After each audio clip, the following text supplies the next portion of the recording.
Are we on? Are we on? Hello. Hello, everybody. I'm back from Florida. I got back yesterday. So, like, this is kind of a world record for recap streams.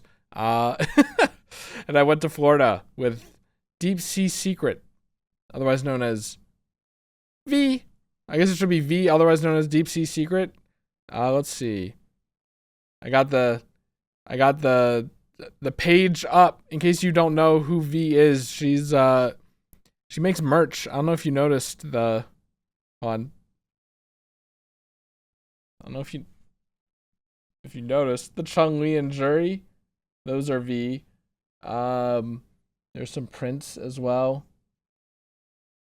There and there. You can't even really see them because it's so dark back there, but but yeah, she likes Street Fighter now.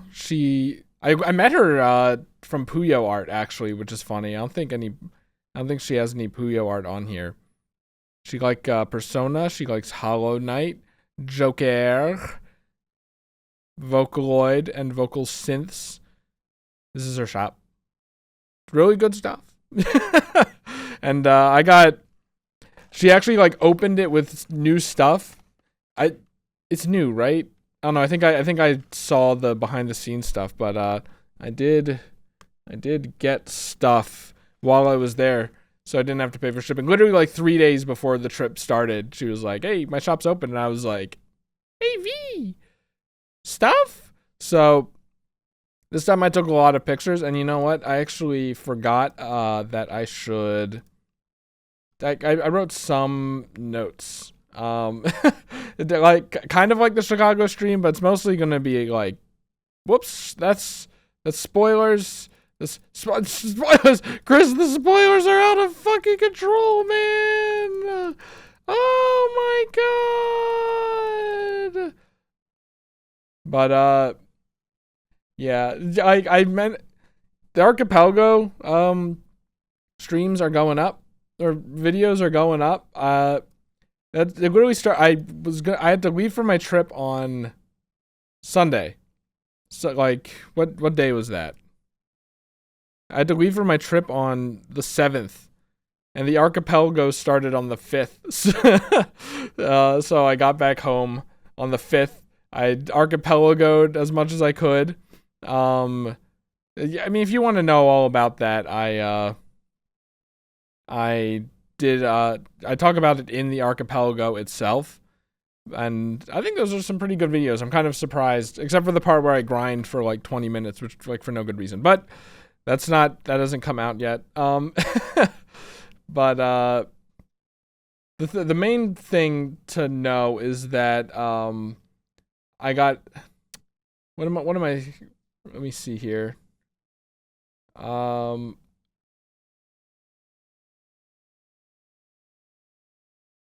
No, I'm talking about the Archipelago. Like I got 7 hours of sleep on Saturday. I downloaded some YouTube videos. Like I have so many YouTube videos I'm gonna watch later, like Kurzgesagt and Defunct Land. There's so many Defunct Lands I haven't watched, and like other video essay stuff. I had a bunch of that downloaded. I downloaded even more. Like I knew I wouldn't need it, but I did. And then I downloaded the How to Train Your Dragons. That's a surprise tool for later, but it really, Epic Universe has a whole How to Train Your Dragon Land. I never watched any of them, so I was like, that'd be some pretty good research. They also have Frankenstein Land and stuff, but I figured I didn't need to watch those because it's Frankenstein. But yeah, like so, I did that. I did a lot of packing and stuff. We watched. Another friend group and I watched Christmas Twilight Zone until 8:30. 8:30 is when I should have went to bed, but I decided to stay up in the spirit of Christmas. That would have got me 6 hours of sleep. So, yeah, like I'd say 6 hours of sleep is a good amount to get me through the day. You know me, I'm an 8-hour Andy, right? 8 hour. I used to be 8:30. I'm trying to get more down to 8 hours, but 6 hours is like it's manageable. But I did that, and then I recorded more Archipelago because Prin got the progressive hammer upgrade. Maybe the worst thing that could have happened to me, but maybe the best thing that could have happened to me because I did really like that series, and it was kind of funny how I was like crunching it in, right? So I got 3 hours of sleep. I had another 3.5 hours of gameplay in me, and or was it 3? I think it was 3. I had another 3 hours of gameplay in me, so I got 3 hours of sleep, and I couldn't sleep. So it was 2 hours, 2.5 hours of sleep, if we're being honest.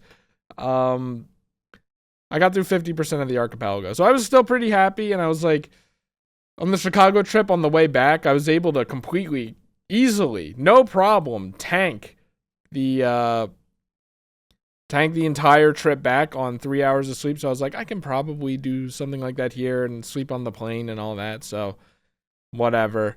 My aunt got me. It's not like an Uber. It's like a fancier Uber service to drive me to the airport. No talking.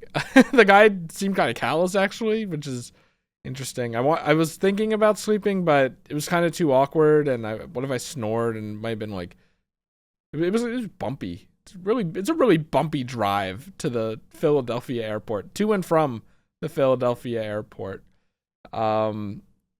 So yeah, like I got in there. There were literally, I swear, literally only 5 people in front of me in security. I got there at 5.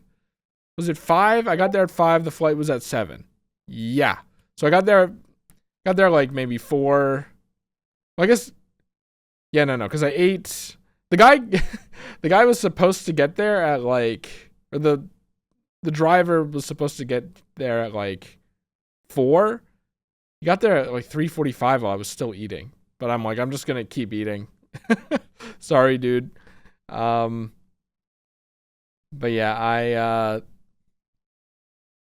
I did that. 5 people. Sorry, it's gonna get a lot easier with the pictures because I'm not gonna have to refer back to things. Like I started taking more pictures, and then I started doing it specifically for this stream, just so I like would remember what to talk about. So it should be smoother going from like once we get to the airport. But like, I mean, which is easy. 5 people in front of me, and then there was the security, which went very well. And then this was the airport. Like, this was me walking down, and I made it to my terminal in like from when I got out of the car to when I got to the terminal was like 15 minutes. And I'm like, everyone always says get there 2 hours before your flight. It seems kind of like, I don't know about that, especially at 5, but I'm still going to hold on to that belief just in case. I mean, usually one thing I didn't really realize was planes board 30 minutes before the leave time. So really it's getting there an hour and a half earlier, and you never know, but we'll get more into that idea once we start making the trip back. I can't really see myself. But yeah, so I walked down to my terminal. It was at the very end of the airport, very big. I'm like, makes sense for Orlando. On one of the screens, this screen is like some guy talking about what he loves about going to Japan. So I'm like, I don't know, am I in the right thing? But like, no one was here. Well done, Crash. We'll have to raid Carl after this. But yeah, like no one was here. And then you know what happened? I sat down, I looked at the app just to make sure I was at the right gate. They said, you've been relocated. To which gate? The gate literally right at the entrance outside of the security. You know how I walked all the way down? I had to walk all the way back. It's not really that long, but I was like, come on. And then what does the gate look like? This. And the camera is doing a lot of heavy lifting here. Like, this doesn't look great, but I have to tell you, it had this disgusting green yellow lighting. It was absolutely disgusting.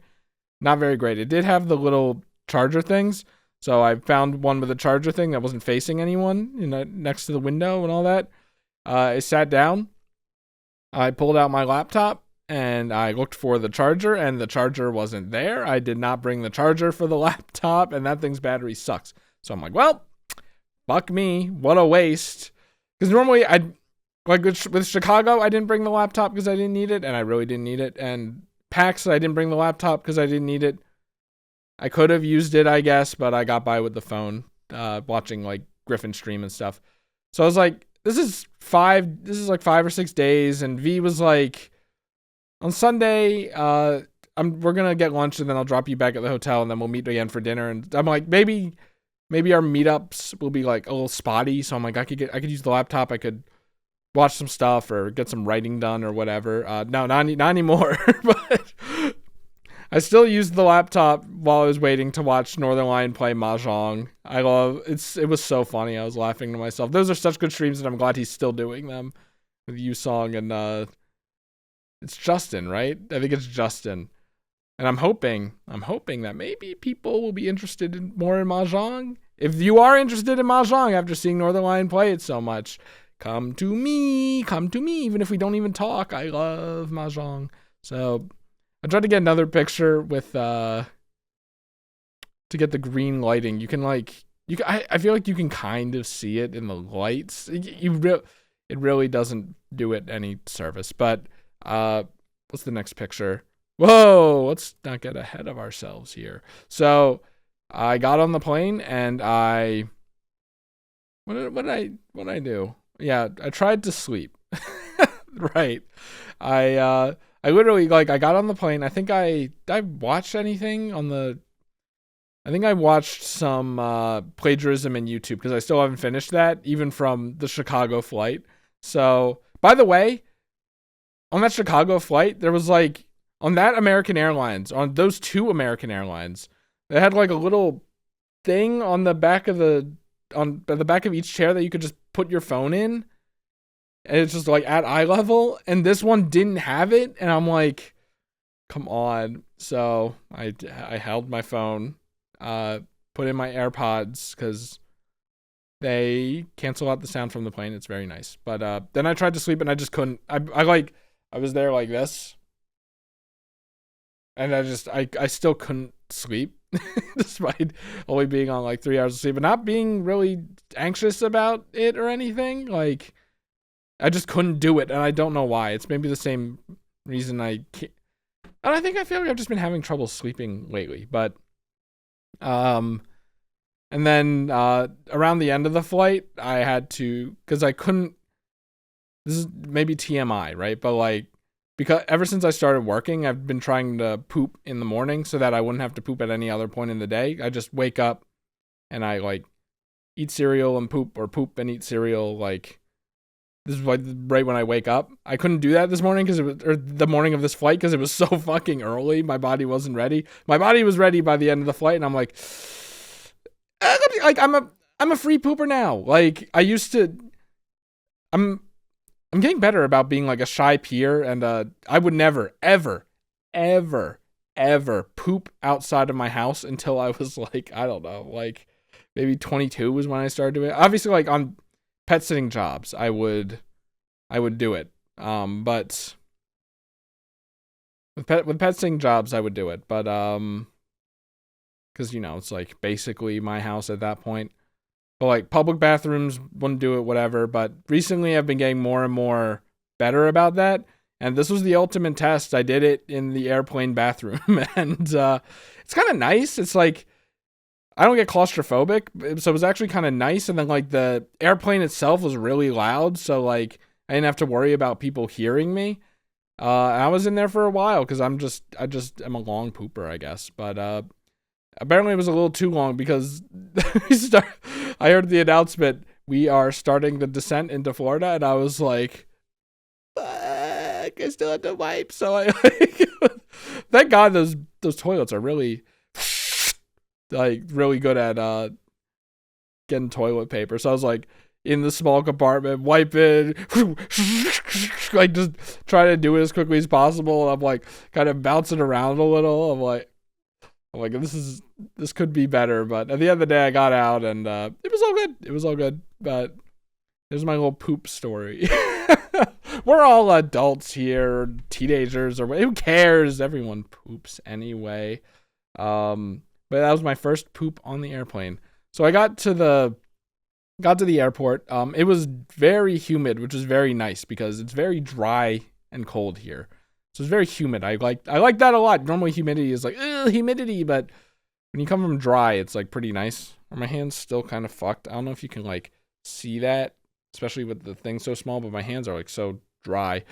But or I think that's more callousing from dog job, my dog job where we have those leashes, but still doesn't feel great.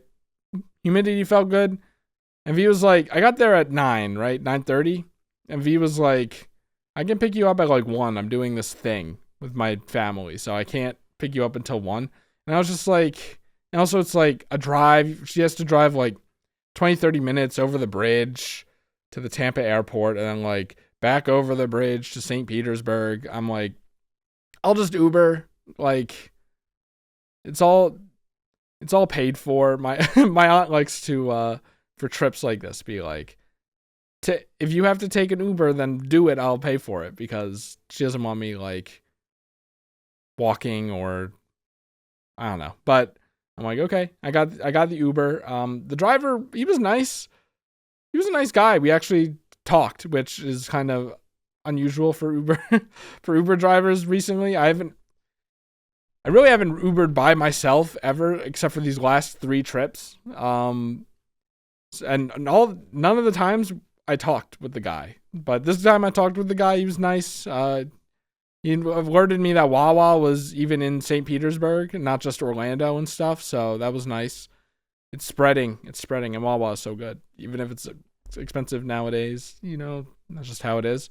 But then he started like talking about how his dad had cancer, died from cancer, and like you can't really banter with that. So after a point, I was just like, yeah. I was like, yeah, that makes sense. Yeah, like it really slowed down. But yeah, apparently he like got in a car accident and like his back was all fucked up too. I'm like, his neck was all fucked up, and I like felt like a poser for being like, oh my neck. I slipped discs in my neck, so I'd rather have my pillow. I didn't bring my pillow. What did I bring? For this trip, I brought is a Sunday, but Sunday was already accounted for because I was already wearing clothes. So like Monday, Tuesday, Monday, Tuesday, Wednesday, Thursday, Friday. So like a 6-day trip, but let's be honest, it's more like you need 5 pairs of clothes. So I put in 7 because I like to overpack. I put in my toiletries. I bought little toiletries, like 3.5 ounce bottles for the first time. And that was the whole thing. We didn't have Ziploc bags. So today I bought Ziploc bags so that doesn't happen again. We had one Ziploc bag in the kitchen, and then do you remember the Wingspan bag of like the art cards, the fan art cards? I used that to put the little bottles in, and they fit perfectly, like literally perfectly. Like the 5 bottles for my stuff, width and height wise, perfect. So I'm like, that's my guy. Thank God. I brought that. I brought the laptop with no charger. Obviously, I didn't even use the mouse and mouse pad, but I brought those 2. And I brought my Switch 2 in case we wanted to play some Switch 2, like. When we were done with activities, go back to the hotel room or whatever and play some games. But spoilers, that never happened. And I brought it to PAX and we didn't use it, and it was a huge weight problem and stuff, like carrying in the bags and space and stuff. And it wasn't that bad for that like this time, but I'm still like, shouldn't have brought it, but whatever. Switch 2, no one likes you, buddy. No one likes you, dude. It's over there. I brought my sweatshirt in case I needed it. I brought a pocket umbrella in case I needed it. I did, but I didn't bring it when I needed it. And then I think that's like basically it. I packed pretty, obviously chargers and stuff. But yeah, where were we? Right, Uber to the hotel. All right. So I couldn't check in, so I checked my bags in. This is the Tampa airport. Did I get a picture of the bar thing that was there? I don't think I did. But so can I like my phone camera sucks, man. Though it's very motion sensitive. I think there are going to be a lot of pictures in here that are smeared. So I didn't do any like combing through or anything to optimize it. and V gave me her permission to show her face because she censors it in Twitter posts and stuff. So I'm like, should I censor it and just remove videos? She's like, I don't care. In fact, verbatim, I can tell you. The DMs are being leaked right now. After my Wawa thing, and there's Scotty. You can post my face IDK or IDC really. So we're gonna go with it. But yeah. I just walked through, pretty nice area. I had this big bar here. That was the big thing that I wanted to get, and I didn't. Whoops. And I had the shuttles. I know the shuttles from Orlando, but it's funny that Tampa also has them. You just take a shuttle from there to like where the security is, or I think we walked past security. I don't know what. I don't really get the point, but it's when you're a kid, it's awesome. There was this big. Oh yeah. It was the big flamingo. So I was trying to figure out where the fuck to go. I didn't know how to like get out of the airport. So like I just went down to baggage claim, and then I saw signs for like, if you want to Uber, go to level 3. So that I went back up to level 3, up the escalator or elevator. I went down the escalator, up the elevator, saw the flamingo again. I was like, I just wanted a wasted time. We went in a giant fucking circle. But yeah, here's my bag check. I checked my bags. Thankfully, it was free. After PAX Unplugged, I was like, is this going to cost me $5? He did say, he joked. He said, that's going to be $100 or whatever. I was like, I think he said $20. It was something somewhat believable, and I was like, fuck. But I checked my bags. I was all good. I just had me and my phone, my charger, my wallet, you know. So I mean, by this point, V was pretty much, look at my hands. That's what I'm talking about. But yeah, V was pretty much ready. We were gonna walk Scotty around like the pier or whatever, or just around town. But Scotty's V's dog, by the way. Little funny white dog. We'll see a bunch of pictures of Scotty later. But Scotty hates the rain, and it was gonna rain all day. It wasn't raining at that moment. It did rain all day, so it was a good call. But yeah, it was about time for V to come over and pick me up. So I just stood outside. This is outside. This is literally just the spot where I stood. I was expecting V to pull up here, but she pulled up like back over here. And then we started meeting over there instead because it's easier because you pull in here. Yeah. I'm like, I forgot how to drive for a second. I forgot which side of the road you drove on. And then I turned around and there's the store connected to the hotel is called Duckweed St. Pete. There I am in my Let's Take a Walk shirt. We didn't take a walk as previously mentioned, but what did we do? V picked me up. I remember what we did. Oh yeah, V didn't even pick me up. V just parked and then we walked around just to find some place for lunch. Like no plans, no anything. We just walked around, walked a few blocks, looked at some shops. There was this like dog shop, but it was really expensive. Not a dog, like for dog stuff, like toys and little coats and stuff. A nice little Christmas coat that was $45. Woo, that's crazy. But then we found this one place that was actually open on a Sunday morning. A lot of places aren't open at Sunday at 11 a.m. as it turns out. But Alpa, what was it? Peruvian cuisine. We just came in. We were the only ones in there. There's V.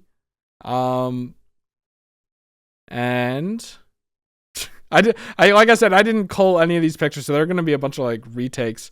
We got this for the appetizer.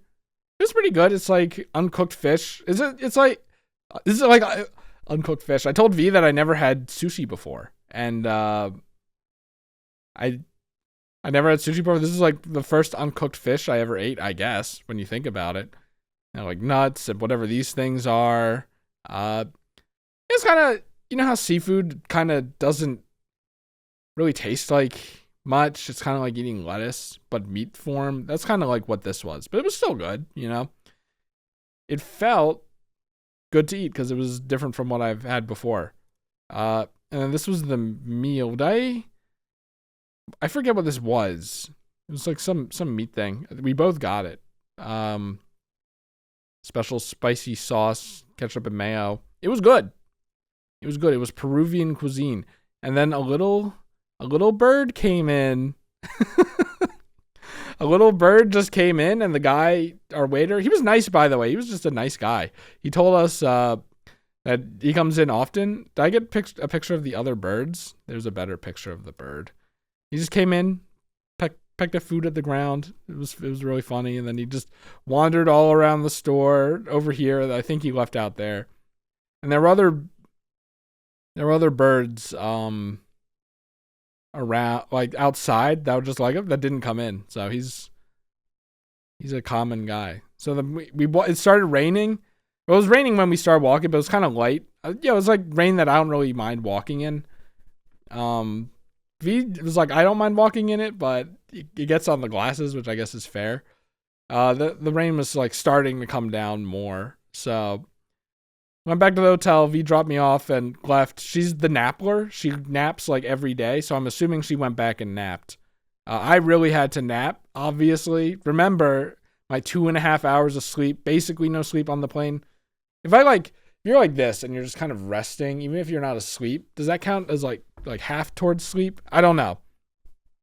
But here's my hotel room. It was kind of nice. I liked it, and the blinds were so good. They had blackout shades back here, and just an easy way to pull them down, and they really did the job. They're better than the shit I have in my room. Here's the bathroom. They had these little squeeze things, also for the soap and lotion, like next to the sink. You had to it was a tube, and how I did is I squeezed it like this. You had to squeeze. They say squeeze gently, but you really had to squeeze like this, and then at that point, too much would come out. But it's whatever.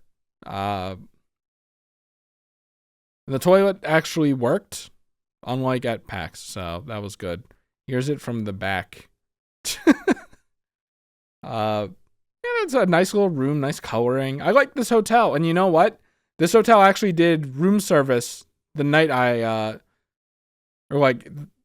each night, I guess, which was good.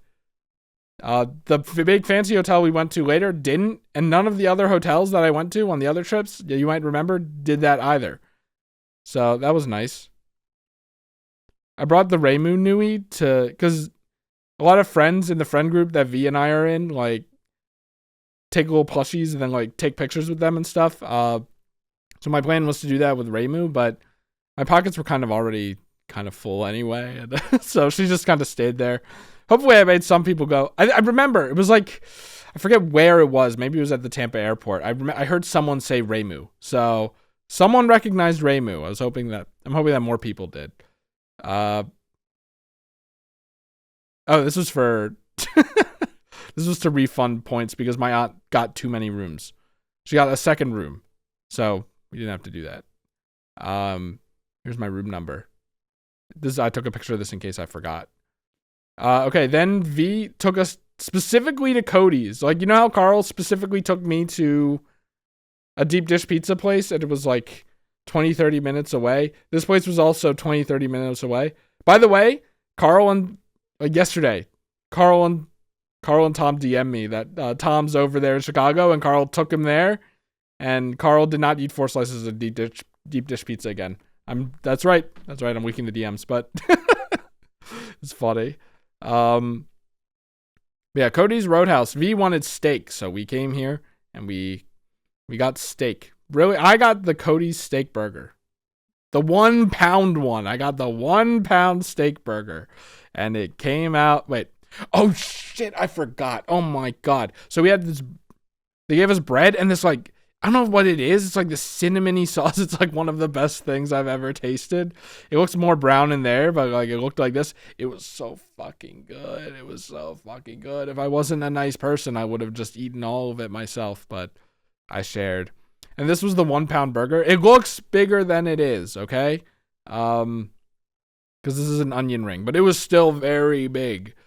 I underestimated it. I was hungry because, I ate at 2 a.m. It was just cereal. And then we ate it was a meat sandwich. So it was a pretty good lunch, I guess. But I was I'm still hungry.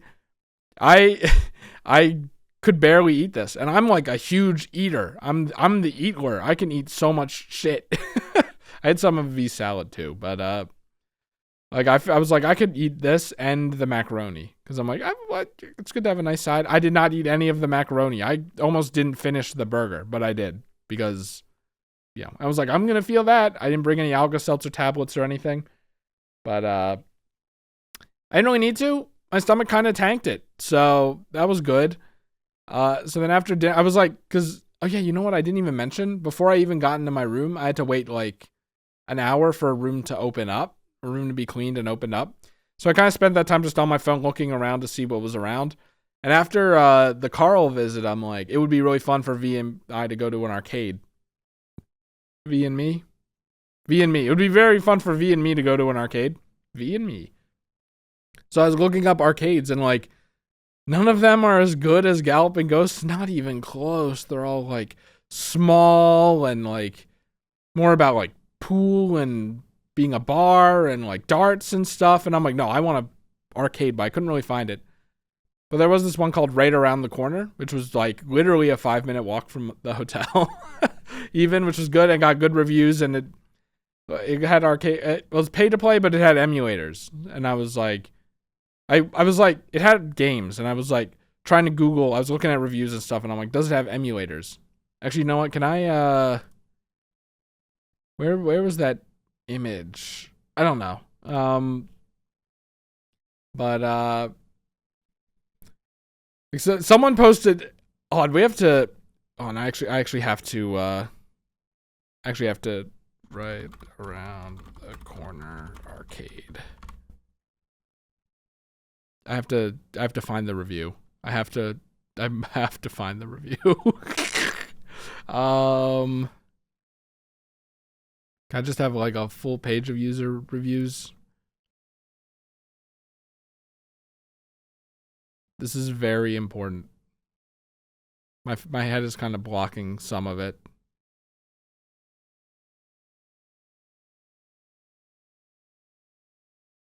I might have to, hold on, I'm gonna search it in Discord because I linked it. Just typing in Right Around the Corner. Bring up anything. Okay, here it is. I'm blocking it. Hold on, I'm gonna move over here. I'm not gonna read the whole thing, but like, if you just like skim it, you'll know what I mean. You can't be upset. You can't be upset, but it's really funny. Just like they did have an oven here, but we were full. We were not gonna eat anything. But then came the buff chick, and no, I don't mean Samus Aran, though she definitely eat this while flexing in her armor. That was my favorite line. This beauty tasted like it was engineered by Mega Man himself. By closing time, I stumbled out into the night with a glowing game over screen humming in my head. Oh man, you can't. He's having a good time. He's having a good time. I have to find the picture of the dog, because you can bring a dog in, but it's really funny. Hold on. Where is it?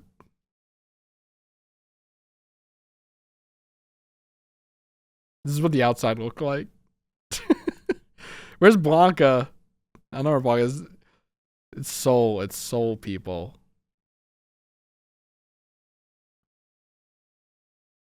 Where's the dog? There's this dog. This dog is good. So funny to like be holding up the beer with the dog there. Dog does not know what's going on. Please, I need this. Oh my god, I didn't even see this guy. Look at this guy. But I need to see this little puppy. There are a lot of reviews for this place. I should probably write one. They just let us walk in and then we just played games. We didn't even have to buy anything. No one really stopped us. And then we just walked out. I kind of felt bad. Actually, no, I did put some money into a machine, so they did get something out of it. There are a lot more reviews for this place than I thought. It wouldn't have been at 8 years ago, would it have? Look at this guy.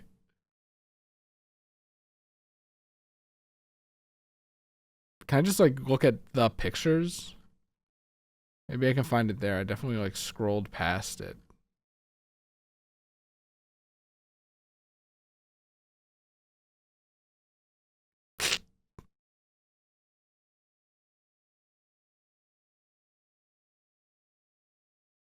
I'm sorry. I'm lingering so long on this. I just really love this picture. You know what I can do? For simplicity's sake? I didn't see this one either. Look at them. They're so awesome. Okay. I can just put it up on Discord because I can just jump to this message. And then get this picture. Okay, I'm gonna move myself back. And then try to get an approximation of halfway. Yeah, whatever. It's snapping there, so I'm assuming that's fine. Alright, I need you to look at this thing. Look at this. Look at this thing. He's so small and he's allowed on the counter. Or she, I'm not sure. It's very funny. But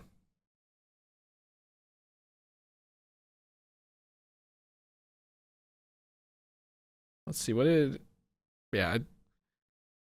was I saying? I took a nap. Took a nice 3-hour nap, and we went here, got the burger. It's a huge burger. And then this was one of the, oh my god, it's so blurry. One of the one of the machines in the thing. Look, it's Mario 3. And boobs. Like weed stuff. I wish I got a better picture because some of it was funny. But yeah, it's like this kind of small downstairs area, and there's like a bar on this side, and then kind of a hook of games on this side. It's like pretty small, and then you go up a small set of stairs, and then it's like arcade machines on one side, an N64 on the other side, and there's like a kind of loops back in the back where the bathroom is, and some more arcade games. And then there was this golf game on the side. So like imagine the stairs are like right here, right? And we played this golf game. What was it called?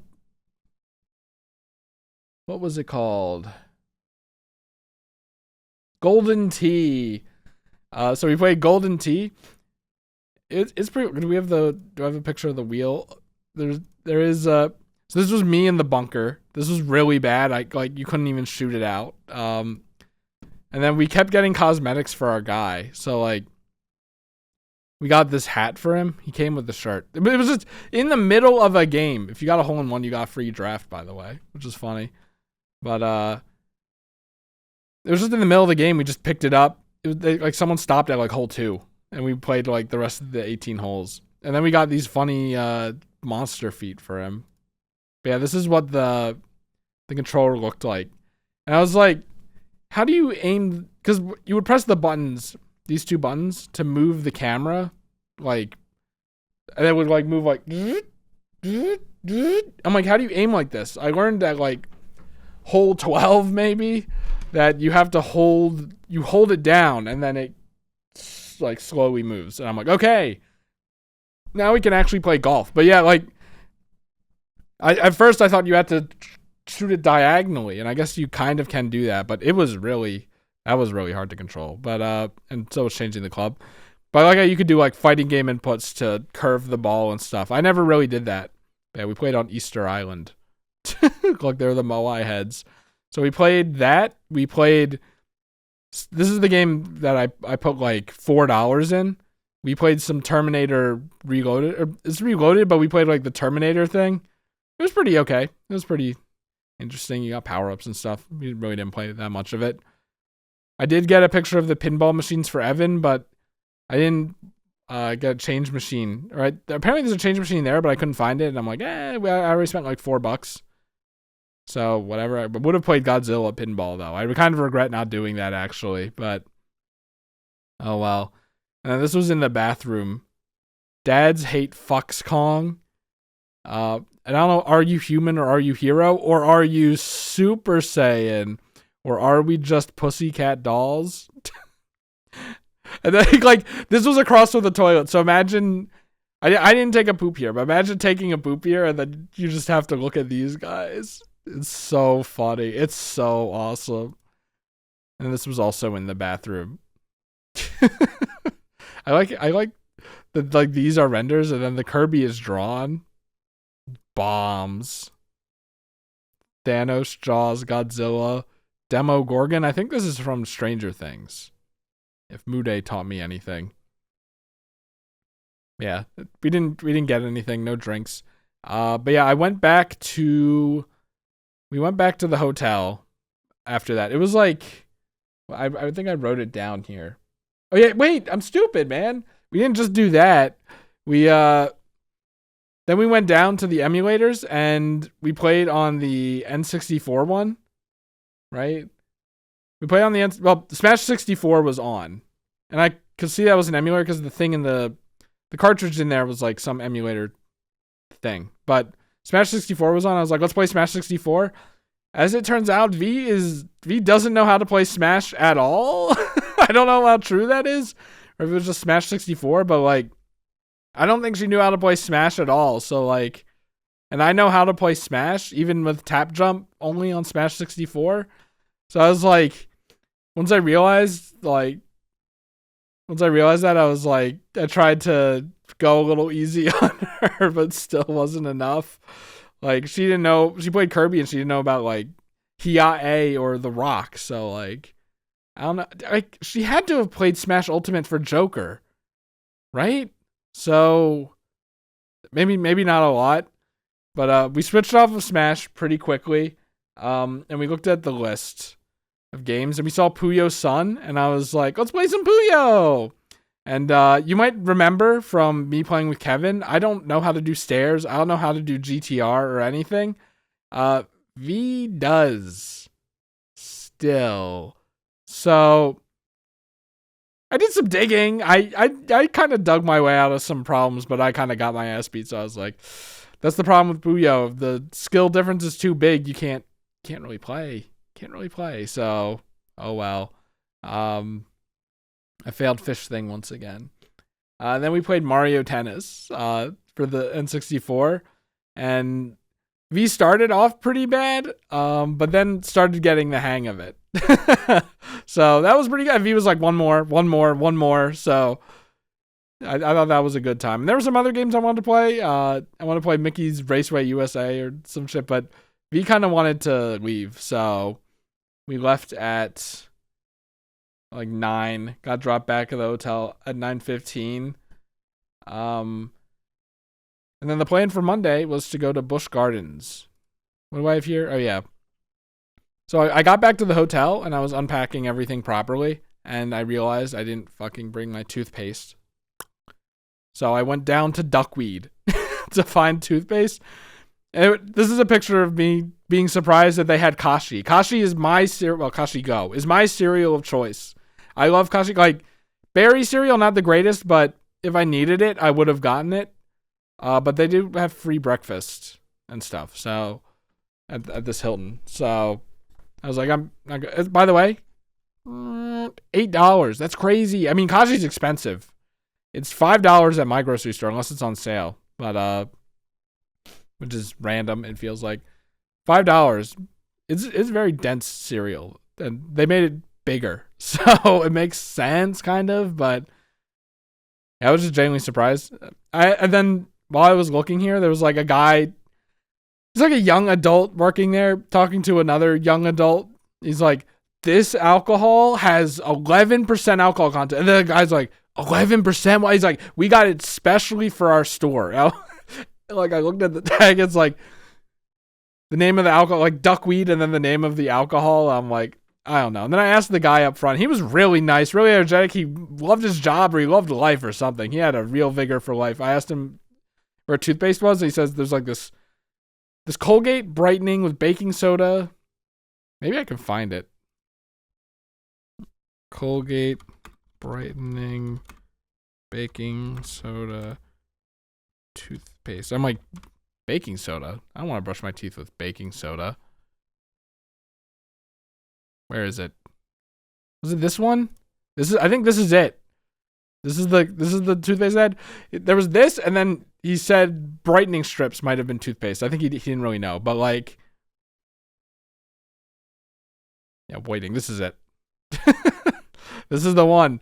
It didn't taste great, but yeah, it was also like $5. But I'm like, what am I gonna do? Not brush my teeth with toothpaste? Fuck that. So I bought it. So that was solved at least.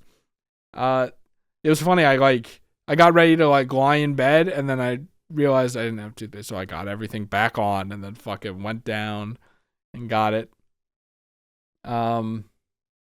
But yeah, I was like, really, 9:50? You don't want to you don't want to do anything else? You don't want to stay long? You don't want to like play Switch or something? I didn't say that, but it turned out to be a good thing because the plan was Busch Gardens the next day, and oh yeah, hold on, we're not there yet. Busch Gardens the next day, and we wanted to leave at 10:50 or 10:30, I think. Plan was to get picked up at 10:30, and I needed an hour and a half to get ready, and yeah, because I was gonna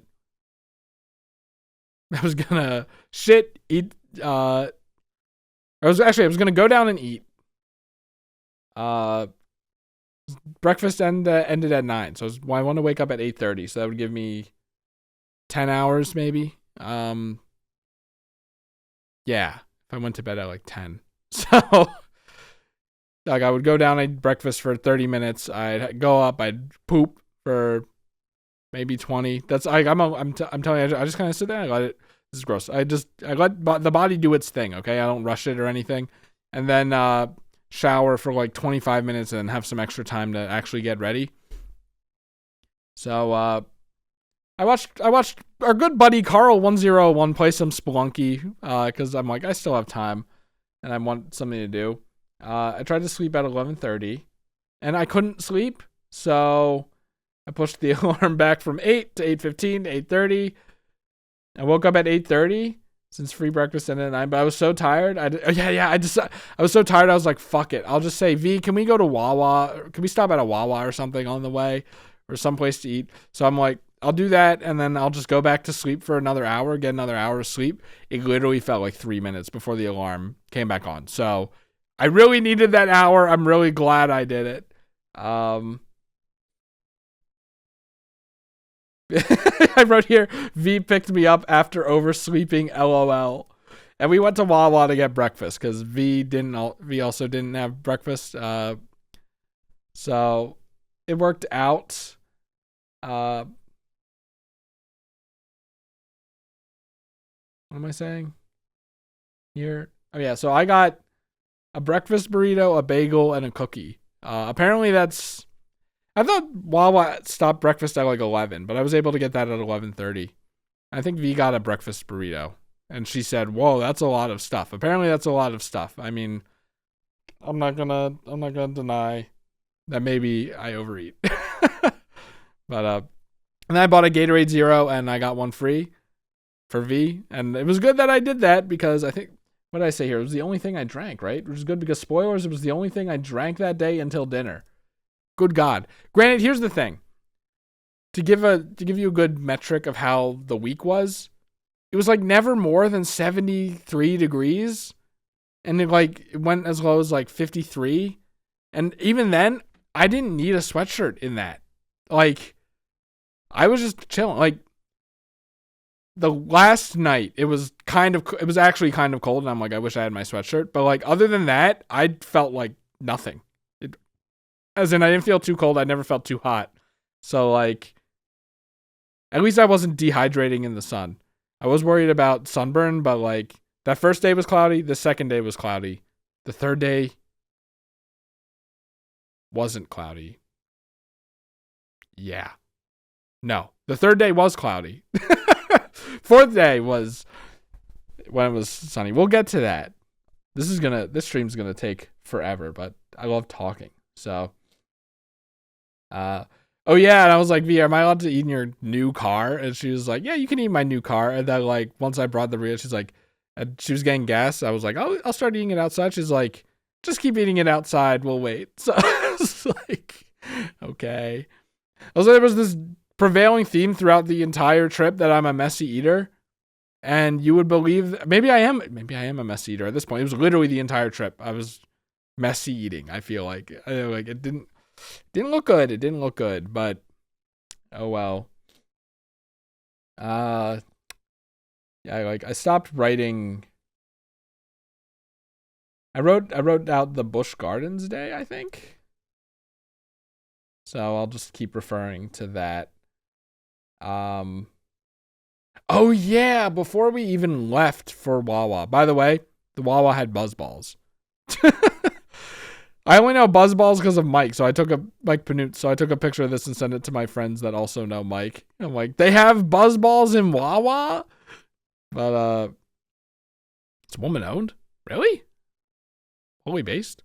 But yeah, that morning there was confirmation that my aunt wasn't coming. My aunt and my mom were supposed to come on Tuesday, and we were going to meet them in Orlando. The plan was I come down to St. Petersburg to hang out with V for an extra 2 days, so we have more time to hang out. And then the original plan would be then we drove up to Orlando to do the original plan, which was something that night. V said Disney Springs, then Epcot, and then V and I were going to go to Epic Universe. I don't know what they were going to do, and then fly home. But my aunt before the trip was like, I'm thinking of not going because she like her shoulders are in pain and she's like she has trouble getting around, her knees hurt and stuff. And she does this with every trip. So I wasn't too surprised when she said like confirmed to my mom that she was bowing out. I figured if with me going on this one and because it's Florida and she wanted to see the candlelight procession at Epcot, I'm like, it could work, but it didn't. And then my mom, I had like one of the most awkward calls with my mom ever where she was like, Aunt Pat's not coming. Like, I'm still going to come down. Would it be okay if I hung out with you guys the whole trip? And I was like, I would rather you not. Mom, I don't hate you, but I'd rather you not. I really don't hate you. I do love you, but I would rather you. It's like, I had a shirt that day because, I packed extra. I sweat during that call so much that I had to change shirts before going back out to V. So, yeah, it was weird. She decided not to come. She seemed okay with it. I told her like yesterday when I got back, I had most of the day. I had off today. I have 5 hours of work tomorrow and then 2 more days off. So, I told her at any point you could take every single day. We could do something every single one of those days if you want. She hasn't gotten back to me, but like just to make up for it because I did feel really bad. But and if Gavin's watching this, I did want a Gundam today, but there was a lot of stuff on the to-do list, and this is one of them. So I'm sorry, maybe on Monday or Tuesday, hopefully for sure. But because Gavin and I don't get to spend a lot of time with Gavin because he lives in the UK and then he goes to bed basically when I get off of work, and it's not great. But that's not about Florida. And we drove to Busch Gardens. Here's the thing. The day before, and especially during the drive to Busch Gardens, I didn't really know what to talk about. I don't know, like, maybe I'm just not good at starting conversations. But like, there's probably a part of social anxiety, but like, I never really felt this kind of like awkward silence that's like maybe my fault before. And like, V would go on her phone. Like, here's the thing. I don't know. It must have been like, I don't think it was hammered into me, but I never take out my phone during like meals. Like if we're at a restaurant, I never take out my phone unless I'm looking up something on the menu. Like what's tiramisu? But or like the what was that seafood that we were getting at the other restaurant, the Peruvian? What was it? I already forget. I'm sorry. But so like V was on her phone, I wasn't. It was awkward silence, like a good amount of time in the car. I like couldn't think of anything to say, and I was like, V is probably like not happy with this outcome. Like, why am I hanging out with this guy? Like these were thoughts that I had a lot. I don't know. I don't know how she actually feels about it or whatever. I did make a private tweet about it. I don't know if she saw it. She didn't say anything about it, but like that was on the last night. I'll get into that later, but like that was like me being like I just wanted to say now the private tweet was basically like I spent the entire trip going. V probably feels like doing this trip with me was like not great. Like literally anyone else would have been better. But like, despite me worrying about that a lot of the time, I was like crying. I like that. I was leaving. I'm starting to tear up now, even just thinking about it. But yeah. So like the drive to Busch Gardens was like kind of awkward, because of that. It's like most of the other drives as well, and like just walking around also, not talking a lot, even though I felt like I should have.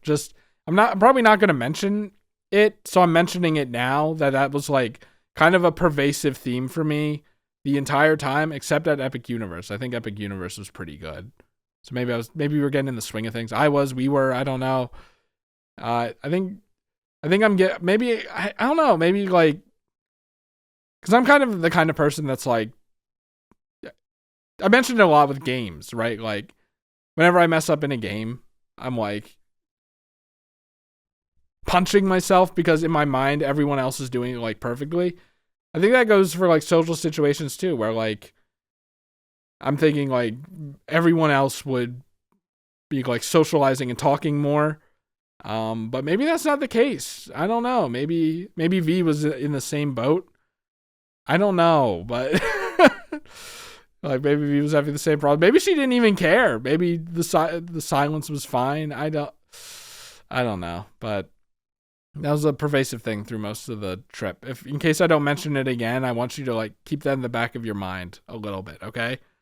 That was like literally the only bad thing about the trip is that I felt like I was a bad friend. Like if V was making a friend tier list, I would be at the bottom because of this trip kind of thing, you know? That's what I was worrying about. But yeah. Oh yeah, oh my god. Okay, so Busch Gardens was $144. For the record, Epcot on the same day, because my aunt couldn't find the ticket for Epcot that she bought me. That's a whole thing later, but she couldn't find the ticket she bought. That was like $184 for Epcot. Disney. Busch Gardens is not on the scale of Disney. $40 less. Like what? V was like, I was like, I don't know, is this normal or whatever? V was like not happy about it. Especially at the end of the day, she like let the ball drop that she was like, that was not worth $144. What the fuck? But we still had fun. I'm just saying, like $144 is a lot of money. We started with the ___. Oh yeah, the Iron Gwazi. So we started with the Iron Gwazi. Hold on. Can I like get the Iron, like V was like, do you want to do the what was it called? Like what the fuck was it called?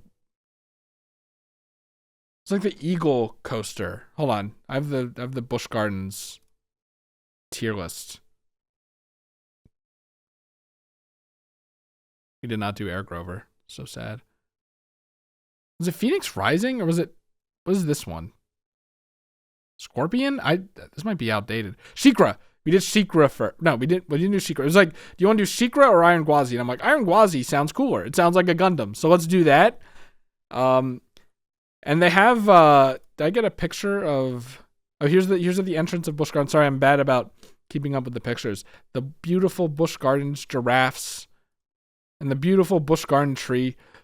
It's kind of tacky to have like little paper things of their logo all over it, but whatever. Um, I don't remember when this was. I just thought it was really funny that they have the festival walkway, all the Christmas events, and it's a big gate that's locked and closed. It looked bigger in person. This doesn't do it justice, but like you could see person there for scale maybe, but yeah, we did. Did I take a picture? These are the kangaroos. I don't think I took any pictures of Sheikah. It was like a 45-minute wait. It was really more like, I don't know. I don't know what it was, but I was like, how after the rides, I was like, how am I gonna wait in a line with V? I have nothing to talk about, but it kind of worked out. Can I get? Where is it? Whoops, this is the wrong thing. Hopefully I'm not leaking anything. Chic ride, bush ride. I didn't put the E in, but would you ride? Could we get like the line? Whatever. We waited in line, and during that time, I was like, oh yeah, now would be a good time to look through V's merch and pick out the ones I want to buy. So she's like, don't buy it on the store. Like, I'll just get them at my house. When we go to my house, we'll get them. And then you don't have to pay for shipping and stuff. I'm like, I know. I'm just looking and making a list. So I spent a good amount of the time making a list of what I wanted. The thing about V's merch is I like to buy everything. Not just because we're friends, but because it's really good. If we weren't friends, I would still follow V and buy a lot of her merch, I think. It's a little hard to say now, but like even the Persona stuff, I haven't fucking played Persona 3 and 4, and I still like got the charms. Yeah, so I'm like all caught up. I was just gonna get everything that I didn't have, which was like this and this. And I have this because it's right back there. And we have the plushies, the silly stickers, and this, and I could have sworn there was more stuff. Maybe, oh yeah, the pins or the buttons. But it's like with 10 characters total, it kind of added up. But so I didn't get all the characters, and these are $50 each. I just got Chun-Li and Zuri, but my plan is to get Ryu and Ken at some point. They're like sets, so that's why. V was mentioning that this is a deep sea secret leak. She was mentioning that people wanted their main stuff, and she wanted to do that, so she's gonna make like characters and backgrounds separate, so you can just pick whoever you want. You could pick characters and a background, like kind of build your own or whatever. So that's gonna be fun. I have to actually play Street Fighter. I don't have to play it to enjoy it, but I do like it. I do like the characters and stuff. So, and I do want to get into fighting games too. But yeah, so I was in line. I got my list all set up. So that's good. And then we made it to the front basically, and then they said, attention people, we're temporarily closing the ride. And that it's like we were at the front and we like had waited for like 30 minutes or whatever. By the way, another prevailing theme of this trip, line waits weren't as bad as usual. I mean, back in the day I was like a kid and I didn't really like use my phone or whatever, but like even with that aside, a lot of them felt shorter. I mean, obviously they inflate the times. Like it wasn't actually a 45-minute wait or whatever, but even like for 30 minutes, it didn't feel like 30 minutes. Like some of the rides were like 90-minute wait, didn't really feel that bad, that kind of thing. We'll get into that more later, but when I talk about like the queues themselves, I'm telling you, V's a huge theme park fan, and she was talking about stuff like queue distractions and like stuff, and I'm like, is this a thing people actually think about? And I'm like, I get it now. But yeah, this. Wait, I didn't even talk about the Iron Gwazi. I'm talking about Shikra right now. What am I doing? I'm just gonna talk about Sheikra and then we'll go back to Iron Gwazi, okay? Because we're already too deep in. But yeah, like that wait was not really good. There was nothing to look at or anything. But yeah, they were like, we're removing or we're temporarily down, and I was like, really? And then it's like a few seconds wait, and then the announcement goes to add a new coaster, like a new cart, to add a new cart. So I was just thinking like the Hank from Breaking Bad meme where like he's like sad, like it's black and white, and he's like, and then like the second image is him going like or something. I'm like, it's about like toothless smiling there, but like so it's like we're temporarily closing the ride, and then it's like upset Hank for a new coaster, and then it's a happy Hank. I posted that in the Discords and stuff. I thought it was funny. Incidentally, though, we were like right at the front, and like I was like, oh, things will go faster then. But we had to wait for like an extra like 15 minutes for that to happen. We would have definitely been out of the ride before then. So it didn't actually save us any time, unfortunately. But let's go back to Iron Gwazi real quick, okay, before we go on to Sheikra. Iron Gwazi, yeah, it's so funny. I searched Sheikra instead of Iron Gwazi. Okay, first things first. Great typing, Chris. We didn't talk about it. Or V was talking about how Universal and now Busch Gardens has this locker system. So you put your stuff in the locker before you get in line. I found that interesting. So we bought an all-day pass. It said good until 3 p.m. I later puzzled out that that's the locker itself. So you can leave your shit in there for like 3 or 4 hours, which is kind of crazy. But especially like I have to imagine when it's busier, that's like locker space is not a thing, maybe, but people probably don't do that. We kind of did, but I'll get to that. It was just like there's another ride close by, let's just keep it in that locker and go to that locker. What do you mean I'll get to that? That's the explanation. Yeah, so like I put stuff in and V was like, we gotta take our like I had zipper pockets. I always have the gamer fit, you know, a graphic t-shirt, usually with video games, and khaki shorts. But they had zippers in them and it was invaluable, so you know, but that was my fit for the entire trip. But I picked out some good shirts. I had now they're in the hamper, so never mind. But like there's I had like a very specific Donkey Kong Country Returns shirt I got from the Yeti that I wore for Epic Universe, and the Samus shirt. You got boost power. No, that's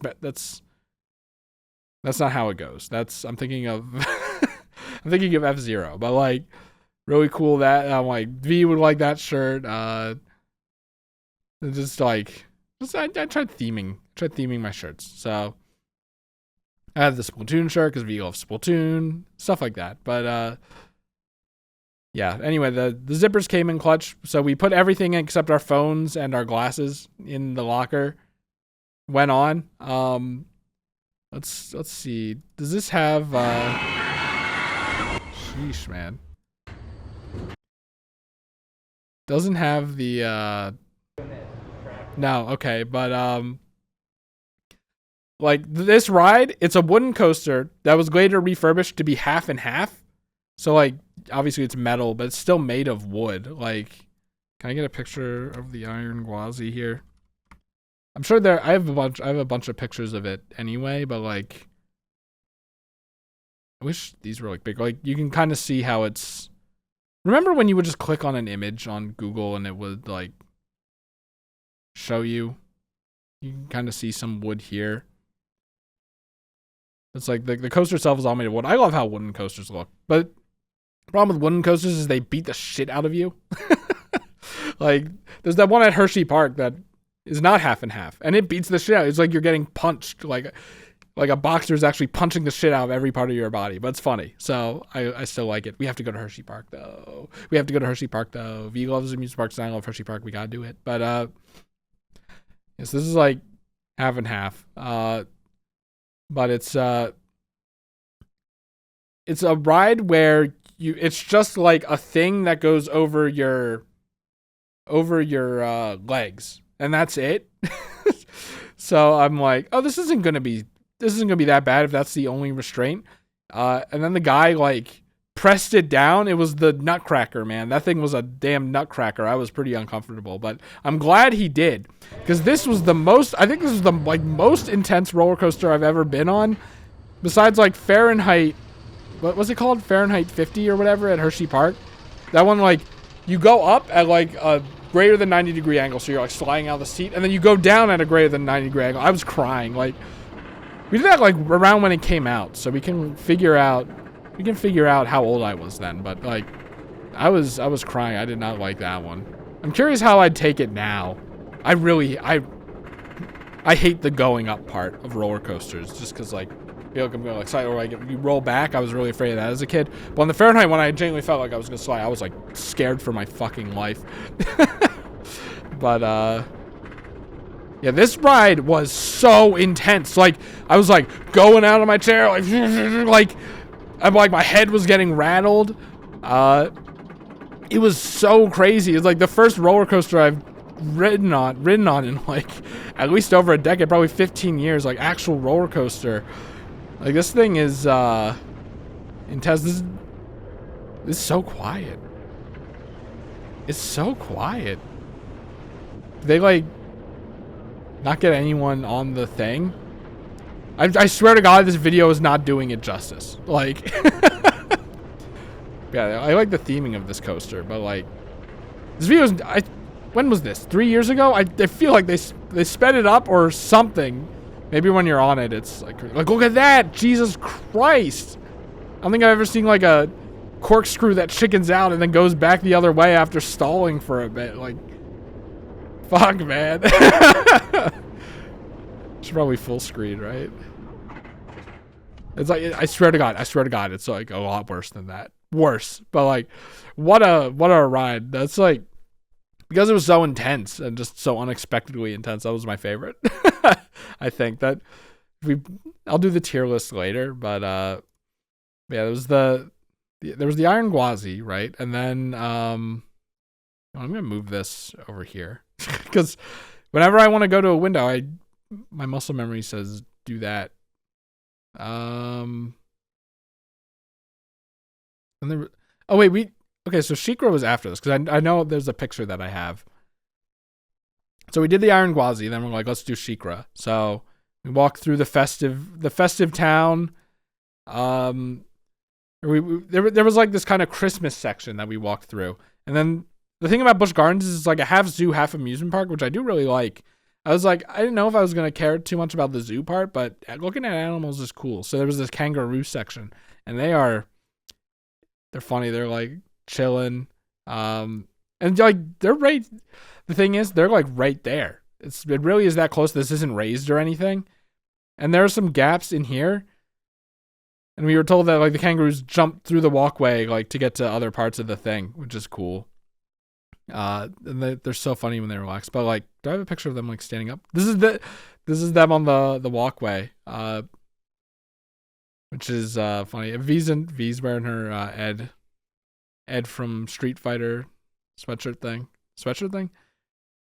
I want to, like, the way they stand, the tree's blocking it. I'm like, when you see animals in real life, like, it's kind of and like you think about how evolution made it like that, and they're just like that, and their bodies are different, and you're like looking at it. I feel like it's just, I felt something.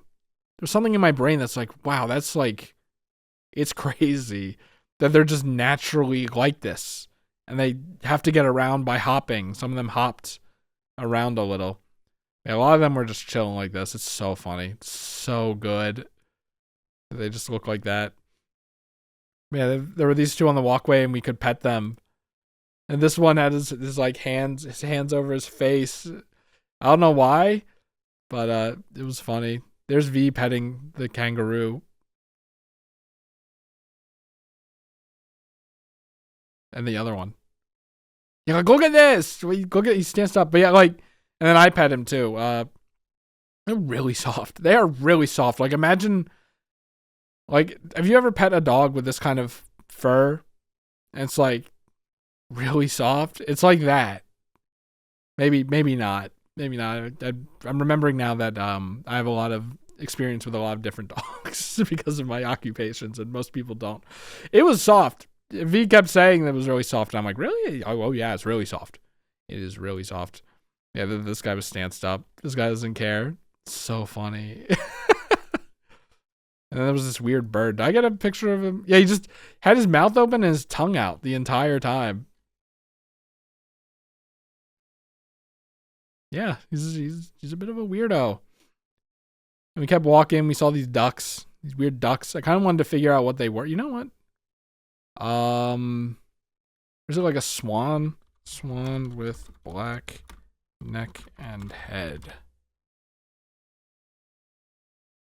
Okay, so then we type in black necked swan wingspan card. Bird card tier list? I can't look. I can't look. Is it on here? Maybe they don't have the black necked swan. There are a lot of birds in wingspan. Nope. No, yeah, it's mute swan. No. I was just curious. We saw those things. I never saw a black necked swan. They had a lot of flamingos. They were just all eating whatever's in the grass. I don't know what was in the grass. But this is another scenario where I was like, you have to be there in real life, I feel like, to really see like just how thin and tall their legs are and like see them walking around. And I was just like, I never had the thought that viscerally before that. I'm like, these are just like this. They're born and they grow up and they live like this. And they've just evolved to do that. It's so weird. It's so weird to me. Yeah, we had there was the Sesame Street place. We didn't go in. So we didn't ride Air Grover. So sad. Yeah, I was like, is Elmo allowed to do this or does he get a pass because he's Elmo? But and they were in the Sesame Street land, they were singing, they had Sesame Street Christmas carols playing. So like 5 pairs of socks. It was like each character had their own thing, and it was the 12 days of Christmas, so it went on fucking forever. It's very funny. We went in this little bird enclosure. There were these birds. I don't know what kinds of birds they are. I should consult my bird expert friends, Sheila and Mary, but V tried to like be like, oh, hey buddy, and then this bird literally just like hopped and walked like away. Aw, adorable. But he hopped away, and like it must have been her because he was obviously hopping towards me, and he got closer to me than he did her, which is really funny. So yeah, these were all the birds that were in there. Or you could just I'm like, I don't have to ask. We could just find out. Blue-headed fellow, the rainbow lorikeet. Yeah, it's like you weren't allowed to pet them, but that's fine. There was a sign that's like, hold out your arm so they can jump on your arm. So I blurry ass picture. There's a bird on the floor. He was like trying to find stuff to eat. But I tried to do that with birds on one of the like things. They weren't fucking with it, but I tried. V point. She was pointing at these birds here, or there's another one's like lorikeets up here. But I didn't even look up here to see these birds. This was on the walkway going up to Shikra. So they're the birds. Good job, camera. You really nailed it. This guy just up here. Oh yeah, I was like, I took a picture of this because I was in the bathroom and I go in the stall for the toilet paper. So I'm always in the stall, and I'm glad because like there was this guy that like when I walked in, there was this. Oh, it's gross. In one of the urinals, there was just a brown kind of. It had like kind of hole. It had like texture to it, like mass in the urinal, and like I went in and there were two guys, and they like they must have been like teenagers, like 17 years old or something, or like maybe even like 17 to 20 or something. And they were like, well, it was like, dude, that's like disgusting. I can't believe you did that. Well, it was like, I feel bad. I can't just leave that in there. He's like, I can't believe you threw up. You're such a pussy. Stuff like that. And I was like, I can't leave that in there. He's like looking for towels. And he's like, there are no towels in this bathroom.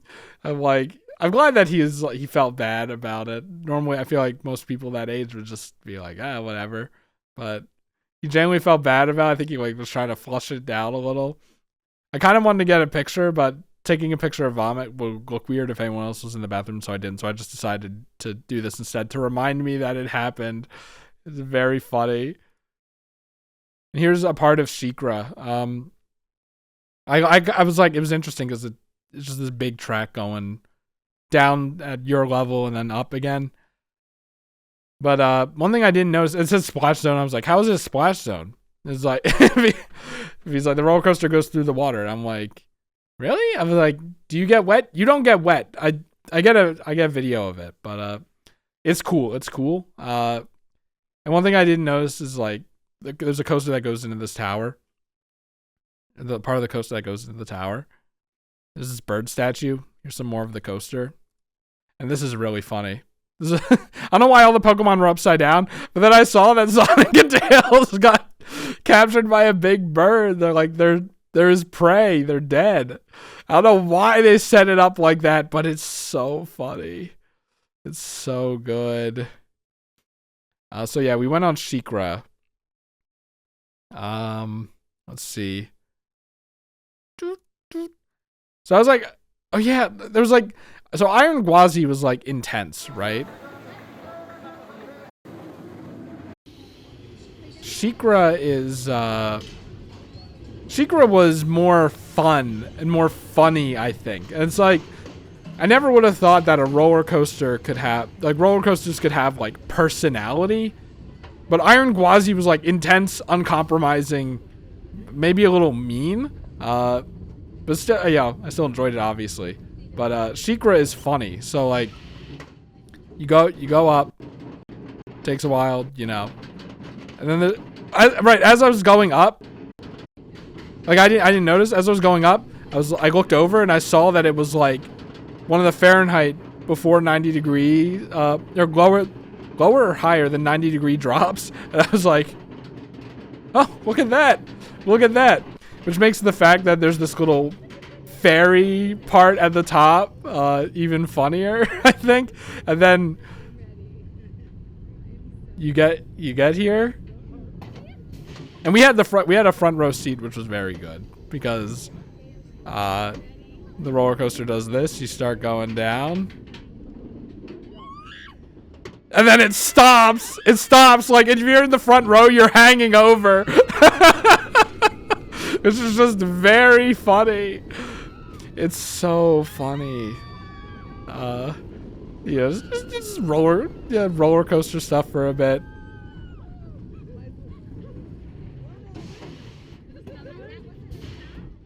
Let's do it again. I forgot. Oh yeah, that you go in this little tower, which is cool. That's fun. And then here comes the water part.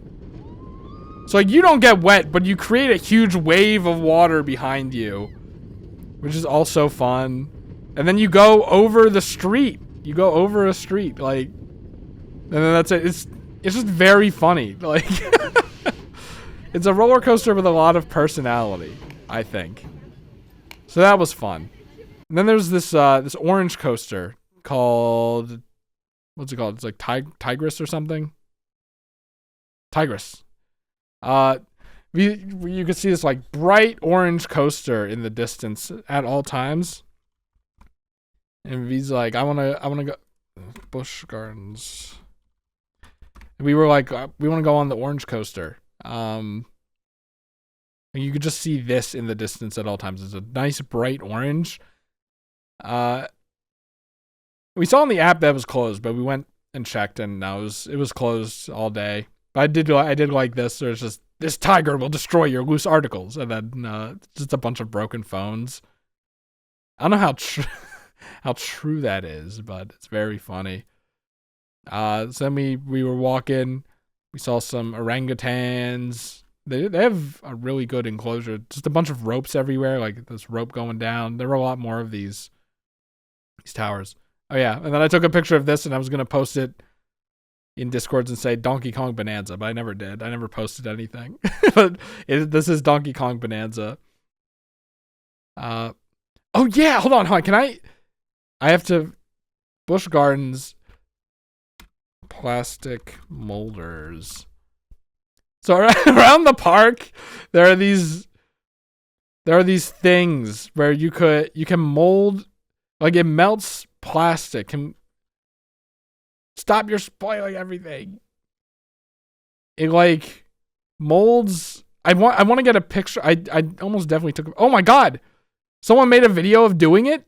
I was very curious how this worked. It show you a preview, and then there's like a compressor thing, and I'm assuming you pull down the lever. It's $5, and V hated these things. She was always shitting on them, and I was like, it's kind of interesting. It's like an update of the penny pusher. I thought it was metal for the first like few that we passed, but no, it's plastic. And then the one we passed at the orangutan thing, you could smell the plastic. And then later, when we came back, you could still smell the plastic. Just it's so funny. Like, imagine carrying that around. On there as a check mark. There's people screaming in the background. Here it comes. Here it comes. And then they had like Christmas ones too. You could get like a reindeer. I think it was Rudolph. You could get Santa. I was really tempted by the Santa one, especially because it would be really funny because V hated it so much. I thought you could see the melted plastic going into it. The Santa one looked kind of crusty. I think I got a picture of it. Like in the preview. In the preview that's supposed to make it look good. Oh my god.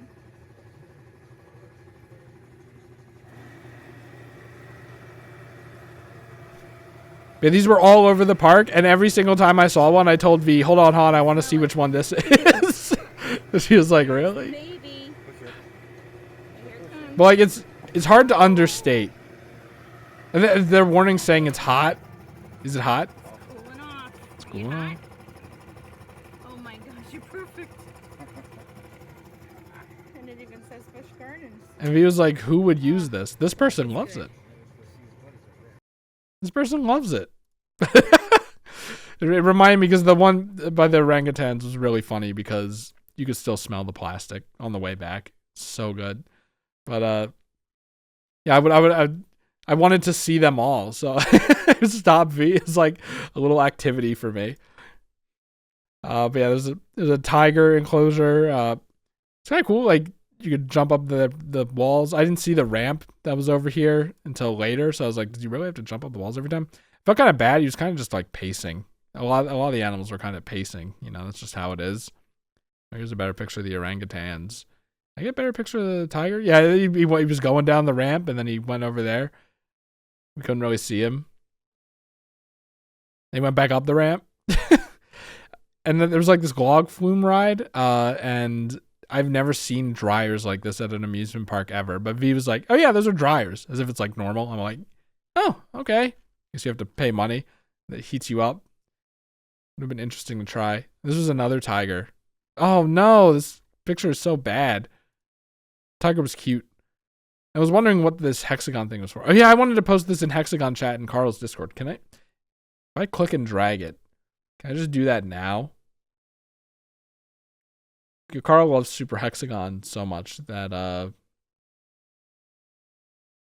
he has a channel for hexagon chat where you can post hexagon things. No one really uses it. The last one was September 26th. The one before that was like June 25th.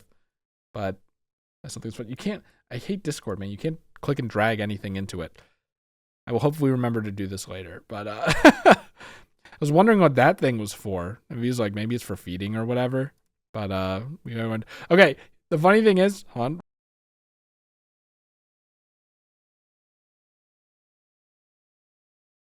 No sneeze. No sneeze. Okay.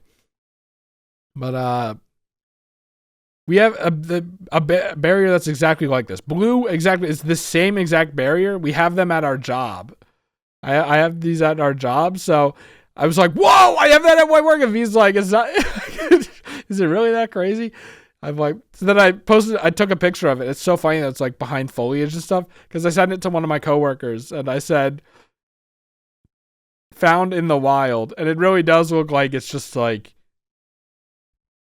alive and in the wild. I forget what she responded with, but she's like, what? question mark, question mark, question mark, and then like a laughing emoji.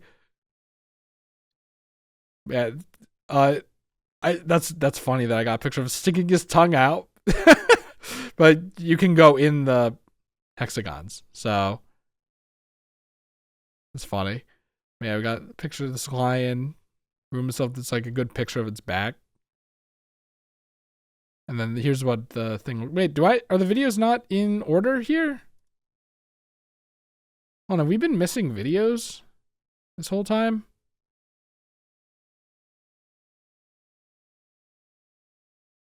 I could have sworn I had a video of the lion.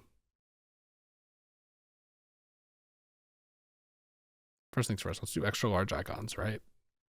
Sort by date.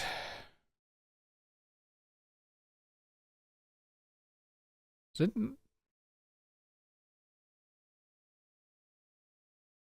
Now it's backwards.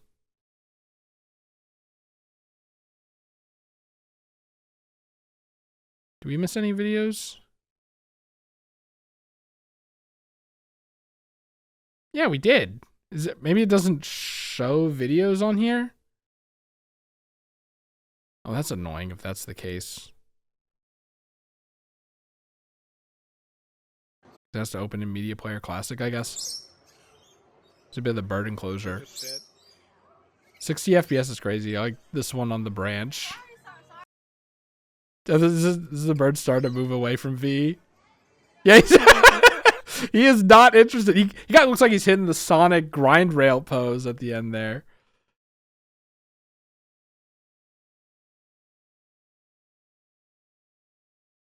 I was trying to sort these before. It didn't have the because he was rolling around. I only got the end of it.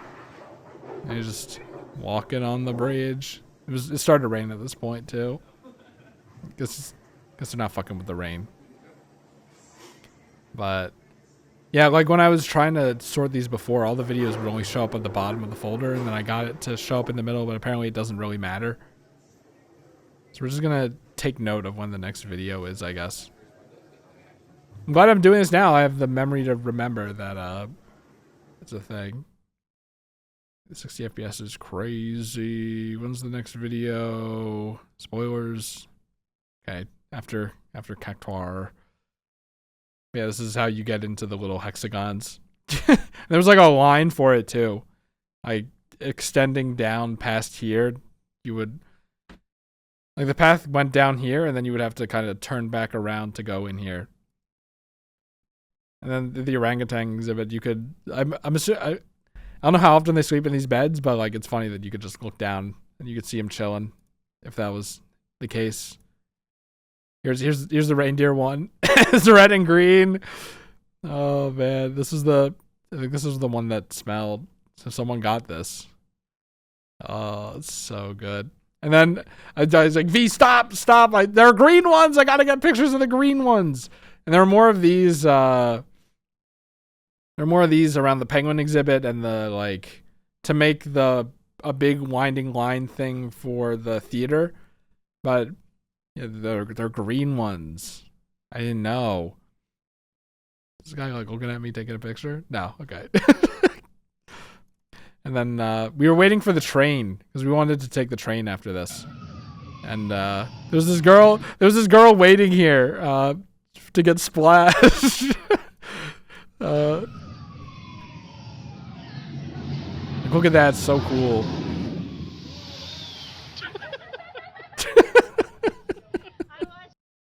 It's so good. But look, everyone's smiling. It's nice. Yeah, there's theme park water, and V says it's chlorinated, but it doesn't smell chlorinated. Yeah, so we were talking with one of the guys there. This is the shirt I was wearing. He didn't see that like there was a hat. He didn't see the top part, so he thought I was wearing a shirt with a swastika on it. I'm like, no, dude, no. He's like, oh, it's a cactus sunbathing. I was like, yeah, dude. Oh my god. And they started talking about how he saw people, like he's seen people with swastikas and stuff like that, like shirts and tattoos and stuff. I'm like, oh, that's crazy. So this was us on the train. Did I get a? Should be a. Here's the video of the train coming in. We waited like 25. We just ended up waiting like 25 to 30 minutes for this. It wasn't that bad. Like I said, waiting isn't actually that bad. I'm surprised. We took the train. I love trains. We should have stayed up front so that I could hear the chugging more, but we just kind of got in right where the train stopped, which is right around here. But yeah, the lady who was doing the announcements was really funny. She had a really funny cadence. Oh, whoops. Open it again. I tried to get a video of it, so she was really funny. She was like, and now I'm gonna and now I'm gonna say it all in Spanish.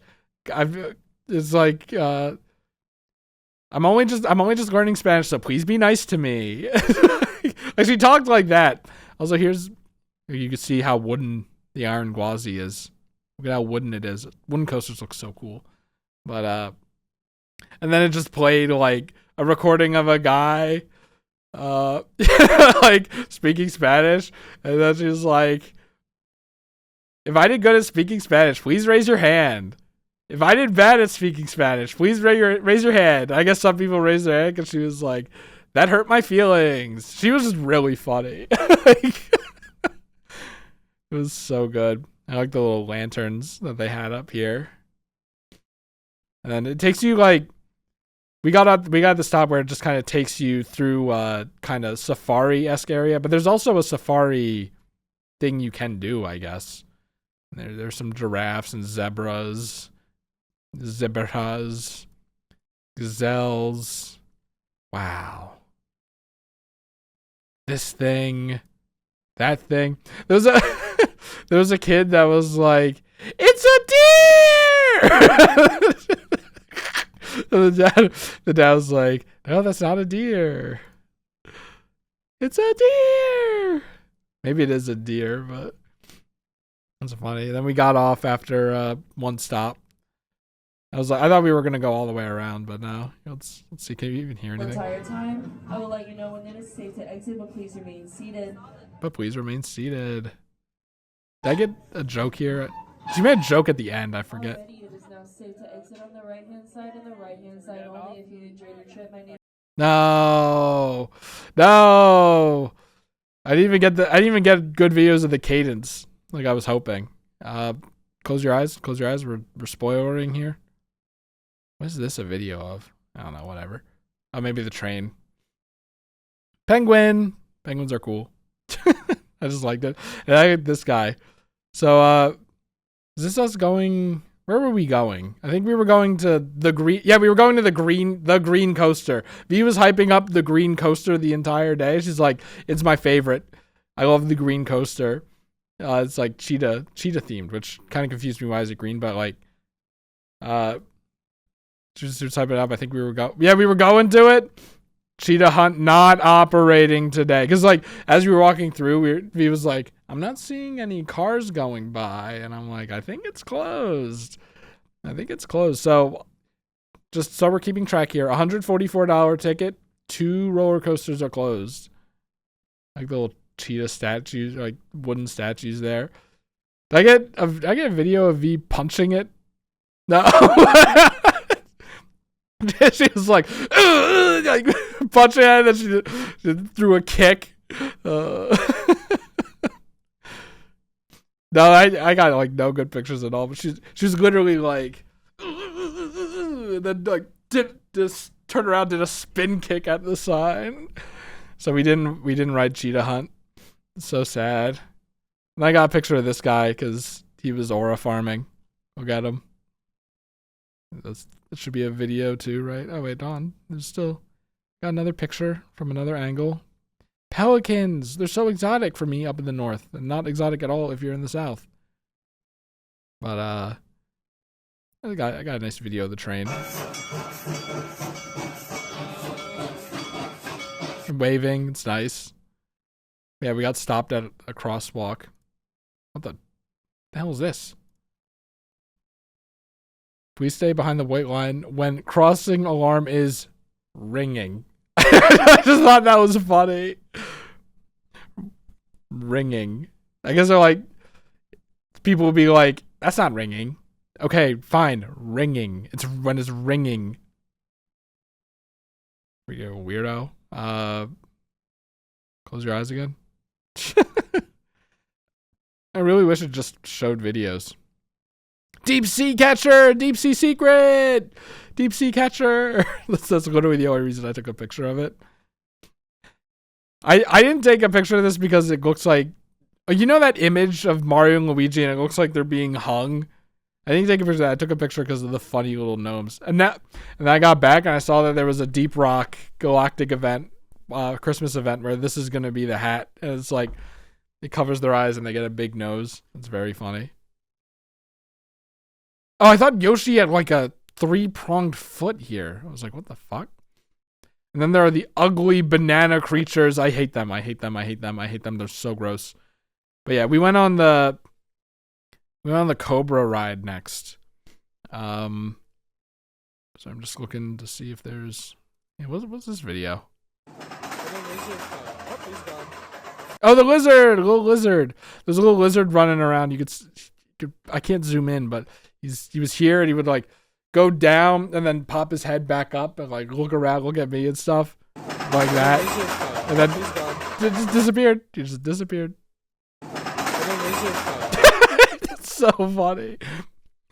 Yeah, we went on the Cobra ride. It's like, or was it the Cobra ride next? Yeah, well, it was. Okay. I thought we did you know what? I think I didn't take any pictures of it. There was the dark blue like mummy ride. It was a hanging roller coaster. You know, you have the harnesses like over your shoulders and you're hanging. Nothing really special about it. It wasn't bad. There was no wait for it whatsoever, so we take those.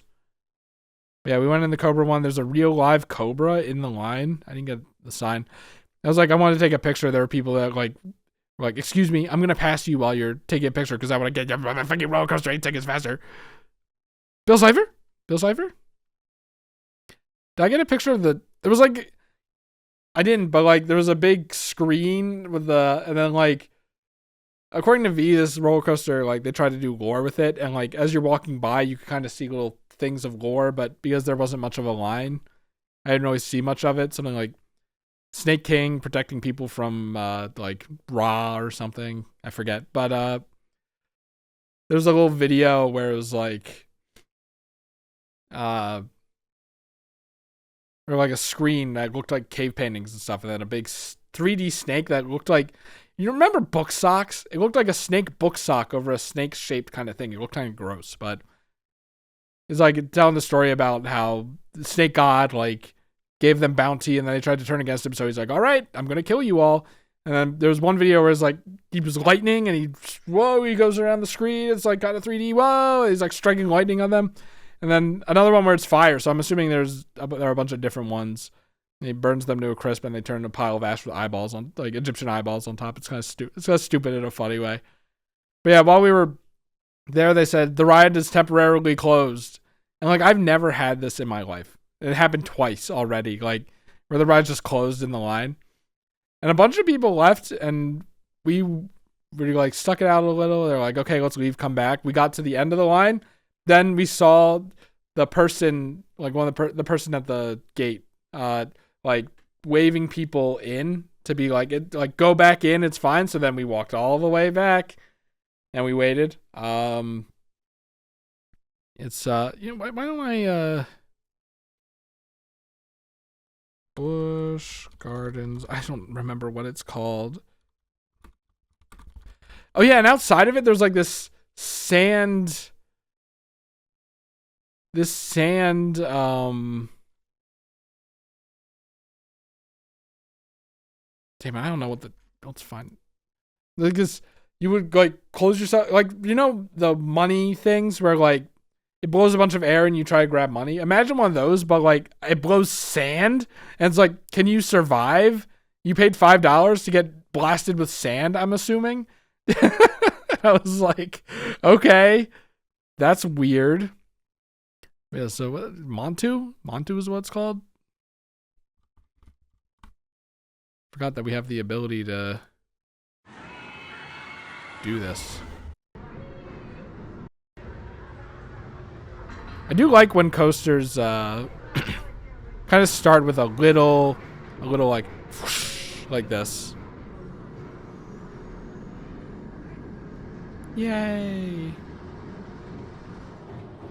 And then, you know, go up, go up, go up, and go up, go up, and go up, go up, and go up. You keep on going up. And there's a big freaking curve in your face, and you're like, whoa!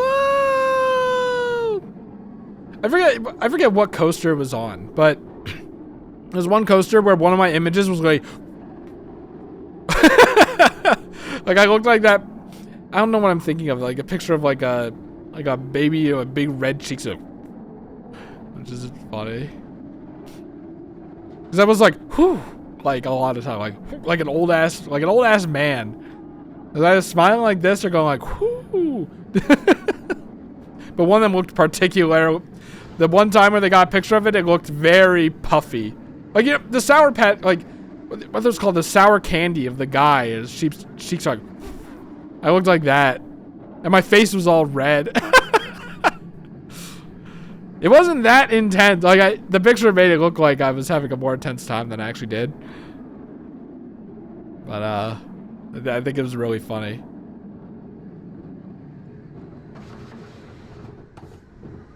Is it on this one? Is there a ride that I forgot about? Shikra, Montu, Kumba, Scorpion, Cobra's Curse. Which one is Scorpion? Maybe we did Scorpion. I fucking forget. That's Cobra's Curse. I feel like the one I'm talking about was one that we... I don't remember this. I don't remember this. I don't know. Weird. It was 1 year ago. Hold on.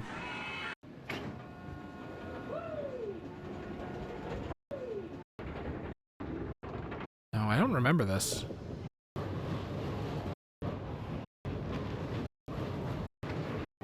It was like near the log flume. Can I get a Busch Gardens map?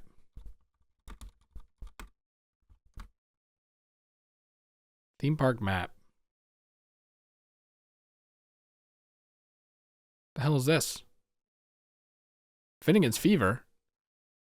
Busch Gardens. People are specifying Tampa. Is there a Busch Gardens near me?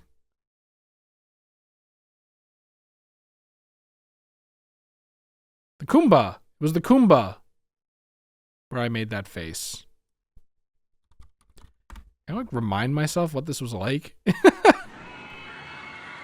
None of the coasters, well, I wouldn't say none of the coasters, but like, I think only like one coaster on this trip I deemed like not great.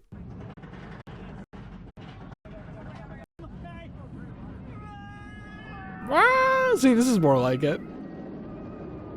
The one that was like absolutely silent was like haunting almost. You know, I remember this one because I was like waiting in line. And oh no, I remember this one. I like this one. No, I like this one. I can't believe I forgot this one. It was just, it's just a coaster. Woo, whoa. I like how it goes like kind of in the ground like that. Yeah, no, I remember this now. Yeah, this was a good one. They look so much slower in the videos. It's like you have to take my word for it. Even though that like logically can't be true. Like if I played it at 1.5 times speed, it's like it's not like it goes that quickly. Right? Like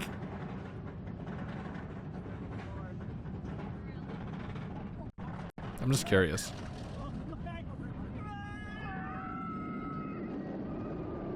This is more what it feels like.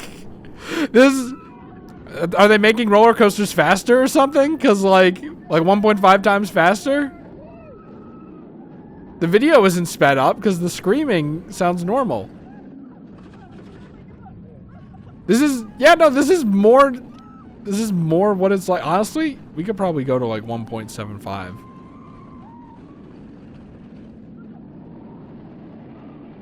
I don't know, man.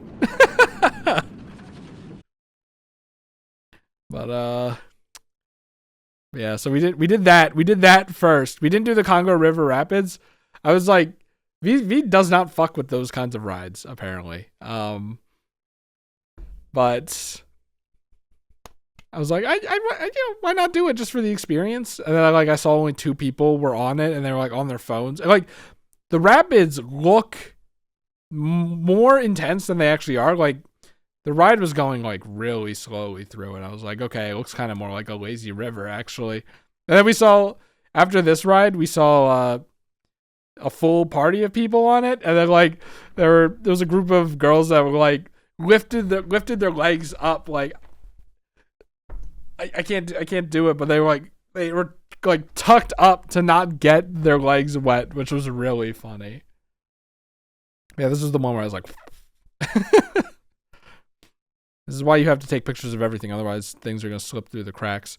So we went on Cobra ride, and I like on the way to the line, there was like this corridor, and people were writing graffiti on it. I was like looking at the graffiti. That's another moment where I was like, I feel like I should be talking to V, but fuck me.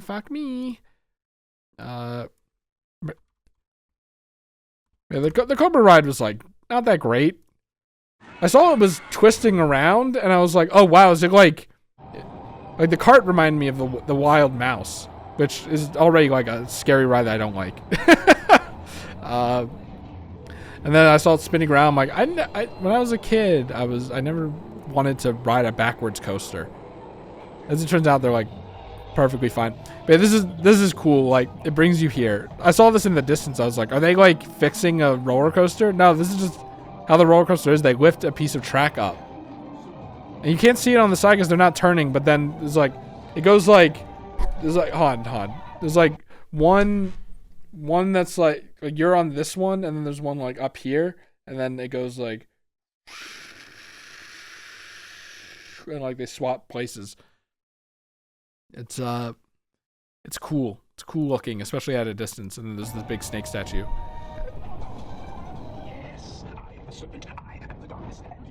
Whoops. I am the darkness. Yeah, I feel like he said something different. But this is the concept of this roller coaster is interesting. It's like pretty boring. It probably actually did go this slowly, which actually it kind of looks faster than the other coasters somehow. But like, I like the idea. So like it starts you in the front, and then it turns you backwards. So for a stretch of the coaster, you're forwards. Then for another stretch, you're backwards. And when you have long hair like mine, that shit's like fluttering in your hair or in your face on backwards coasters. And then after you experience it forward and backwards, it ramps up a little more by having it spin around. But it's not like you can manually make it spin like crazy. It's like scripted spinning, and it's pretty slow. I'm like, oh. But I like the idea. Like, it doesn't spin that quickly. It's a neat idea. It's like, it's not a bad coaster. It's just like very like slow. I don't know. Maybe I was expecting it to be a lot worse. There is no escape. He kept saying that. But the way V said it was like a narrative kind of coaster. I thought he would be talking, like there would be speakers in the car, and he'd be talking to you the entire time, and like he'd be like, "All right, then let's try this." But no, he talks a little at the beginning, and then at the end he says, "There's no escape," and that's it. I'm like, so I think this coaster kind of suffered from expectations. And then I found it interesting. You have to go up the stairs and then back down when you're done. And I don't know if I ever had a roller coaster with a moving platform. No, I had to have. Seems familiar, but there were quite a few coasters on this trip that had moving platforms to get on and off. Does this one have a moving platform? Did they like add that in later? Oh, no, okay, there it is. But yeah, that was the Cobra's Curse. Underwhelming, but you know, it's probably more my fault with expectations than not. And then we saw Christmas on Ice, and I'm like, I'm glad V suggested it because I think figure skating is awesome. Figure skating is so cool. I want to learn how to ice skate one day. It's just I was always scared of it as a kid, and like falling on my ass, and I probably would still be now. But like, part of me's like I want to lose weight first. I don't know. I feel like figure skating's like a thin person's thing. But if I could redo my life and choose an occupation, I'd like figure skating would be something I'd be interested in. But yeah, I didn't get any videos. V got some videos. She didn't send them over, but with the name like Christmas on Ice, I like thought it was gonna be like Reptar on Ice, and I was embarrassed. And I'm like, it's probably gonna have like cheesy Christmas music, which it kind of did sometimes. Other times it had like kind of mellow, ambient, cool Christmas music. But some of the outfits were pretty garish too, but it was funny. Like big Christmas bow wrapped around like on their back, like it was good. It was good, and it was real ice. V told me that there's such a thing as fake ice, and it's like plastic. But I was like, when she asked, I'm like, it sounded like real ice, and then she said, like you could tell it was fake ice because plastic doesn't kick up, and like in this, they were kicking up, I guess ice shards, snow, like all the time. So this was real ice. And I was like, I get it because we were up on the balcony. We had to walk up quite a few stairs, and we were a little late, but it didn't feel cold at all in the room. So that maybe it feels cold down there, but it's like kind of it's interesting. Yeah, we got out of Disney on Ice. I wish my phone didn't color correct. Not Disney on Ice. Christmas on Ice. It was good. It was good. I'm really glad V suggested it. We walked out. My phone makes it look brighter than it was. It was really dark all of a sudden. I thought because Florida was closer to the equator. Yeah, I know it's cloudy, but like it was like Philadelphia dark for the time of day it was. I was like genuinely surprised. But yeah, we saw all these birds up here. And then there was an alligator. Or was a crocodile. I still don't know the difference. And he had this big thing, and I was wondering what that was about. Maybe if we like search like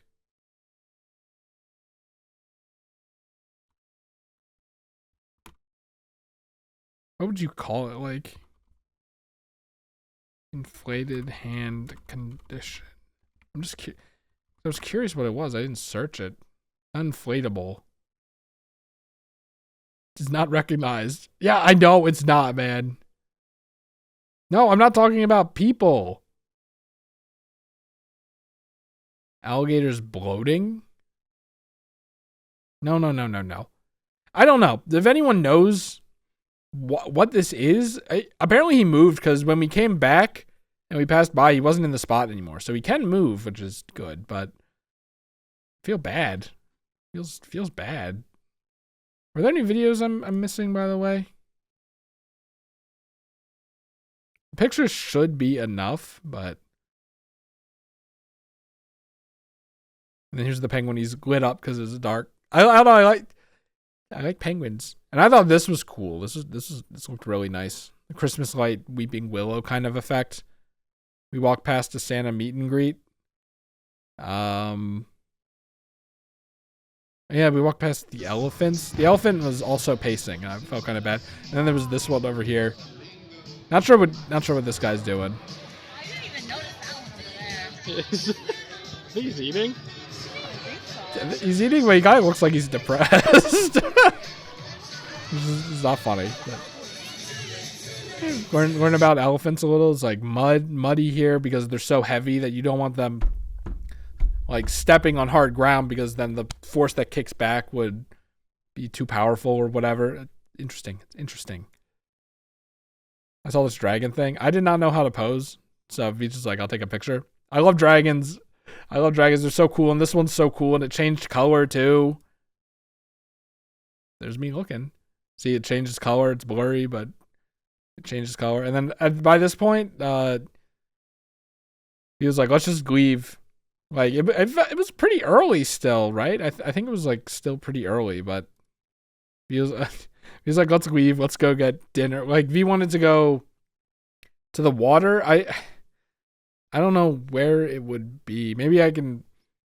I forget what the restaurant's called, but we can. But so we drove. We drove. It was near the stadium, or it was called the arena. Like, hold on. International Arena. And I thought that was just a very funny way to describe it. So we parked like the Salmon Expressway. We'll get to that. But we parked like,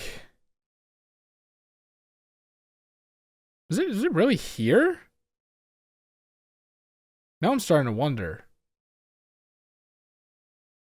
We were in downtown Tampa and there was the big arena. Hall of Fame. Tome of Knowledge. Sorry, I'm bookworm posting. This isn't what it looked like. Is there another arena?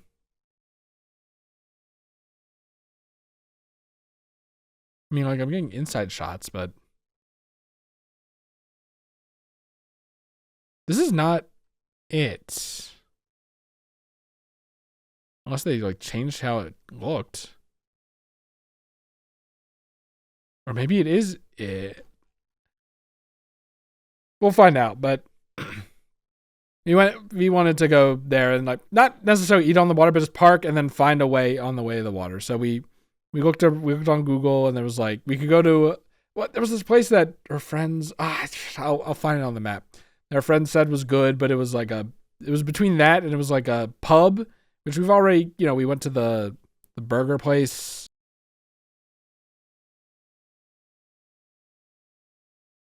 No sneeze. I hope I'm not getting sick. What did I call it? Park plague. And then because I watched Northern Line and talked to my friend Greg, I kept saying plague. I'm being infected by the Canadian plague. But yeah, so we parked. There were olives. There were olives. It was between the pub and Japanese food. And I was like, well, we haven't had Japanese. And honestly, I really don't eat Japanese ever. So sure, let's get Japanese. So we why was this here? So we walked down. This place looked pretty nice. And then we went to this Japanese place. Forget what it's called. Spoilers. Wagamama.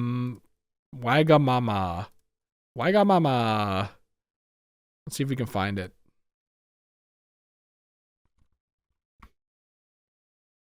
Yep, that's it. This is it. Can I get it on maps? Benchmark International Arena. Yeah, this is it. Maybe because we were seeing it on this side. And the pictures are probably on this side. Yeah, the Garrison Channel, I guess, is where is the water, as it were, the basin, the Florida Aquarium. There was that, and then there was, where did we leave from? Was it Cava?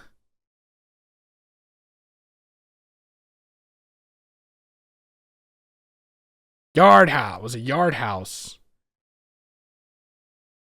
Yard House was what we were deciding between. Okay, I feel better now. But yeah, we got in. It was empty. It was like completely empty, and I didn't even know if it was a place where you dine in. But we went in, and we got these. They gave us these. They're really spicy, and I'm not really good with spicy, so like it's not great. Then we had this like roasted tuna, and I'm like, I like tuna, and I ate one, and I'm like, it's spicy.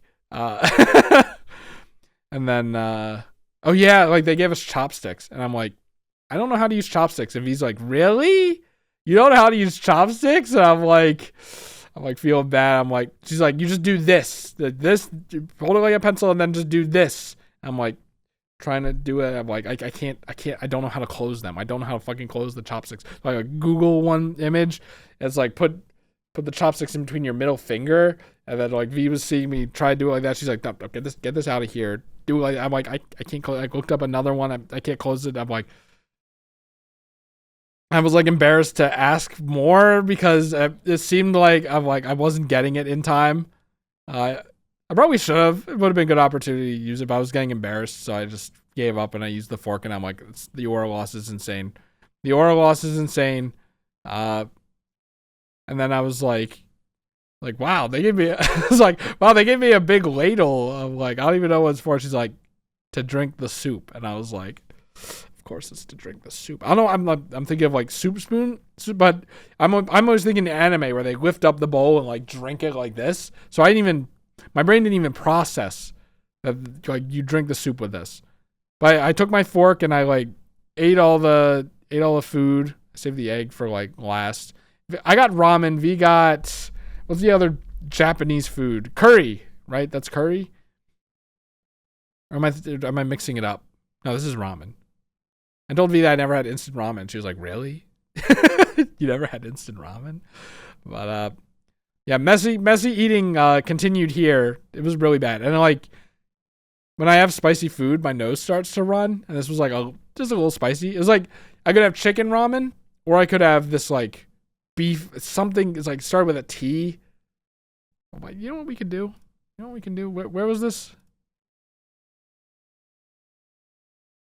It was like wah wah wah wah wah wah wah wah wah wah wah, not kava. Why do I have to press back so many times? Wagamama Tampa menu. Give me the damn menu. Main events. The main event. Kind of hoping it would be the same menu. It was the Tantanaman beef, I think. Sounds familiar. Yeah, that was it. It had like a 1 spicy notch on it. The other thing I was thinking of, at 2 spicy notches, I was like, no. I'm like, I could probably deal with 1 spicy notch. Like, there's like this spicy sauce at Wawa that I accidentally got in a burrito, and then because I'm like afraid of spice. I'm like, I'm such a baby, and I had it and I'm like, oh wow, this tastes good, and it's a nice kick. So I'm like, you know what, this could be the same thing. It wasn't spicy, but my nose was running, so I was like, being a messy eater, fuck me, like using all the napkins of the world, and then also like I'm trying to sneak in, rubbing my nose, and then afterward, V was like, for some reason after I eat, like I forget what she said, like I have to rub my nose. I'm like, I'm being so weird. I'm being so weird about trying to be normal. My God. Yeah, no, it was good. It was really good. And then I did do the thing where I drank it with the ladle a bit, just to try it. I'm like, yeah. I'm like, I really don't like slurping. So like, I wanted to do the thing, so I took the bowl and I drank it like this, and it was awesome. I get it now. I do. It always looked awesome to do, but actually doing it was so good. And then I described ramen as hedonistic food, and he was like, hedonistic? But you know what I mean? It feels hedonistic to eat it. I think, in a good, cool way. I don't know. Maybe I'm weird, but and I finished it. That's the end of it right there. I basically cleared my plate, not entirely, but is that good enough? Would that be considered disrespectful? Because I know that's a thing in Japan, right? If you don't finish your food, then it's disrespectful. Good thing I'm good at eating, because I could really live in Japan. Oh yeah, and then it's so funny. My older brother always gets dessert. Even if no one else wants it, so like holds everyone else up, and everyone like cracks jokes about it, makes fun of him and stuff. And then even when he's not there, it's like they're like, "Do you want dessert?" They're like, "No," and then the way is like, "No, we don't want to pull a Pappy." But Pappy, his name is Patrick, but we call him Pappy. And it's just stuck. Even his wife calls him that. I don't think anyone calls him Patrick. Sounds like the government. It's very funny. But so I kind of have this stigma in my brain about getting dessert unless anyone else. So like up until now, I was like, whenever someone would ask like, "Do you want dessert?" I would like look at V. I like shoot a glance at V. I wouldn't say anything, and if V said no, then I'll also go no. Obviously, with the burger place with the 1 pound burger, I didn't want fucking dessert anyway. But still, the same idea.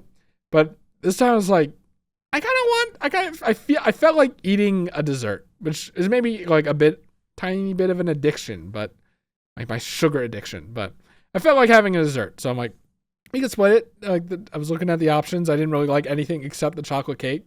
I'm like, let's get the chocolate cake. I didn't want to get the chocolate cake because chocolate cake is such a standard dessert. Okay, I love chocolate cake. I love chocolate, but like, it's such a standard dessert. And when I'm eating out, I like to diversify, and try new stuff. Oh man, not being a picky eater is so fucking awesome. By the way, not being a shy pooper and not being a picky eater is so fucking awesome. But yeah, I got this. V's like, I'm not gonna eat. I might have like some of it, but that's it.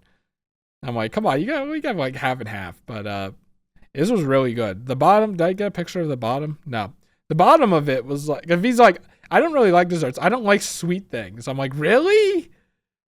That's like good because it's like healthier, but I'm like, that's so sad. Like, and the sprinkles were so good. I don't know what is in sprinkles that makes them taste so good despite just being little things. Maybe the texture does more heavy lifting, but like, this was a really good dessert. I gotta stop looking at it. But the bottom of it was like kind of like it was like kind of layered, and the bottom of it was like just pure brown sugar. And V had that. She was like, I'm done. I'm not gonna eat anymore. I'm like, you don't want some ice cream? She's like, no, I'm done. Yeah. Another funny thing about me being like thinking that like it's weird, but it's not actually weird, I guess, is like we would just kind of like share food. It's like I always thought that was like it's not like, she'd cut off a bit and then put it on her plate and then eat it. Like we just share food like you would with like your parents, or like how I imagine only a couple would do. I'm not implying anything. That's why it felt weird, I guess. Is why, because it's like for parents and couples in my brain. But no, I guess it's just normal. I don't know. It was nice to like for it to not be weird, Like it was normal. I'm like, oh, it's just normal. That's nice. But yeah, I got a picture of it just so I didn't forget what it was called. Thank God you did that, Chris. Thank goodness. So okay, this is breakfast. But like, so then what happened was we drove home. Something awkward, not talking. You get the fucking gist. And then oh yeah, it was so funny. Like we were trying to get home, and V missed the exit that Google Maps was saying. So then she went up the next like ramp, and there was a sign that was like, what did the sign say? It's so funny. It's like pay the toll or get a fine. It's like so aggressive or whatever. And he's like, I really, really don't want to pay a toll. But she went up the ramp that said that, so I'm like, I think you're gonna have to pay a toll. Like, look on the bright side. Like, it'll be a funny story one day. We'll go, remember when you took the wrong exit and had to pay the toll? That was fun, right? Like, we'll all look back and laugh at this moment. And then V like saw a split, and she took a gamble and like took another exit that Google Maps wasn't saying, and it brought us back down. Okay, hold on. Can I get a picture of this thing? Actually, did I fuck up the map? It was the Selman Expressway. She's constantly saying, I fucking hate the Selman Expressway. I hate the fucking Selman Expressway. But the way it works is like, it's like, there's a road on the bottom that's like a normal road, and then there's this on the top. It's like a Sonic the Hedgehog level, where it's just literally right above the road, the normal road. And I guess it's just like, it's weird. It's very, very weird architecture, but just to have that, I thought it was weird. But maybe I can. Where's the little guy? Here. I'm not on the expressway. Can I go down? Maybe? Don't be weird. Google, don't be weird about this, okay? It's so funny if you was talking about this so much. But anyway, the point is she dodged the toll. She got us back down on a gamble. So, and she was like so happy about it. She was so proud. It's so funny. I swear to God, it's just like the road right under it. Maybe if I just like pop it here, we can look at it at a distance. No? Where were we? Where were we? I want you to get a visual of it now. The funny thing is, it like by the time you get to the bridge that takes you across, it seemed a lot bigger. Oh, it was the cool thing about this bridge, by the way, is or was it this bridge? Maybe it was this bridge. I don't know. Cool thing about one of the bridges is like there were a shit ton of boats on cranes, and like it's just like they looked like abandoned. It reminded me of like Little Nightmares or something. I don't know. It was cool, but it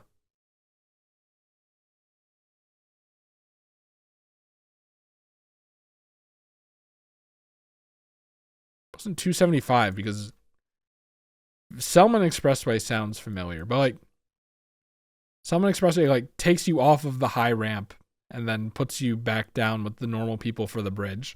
So I'm like, is it really that worth it? Whatever. I don't know. Wait, they had a Trader Joe's here? I don't think it matters. I'm just like, I was worried about I would need more Trader Joe's deodorant. Trader Joe's deodorant is my deodorant of choice. Doesn't irritate my skin like other stuff does. But maybe that was more another problem. You just have to take my word for it. It's just this huge pillars holding up this expressway bridge above you. Like, whatever. So, did I write a note about like when we got back or something? Orange Coaster was closed. Blue Coaster was casual, but actually a bit of a head rattler. Must be getting old. Cobra was babier than I expected. After seeing people spinning around, took the train. The announcer was really funny. Christmas on Ice was really glad. I'm like skipping some things that I wrote. Want to go see more animal? Oh, we did go to see more animals. Yeah, that's what the elephants was, and we didn't really. The penguins were inside. It was sad, but the wharf parked 15 minutes from the wharf, and walked towards a justified place to eat. I'm curious what I wrote. Went to a Japanese restaurant over a grill, even though that grill came recommended by our mutual friends because Japanese is something I never really had. Got seared tuna, which is a bit too spicy for me. A bit. I got beef ramen. Never had beef. I never had ramen before. It was kind of like an anime. I drank it from the bowl to get the whole thing. It was really good. I also didn't know how to use chopsticks and couldn't figure it out, which was a huge oral loss. But V ended up using a fork too, so it mitigated that. But I forgot to mention that V was using chopsticks at the start, and then she just used a fork, and that made me feel a lot better. It's so funny. It's so funny how like embarrassed I was by that. Drove back to the hotel. V missed the right ramp and took one that had a sign about paying a toll. She was agonizing over it, but right before the cutoff, she was like, "This other road leads to a place in St. Petersburg. Let's try that." Which took us to the road literally right below the expressway, so she actually avoided the toll. Open parentheses, awesome, close parentheses. We even merged back into the expressway. Oh yeah, also we had to stop a bit because for some reason, like, maybe there's like spice on her hands or like sweat or whatever. Maybe she was sweating from the expressway thing, but she's like, I have to stop and rub my eyes, like I can't drive. So we pulled into a Wells Fargo and did that. Got there at 9. Watch Greg pull Manhattan Cafe. So I did use the laptop for something else. Earlier in the day, Greg was like, "Do you want to watch me pull for Manhattan Cafe?" And I love watching my friends pull stuff in Gacha. It's weird. I'm weird about it, I guess. But I'm like, yes, please. Like, if I have time when I get back, let's do it. So I got back at 9, so we had time. I pulled out the laptop and I like just joined a Discord call. Greg opened up Uma Musume, pulled Manhattan Cafe in the first 10 pull. And then we talked about it for a bit, and then that was it. So I just left to preserve more battery and like just a nice little thing. Decided to go to bed because I wanted 10 hours of sleep and wanted to be ready by at least 10:30 and was tired. Oh yeah, because we planned. Oh fuck! What am I saying? We planned. We plan to leave for Orlando at 10:30. So, yes. So I woke up, and I actually woke up on time to get breakfast. Here's the breakfast, and it was good. It was good. You had bagels, you had the toaster there, you had sausage, you had eggs and potato. I think potato. It was something. The egg sign was like over here, so I thought this was the egg machine, but this was two things. This thing made you just waved your hand, and then it like plopped a pancake down, heated it up, and then dropped it on a spinning thing. You had your cereal, Fruit Loops, Cheerios. Don't know what these are. Yogurt, oatmeal, like brown sugar and stuff, like fruit. I don't remember what this is. Milk and then juice over there. It was a really good, and bananas and apples and oranges. It was a really good thing. So I started off with this, and I wanted to try this bagel. I thought it was like, something smelled good. I thought it was this bagel. It was not this bagel. This bagel's like kind of spicy. So that's a pancake, like too much cream cheese because I love cream cheese, and bagel, some like little sausage bits. And then I went back and I got more. So apple juice, cranberry juice, too much yogurt. I used to eat like a cereal bowl of yogurt in college. It was kind of a problem. I love yogurt though. Got some oatmeal with some brown sugar. I probably should put some more in. And then yeah. So what happened was, what was my next thing? I had the eggs and the juice and I actually had a lot of the yogurt, and I ate like the oatmeal, and I brought the cereal and the banana up to my room to eat later. Because I'm like, I'm full now, but I do want to eat these. So let's let the food digest a bit while I go shower and whatever.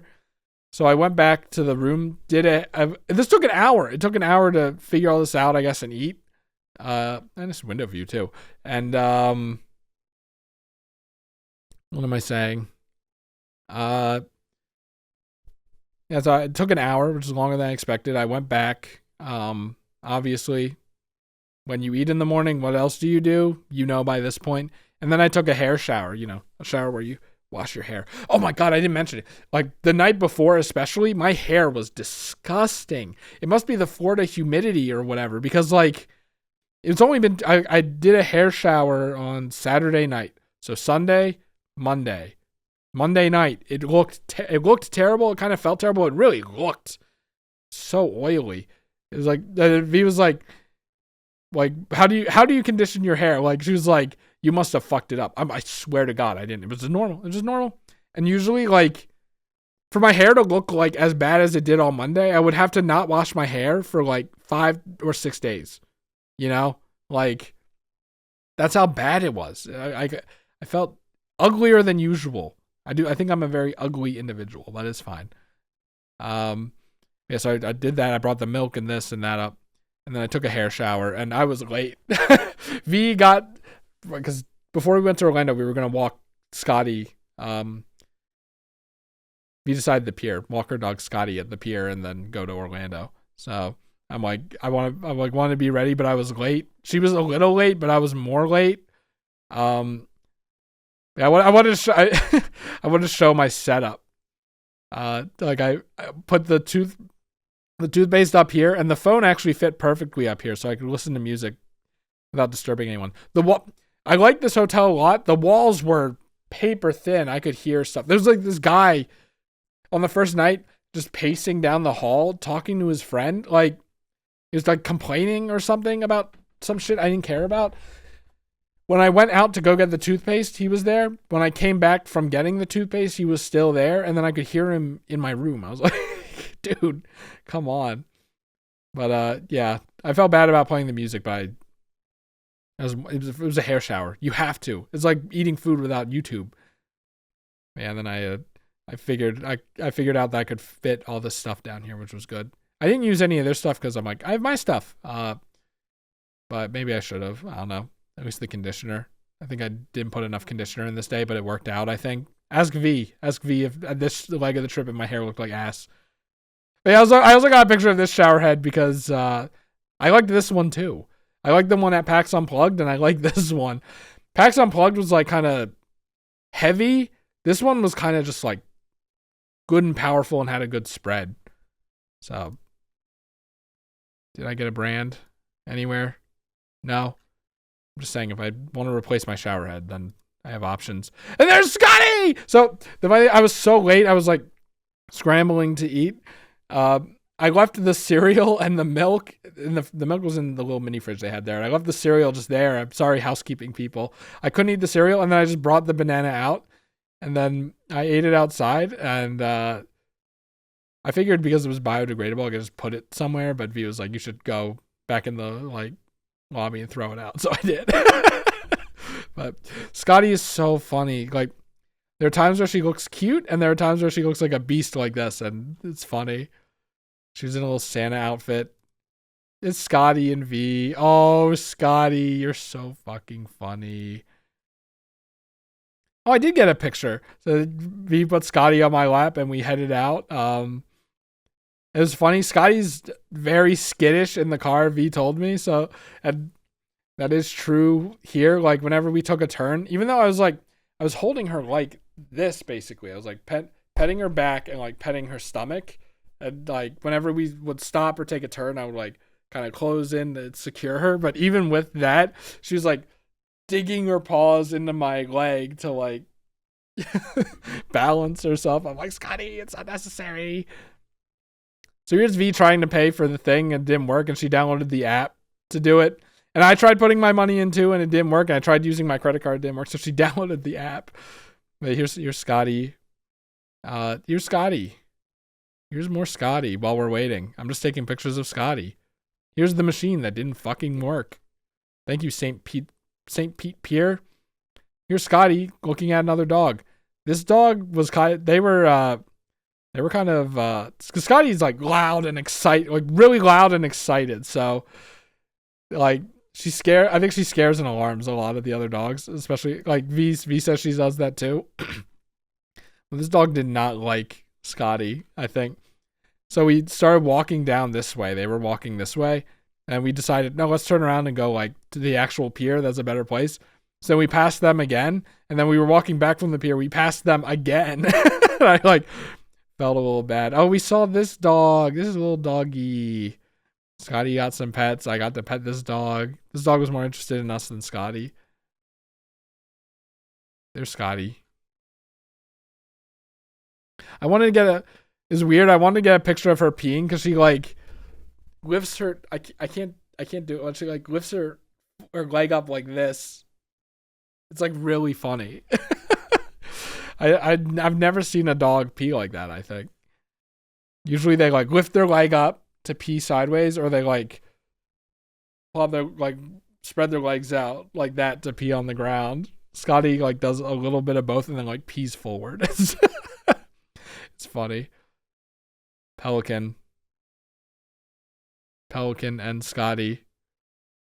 This is us walking back. So the funny thing is, I'm a fast walker inherently. You could ask my friends that I went to Otakon with. Like, we would walk to the train station and stuff, and I would always walk faster than them and have to like stop and turn around and be like, what the fuck? And like, there's a funny story there where we couldn't fit everyone in the car. So because I drove my car up because it's like just Washington, D.C. or whatever, right? I gave them my car keys and said, I'll walk because I'm a fast walker and I don't mind walking, and no one wanted to walk. We could have stuffed Connolly in the trunk, which would have been funny. But I was like, no, I'll just walk. It was really hot, by the way. It was like 93 degrees or whatever, but that's either here or there. I walked from the train station to the Airbnb, and I got there like 10 or 20 minutes before they got there. So I'm a fast walker, and when I walk dogs, I like to keep pace with them, so they're not being pulled back by me being a fucking weight. And Scotty is a fast walker despite being a small ass dog. So I walked fast normally anyway, and then Scotty was walking even faster, and V like couldn't keep up, and she had to like run. Like every so often she had to like run back up to us to close the gap. It's very funny. I'm gonna see. She posted a picture somewhere of she posted a picture of me being far in the distance. Where is it? There are a lot of good pictures here. Here. Whoops. Where do I grab Discord? Here it is. Like this is like the average distance between me and V during walking Scotty. But Scotty was tired. She was very happy. She was very happy with my dog walking services, and I think Scotty was happy too. But Scotty was really funny. If she didn't want to go somewhere, like we had to make a turn here to go to the restaurant we wanted to eat at, and like she wanted to keep walking straight, so like she like stopped. I stopped. I was like, Scotty, let's go this way. And she just like looked at me, and then V eventually got her to go. So here's us at the restaurant. Scotty's sitting. She loved the waiter. She would like try to jump up on him all the time. It was very cute. I don't know if I got a picture of it. The waiter brought some water for her. Scotty is so cute. Oh my god. Scotty drinking the water. Beast-like creature. Oh, she's so funny. Oh yeah, and then her tail is normally curled up, right? But when she relaxes, her tail curls down like this. It's so funny. Like, so I always thought when dogs have curled tails like this, it's just natural. They don't have to do anything. But if she's relaxing and the tail curls down, like, what does that mean for like, is she exerting effort to achieve that? I don't know.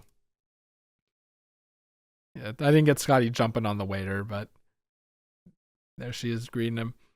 I got the special. It was like some fish I don't know tacos.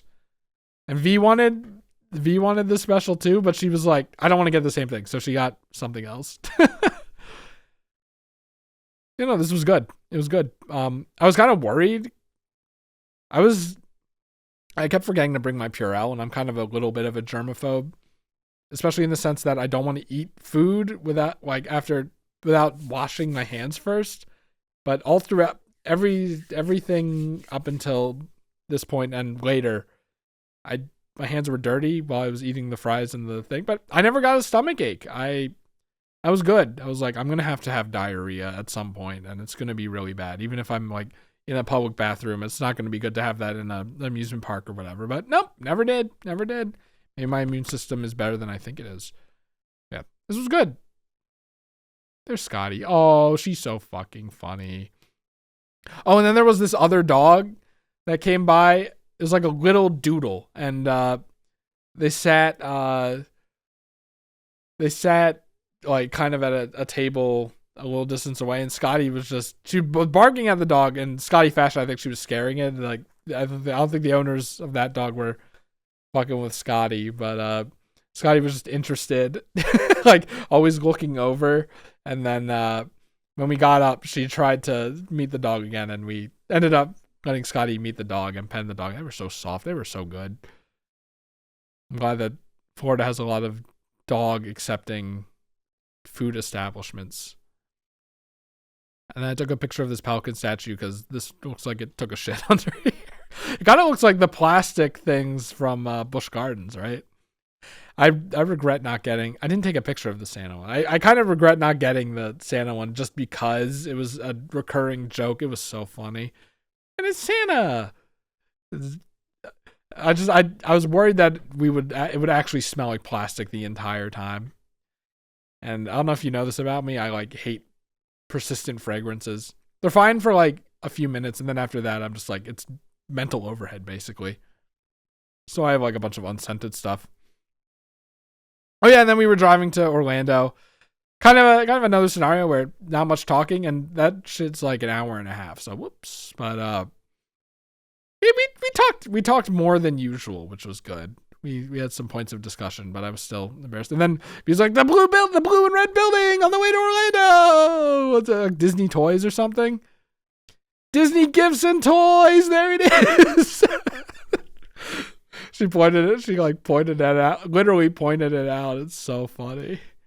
And then, okay, before we talk about it, so We went to the hotel. It was Park Soleil, 4-star hotel. Seemed like I don't know what a 5-star hotel looks like, but my aunt, as you know, was supposed to come. The reservation was under her name. I was like, usually that doesn't cause a problem. At True by Hilton, the other hotel, it didn't cause a problem at all. I don't know if my name was on the thing or if they just didn't care. I think, as I said the name was under my deceased uncle because he's the one with his account is the one with all the points.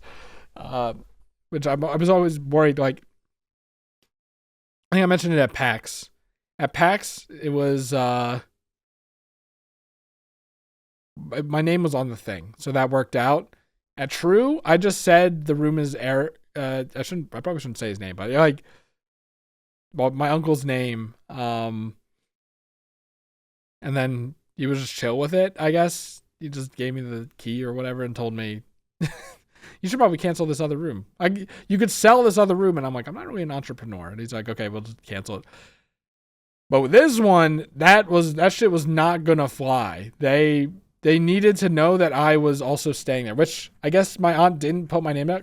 She got a room for herself and this is a shit ton of Hilton points, okay? She got a room for my mom and herself. She got a room for me, even though I was perfectly fine with staying there, and a room for V, because I was like, V would probably feel awkward staying in a room with any one of us. So I'm like, can we make sure that my friend gets a separate room? So that happened. Was the room that was for me not under my name at all? I don't know, but an hour and a half of trying to figure this out. I'm like, we're talking about it seemed all good. It's like, okay, but we're gonna need to call your aunt then. I'm like, okay. The guy went, he didn't come back. He didn't fucking come back. So I called my aunt, asked if they did anything. They called about anything. And there's this thing where the hotel was like that night or the night after, like take you to MGM after hours, I guess, to like try to sell you timeshares or whatever. But it's like basically after hours, gave you $100 credit.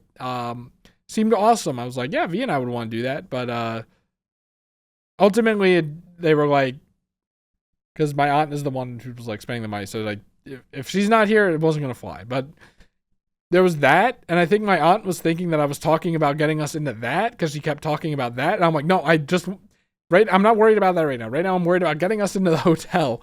It was a lot of waiting because I'm too polite. I'm like, I want to give them time. I don't want to be the guy that's walking up the front desk and going, hey, have you made any progress on this? Blah, blah, blah. You know, like, V was waiting in the car.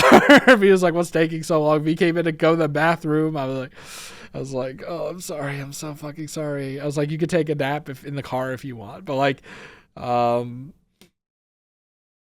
eventually I don't really know how it worked out, but I went up. They called my aunt again. And then I guess what happened is she changed the entirety of her account to be in my name. So like earlier today, I told her she should probably revert that. But I think that's how it went down to get us into the rooms. So, and for some reason, like, I guess one of the rooms was canceled because there was only 2 rooms. I don't know. It was a fucking mess. An hour and a half of our lives just shaved off. But so we go in to the room, and V's room is like a normal kind of a pretty normal hotel room. And then we go into my room, and it's a fucking like, right? It's a penthouse. It's literally a penthouse, like a penthouse suite. At the front, I heard them call it a PH, and I found that interesting. But can you see there's Reimu, the Mario. I was hoping you could see the Hotel Mario pin of it's clear and them walking in. I didn't take any pictures like that. I gotta do that. It's like a clear rectangle, and it has Mario and Luigi walking in, so you can like hold it up to your camera, and make it look like they're walking into somewhere. Nice of the princess to invite us to Nice of my aunt to invite us to Park Soleil, eh, Luigi? Nice of my aunt to invite us to Park Soleil, eh, V? I hope she didn't spend too much money. But yeah, so V's room was right here. We had a shared door. which was nice. I just left mine open, and I kind of treated this as like common area. And then my room was in really, Chris. It's because it's in the dark, and for some reason my phone is like hold it steady in the dark. We couldn't figure out how to turn the lights on. As it turned out, you had to turn the lamp on for the switch to work because it only, controls the whatever. So I had this room, and then we had this big bathroom. I couldn't figure out the lights here. It was this similar thing. And then this was the view outside. It's like a nice center view of the hotel or the pool. Oh, you know what? The penthouse had a balcony too. Like, it was crazy good. I'm trying to think if I ever stayed here. I feel like if I stayed here as a kid, I would have remembered going down the slide. It's like it's familiar, but maybe it's not. Maybe we stayed somewhere else. I don't remember. When I was a kid and whenever we came down to Florida, we would always like stay at the hotel too. And I'm like, nowadays, I'm like, why would you ever do that? You only have so much time. You want to go to parks. But like, now that I think about it, I'm like, for the parents, it's like entertainment for the kids for free, basically. So I'm like, I get it now. But yeah, we did no pool or anything like that. Here's the room. The checkout date was a day after I was leaving too. So I don't know. Weird. Oh yeah, okay. So then we got there. I think, yeah, we took like a 30-minute nap or whatever. V wanted to nap for like 30 minutes to an hour. I forget what it was. Because she's the napper, right? Do I have anything in my notes here? No, I have Wednesday night Wawa dinner. And then after that, I have from the Snow Miser community on Reddit, Snow Miser and Simba. Okay, good job, Chris. But should we have any were there any videos since this? Yes. Oh yeah, I got a video of the lights here. It's nice. What's this? So loud.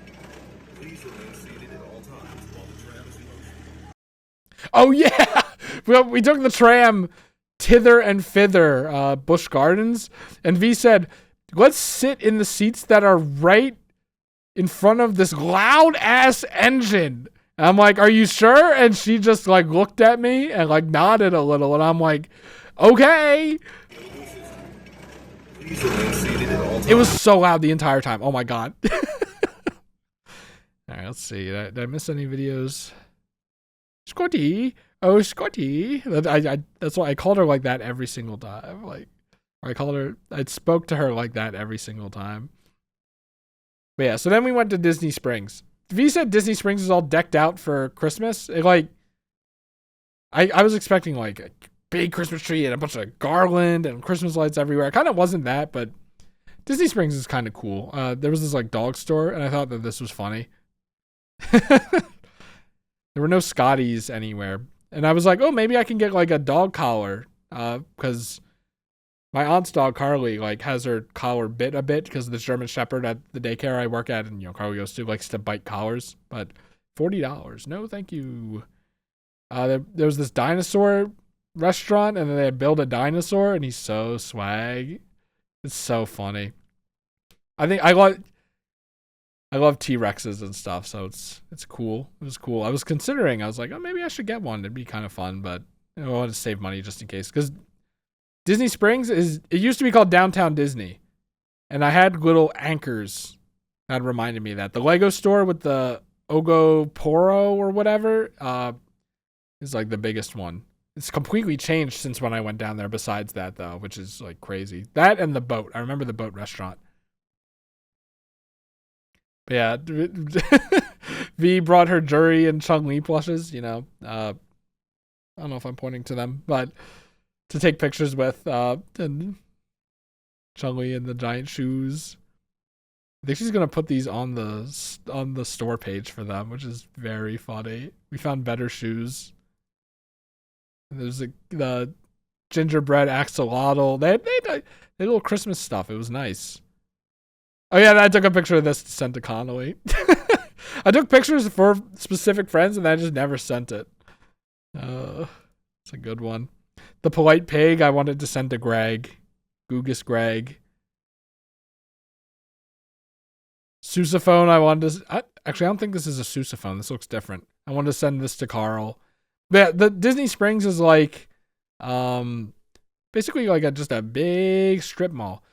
What were some notable things? We went to like Uniqlo, because I like their shirts. They sold like Yokai Watch shirts or whatever. They didn't have the collab section anymore. Apparently, V was like, "Where's the collab section?" I'm like, "I don't know."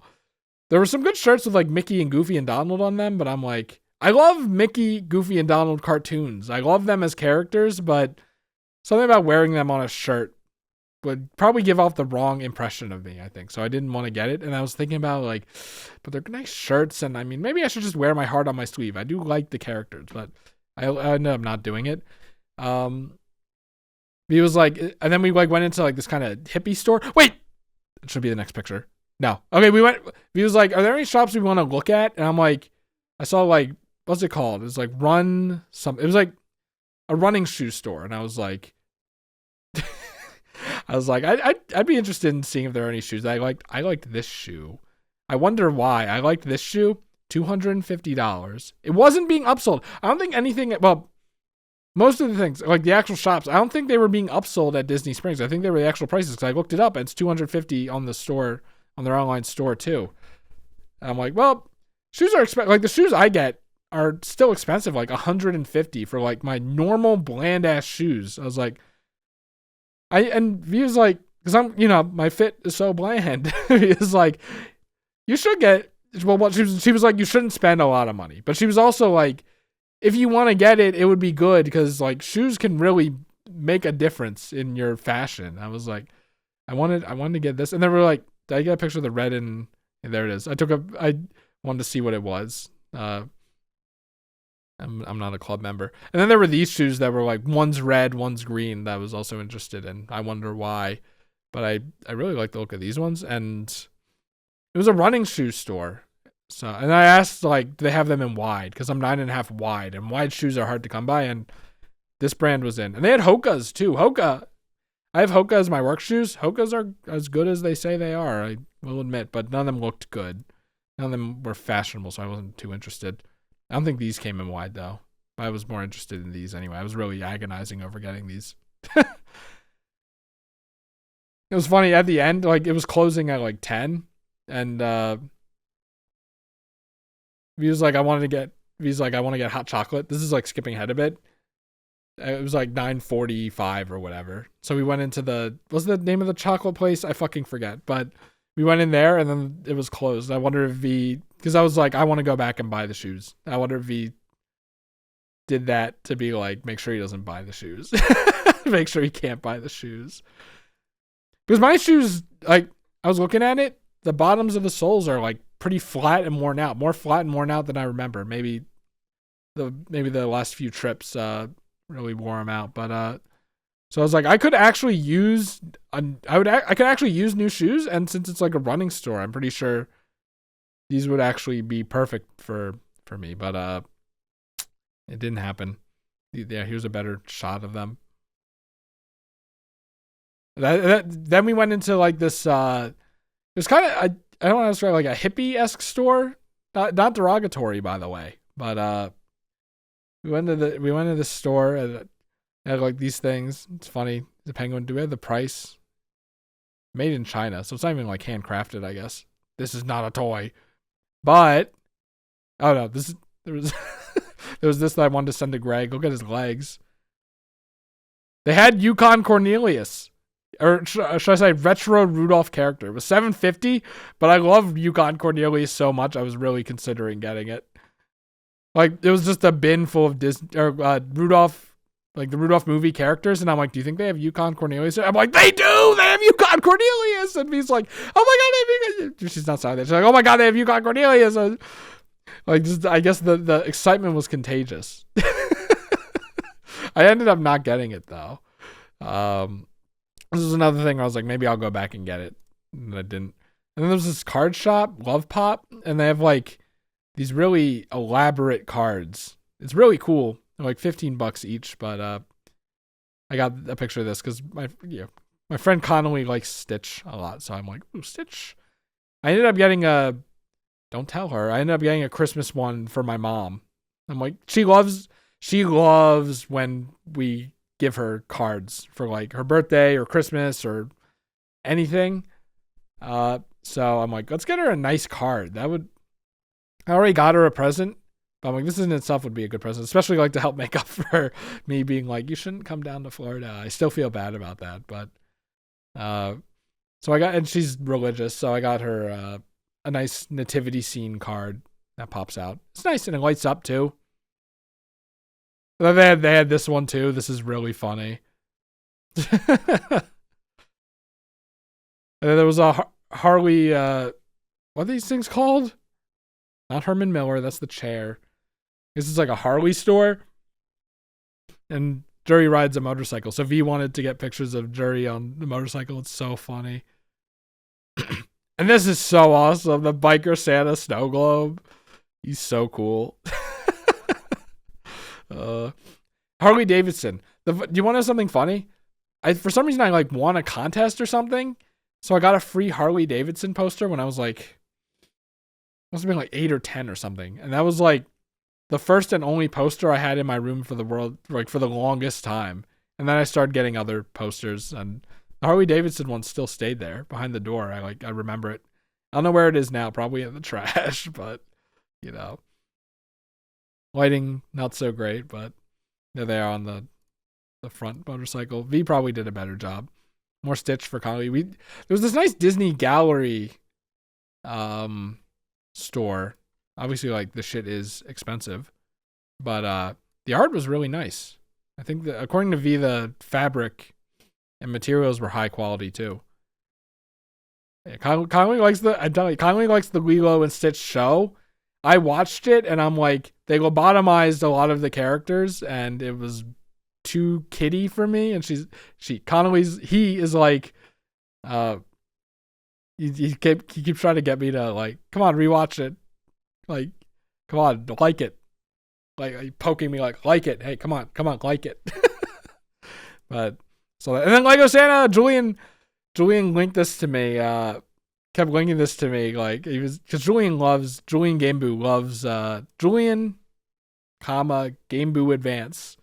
Friend Julian loves Lego. So, and you know me, I love Christmas. So he like kept sending me this, and I'm like, we have to go in the Lego store to see if Lego Santa is there. There was a line, and I'm like, we have to come back when there's like no line or whatever. I have to see for Julian's sake. And I was like, maybe I'll buy it. It was like $55, and V was trying to talk me out of buying it. I was really close to buying it. Someone took one of these, and then it's like there are only 2 left, and someone walked by. It's like, oh, there's only 2 left, and I was like, should I get it? I ended up not getting it, but I was really close. I was really close, Julian, just so you know. And there was a gizmo. I wanted to send this to Conway. It's so funny. Look at his underbite. Oh, and I want to send this to Gavin. I was surprised they had a Gavin. There's obviously a Chris. Of course. There was not a V. And then we ate at because we were like, where do you want to go? So we like, where do you want to go to eat? There was like these interactive touchscreen, like giant billboards. You could touch the screen and you could go like attractions, or not attractions, but like dining, shopping. So we like dining, and we looked at the list. I was like, we haven't had Mexican yet. Let's have Mexican. So we went to this place. I don't remember what it was called. It was really expensive. It was really expensive. But something other moment where I wasn't talking. I didn't know what to say too much, so it was awkward. But this thing. You got that. I don't remember what they were called. There was this drink. It's like this rice drink that V wanted. It was on here. It was $18. She's like, the most I'll ever pay for a drink is like $8. But I was like, maybe because it was spiked and it had rum in it. And I was like, maybe we can ask for one that isn't like that. Maybe it would be cheaper because it didn't have rum. But we ended up not getting it. But I wanted to try it because V seemed really excited about it. I got this like pulled pork tacos or something. Messy eater. I'm a messy eater. Fuck me. We got. Oh, these were quesadillas, and I'm used to like Wawa quesadillas. Can I show you a Wawa quesadilla? How do you spell it? Oh fuck. I got it. I got it. I'm used to Wawa quesadillas. They look like this. It's like together in one. I'm like, this is how quesadillas look, right? Apparently not. Like, these are I was like, these are tacos. I'll have to ask Moy. But whatever. Mexican expert Moy, who lives in Mexico. Yeah, I put this in and I like poured that on. I didn't use the lime because I don't like citrus stuff. Like, I'll eat an orange and I like orange flavored stuff, but like orange chicken, no. Ew. Orange like in a drink, no. Or like lime in a drink, no. I don't like it. I don't know why. I'm weird, but and then we had to make her tacos and she didn't have enough tortillas. Ghirardelli, right? So like by this point it was like getting late. V wanted a hot chocolate. And I'm like, yeah, I could go for hot chocolate. Like, because we knew there were like, I guess I don't know if V knew she could get hot chocolate or she's just like, of course you can get hot chocolate because we were looking at I googled where to get hot chocolate in Disney Springs, and then we had some options and we went to Ghirardelli. It had a line. They gave us a pager, and apparently it makes sense. We waited like, I feel like 15 minutes for V's small hot cocoa and I'm like, I overpaid for it, but I really felt like a dessert. It's like really craving a dessert. So I got like this chocolate lovers brownie sundae. And V's like, I might want to try one of those. And she's like, is it all chocolate? I'm like, yeah. And she's like, I don't want it anymore. And I'm like, what? She's like, I don't really like chocolate. I'm like, what? But you're drinking literally liquid chocolate. And she's like, it's different. But I just saw the fact that we got a pager interesting. But we did wait there for a while. It was good. It hit the spot. It was worth overpaying. Like, I know I'm the kind of guy who overpays for stuff and spends money just like water and stuff, but like it really hit the spot, man. I don't know how to describe it. It was very good. And apparently the hot chocolate was also really good. I probably shouldn't have had it because when I was trying to sleep later that night, it gave me a bit of indigestion that kept me up a little, but it wasn't that bad, thankfully. My indigestion can get really bad. But yeah, so that was that. And then we got dinner at, was that Wednesday, Tuesday, Wednesday? No, we didn't get Wawa because we had our Mexican dinner. Yeah. And there's nothing. We went back to the hotel, slept. I woke up for Epcot. I forget what time it was supposed to be at. Like, I don't know, but like I got up, I did my stuff, and then I just played the Switch. Like while I was waiting for V, the Switch actually did get used, by the way. I booted up Kirby Air Riders and I'm like, road trip. I don't really want to do road trip. It seems like it would be kind of boring, so I'm like, I could just knock out some road trip. I don't really care to stream it anyway, because like I learned that to get the true ending, you only need the vehicles and you can do it on casual. And I'm like, why wouldn't I do it on casual? So I'm just like, I'm not gonna stream it. So I did some road trip until V was ready, and then we went to Epcot. Oh yeah, my aunt had aunt. No, no, no. Okay, my aunt had she bought the Epcot tickets for us, and she couldn't find them, I guess. So she's like, just buy it, I'll reimburse you. So I had to make a Epcot account and download the Epcot app and then buy the ticket for fucking $188 or whatever. And then while we were driving there, I was trying to figure out how to get the fucking ticket on my phone. It's like, you need to have like you put it on your Google Wallet. I'm like, what? So then I had to like make a Google Wallet thing, and just a whole mess. But wait, hold on. Actually, have there been any videos since? I don't think so. No. Okay. This was me trying to remember where we parked, but by taking a picture. But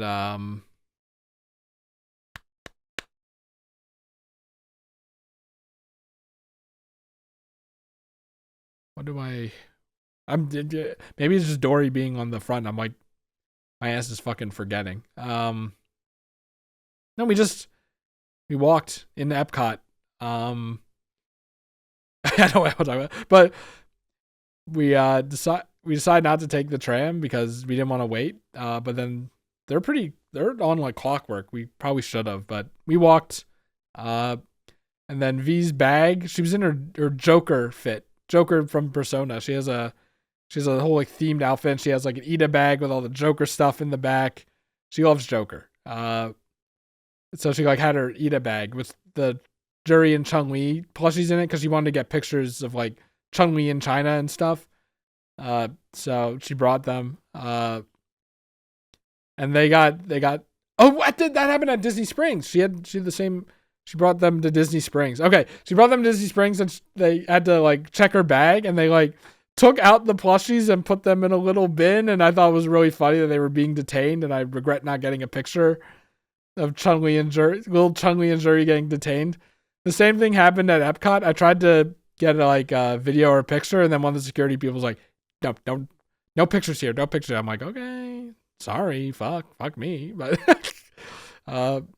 yeah, then we immediately went into the world of, what's it called? The Epcot ball ride. Oh, actually, you know what? I did. The funny thing is, I completely forgot. I've just been talking. I was going to do the tier lists, right? And then I was, because I got all these hats. I was gonna, if you wanted to skip to a specific part, I was gonna be like, for like day 2, I'll wear this hat, and then for like for Busch Gardens, I'll wear this and stuff. Just so like you would know where to skip to if you wanted to. By the way, is this not? It's not zoomed out. This one isn't zoomed out. Okay, hold on. Really quickly. Let me see what the filters for this are. 500, 600, 200. So let's take this. Filters. Okay, so I've probably been really zoomed out. 500, 600, 200. Is that right?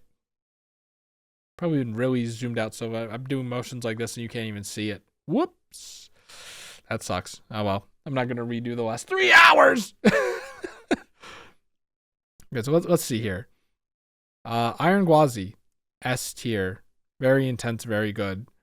Shikra, very funny. I really liked. It made me smile.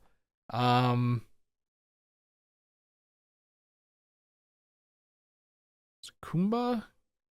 I didn't even talk about Montu. We did Montu as well.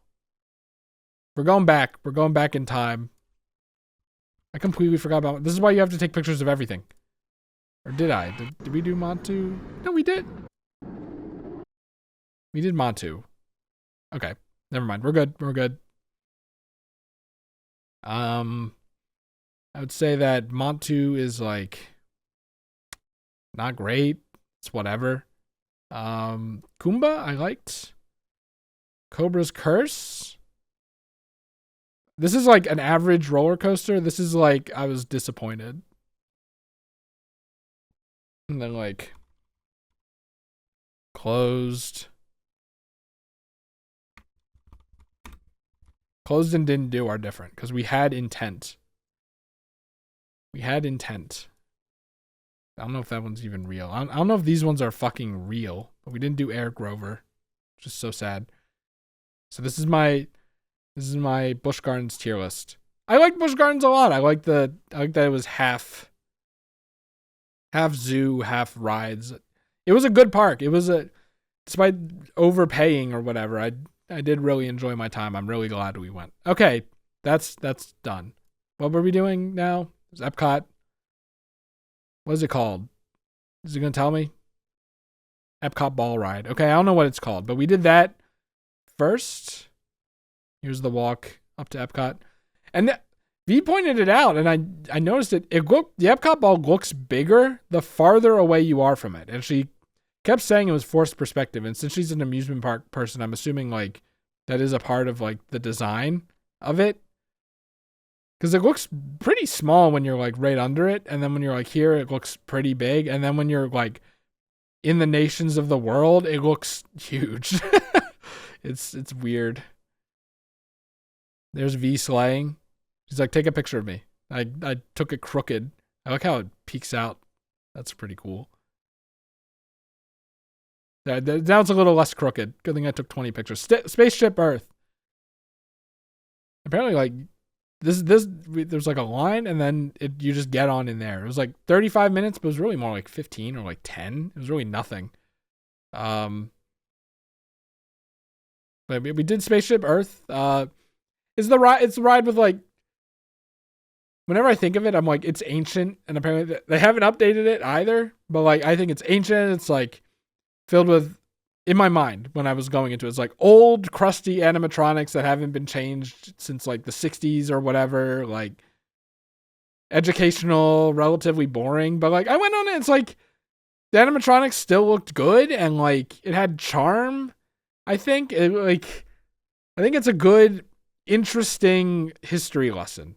That's the thing. I was like, I'm not really a history guy, and like I'm like, I already know all this stuff. Like, it's general stuff. Like, what could they possibly teach me? But I liked it. It was good. I liked it. I'm pleasantly surprised that I liked Spaceship Earth. And then at the end of it, they have a bunch of mini games. There was this driving one, and V was. It's like where's the button?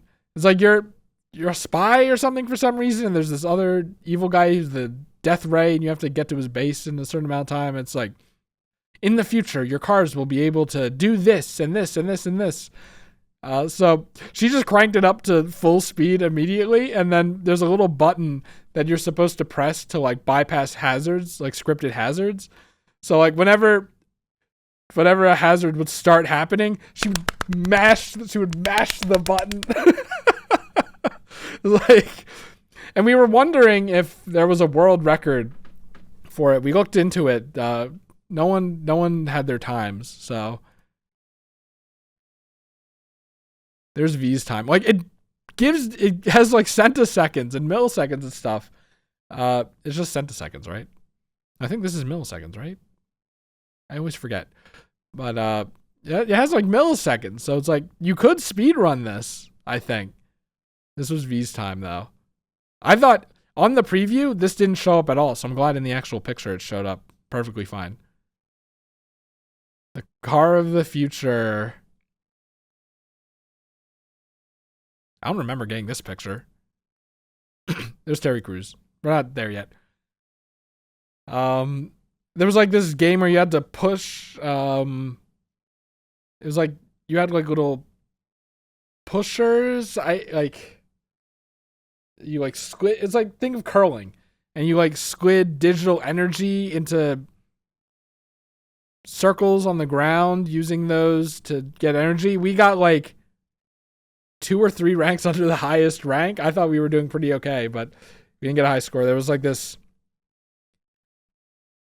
like Simon Says kind of game where, you know, V had 3 colors, I had 3 colors, and then that is kind of like a rhythm game thing too, where you had to time it when it went over the thing, like Project Diva or whatever. V says she hit the button, but we messed up on one of those. And there was like this game where you were supposed to have 3D glasses, but there were no 3D glasses, and like you had a joystick and you had on the screen it was like a 3D claw, and you had to grab body parts and put them on a skeleton in the right place, and it was really specific actually. You had to use the shadows. At least I figured out you had to use the shadows. And then the game told me. I figured it out first though. And it's like the energy one was obviously about like renewable energy or whatever. I guess you got a higher score if you used renewable energy instead of coal. The rhythm one was like, in the future you'll be able to take tests at home and then send them to your doctor instead of going to the doctor. I didn't really get that one.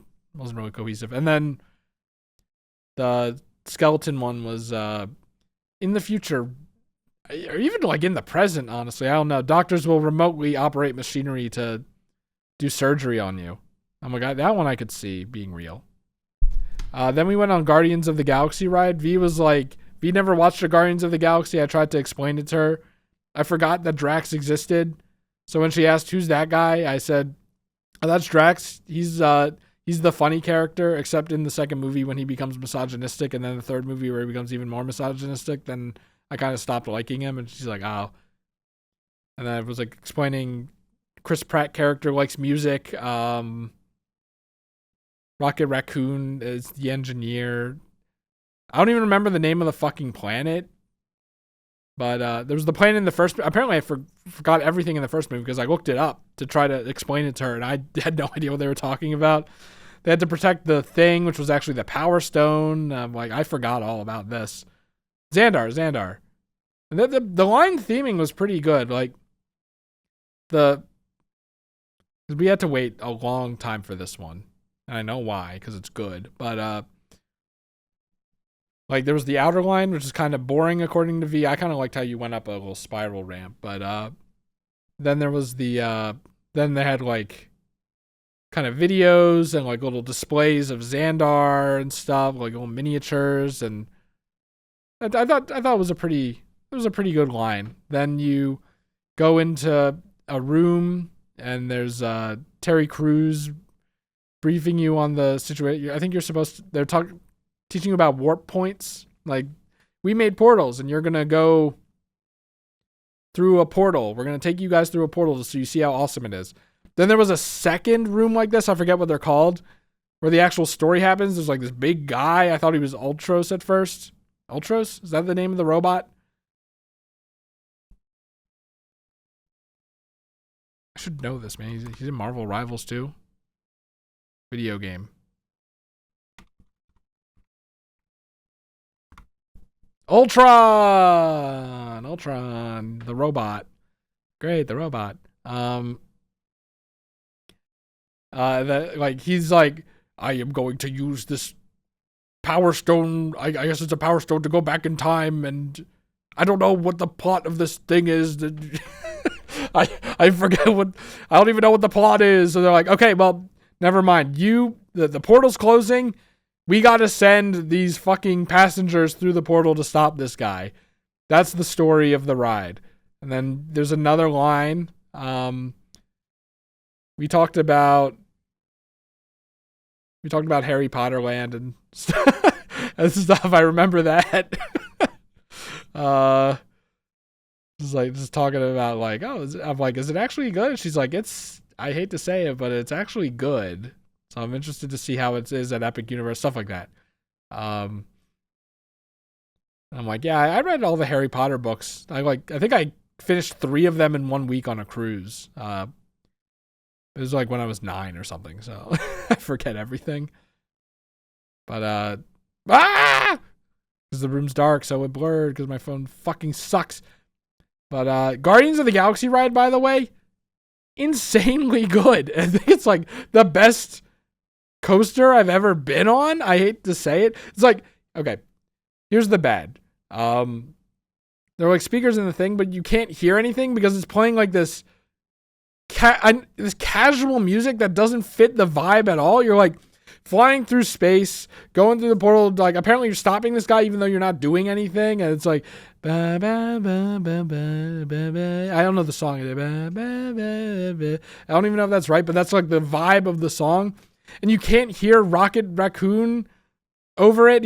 They're like talking about stuff. You can't fucking hear them. And then the villain has this big like filter over him, so you can't even understand. You can barely understand him when he's like on the screen anyway. So like he's on the dingy little speakers, like with that fucking music. You can't hear him at all. Like, I don't know what's happening with the plot, but the roller coaster is so good. Man, like it has so many turns, it has so many awesome set pieces. Like there's like the moon, and then it like faces you in towards the moon as it like curves you around it, and like a shit ton of those, and the stars look good, and it was a good fun speed despite being a dark ride. It was genuinely so good. So like V was telling me that like a lot of people were like, ugh, Guardians of the Galaxy. And then they ride in, they say, okay, Guardians of the Galaxy, you can stay because the ride is that good.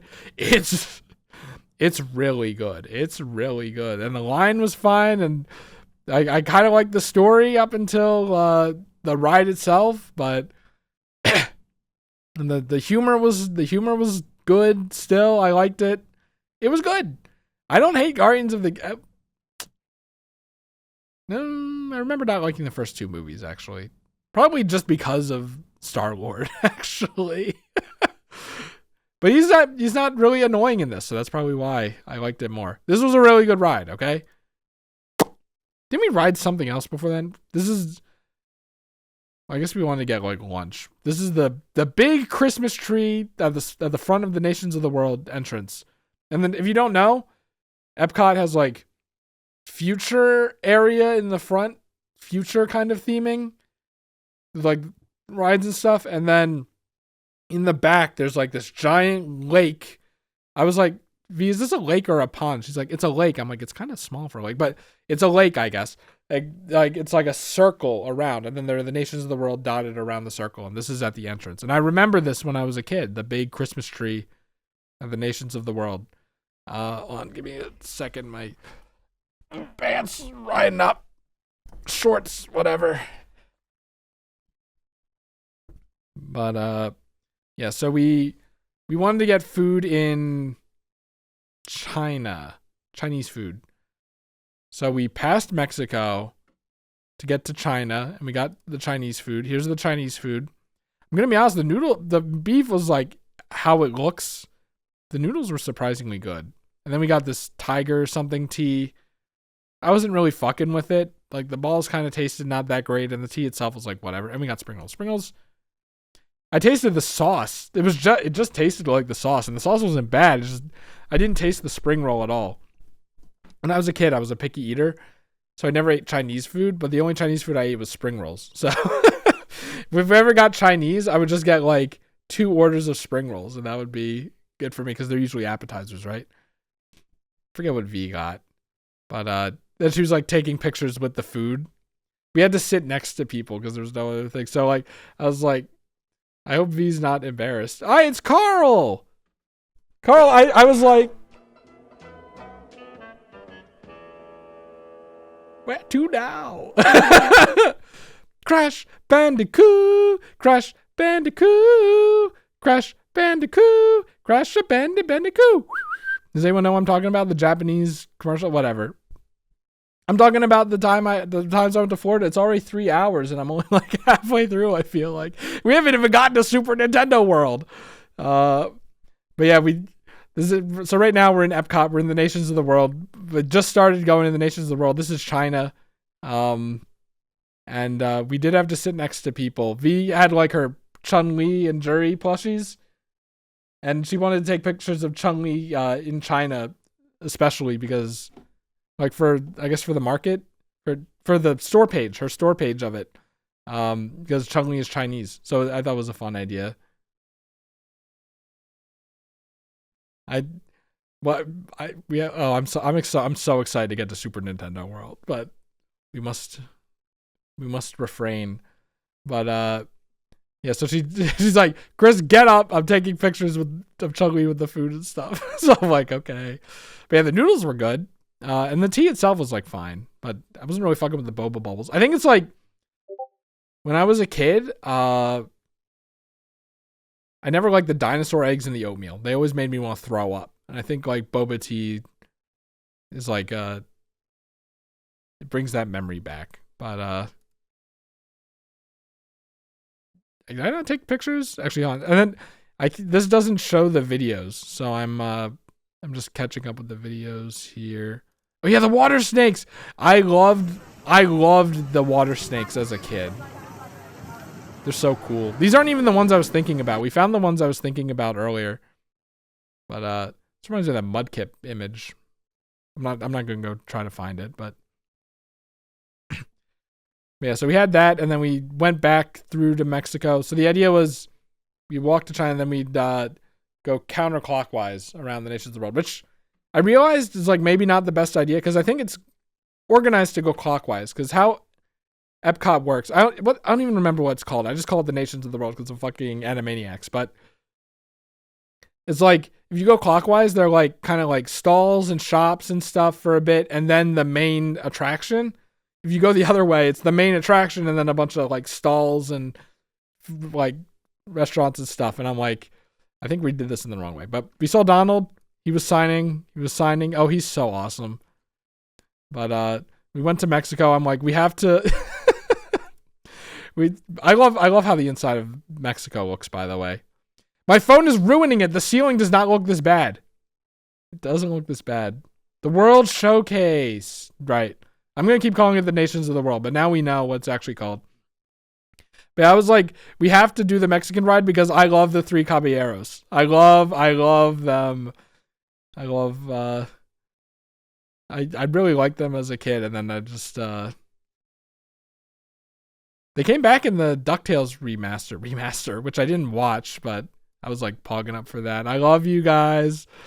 I'm like, every time we saw them, I turned to me and I'm like, they're so fucking awesome. I love these guys. I didn't get the picture of the sign that was like a show tonight or whatever. Yeah, can you believe I haven't watched the new Animaniacs, by the way? I want to watch the new Animaniacs and the new DuckTales, that's for sure. Maybe I should just do that soon. Yeah, they're killing him. I love the concept of this ride. Jose's so funny. I was always a Donald Duck kid.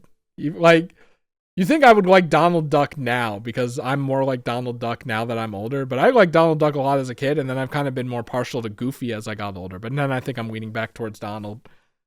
But yeah, I like Panchito, but Donald was always my favorite. It's not fair to Jose and Panchito, but I love all of them anyway.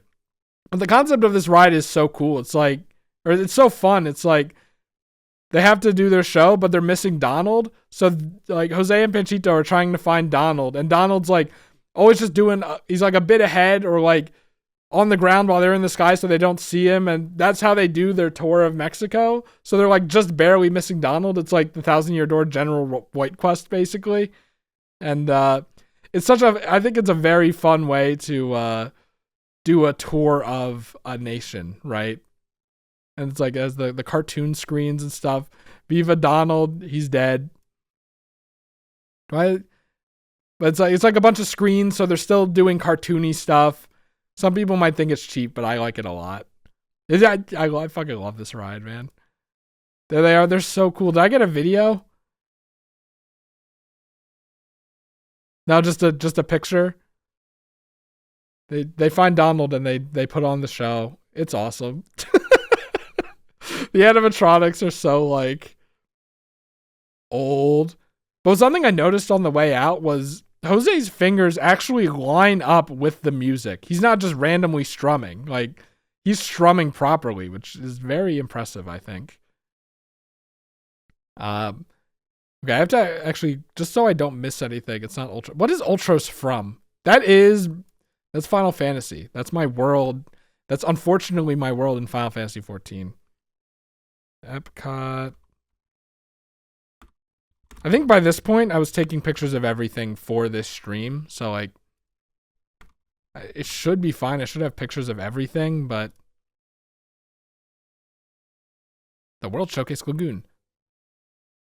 We skipped Norway because we're like maybe the Elsa ride is gonna be we did the stores, but then we're like we'll go back for the Elsa ride. Just to do everything.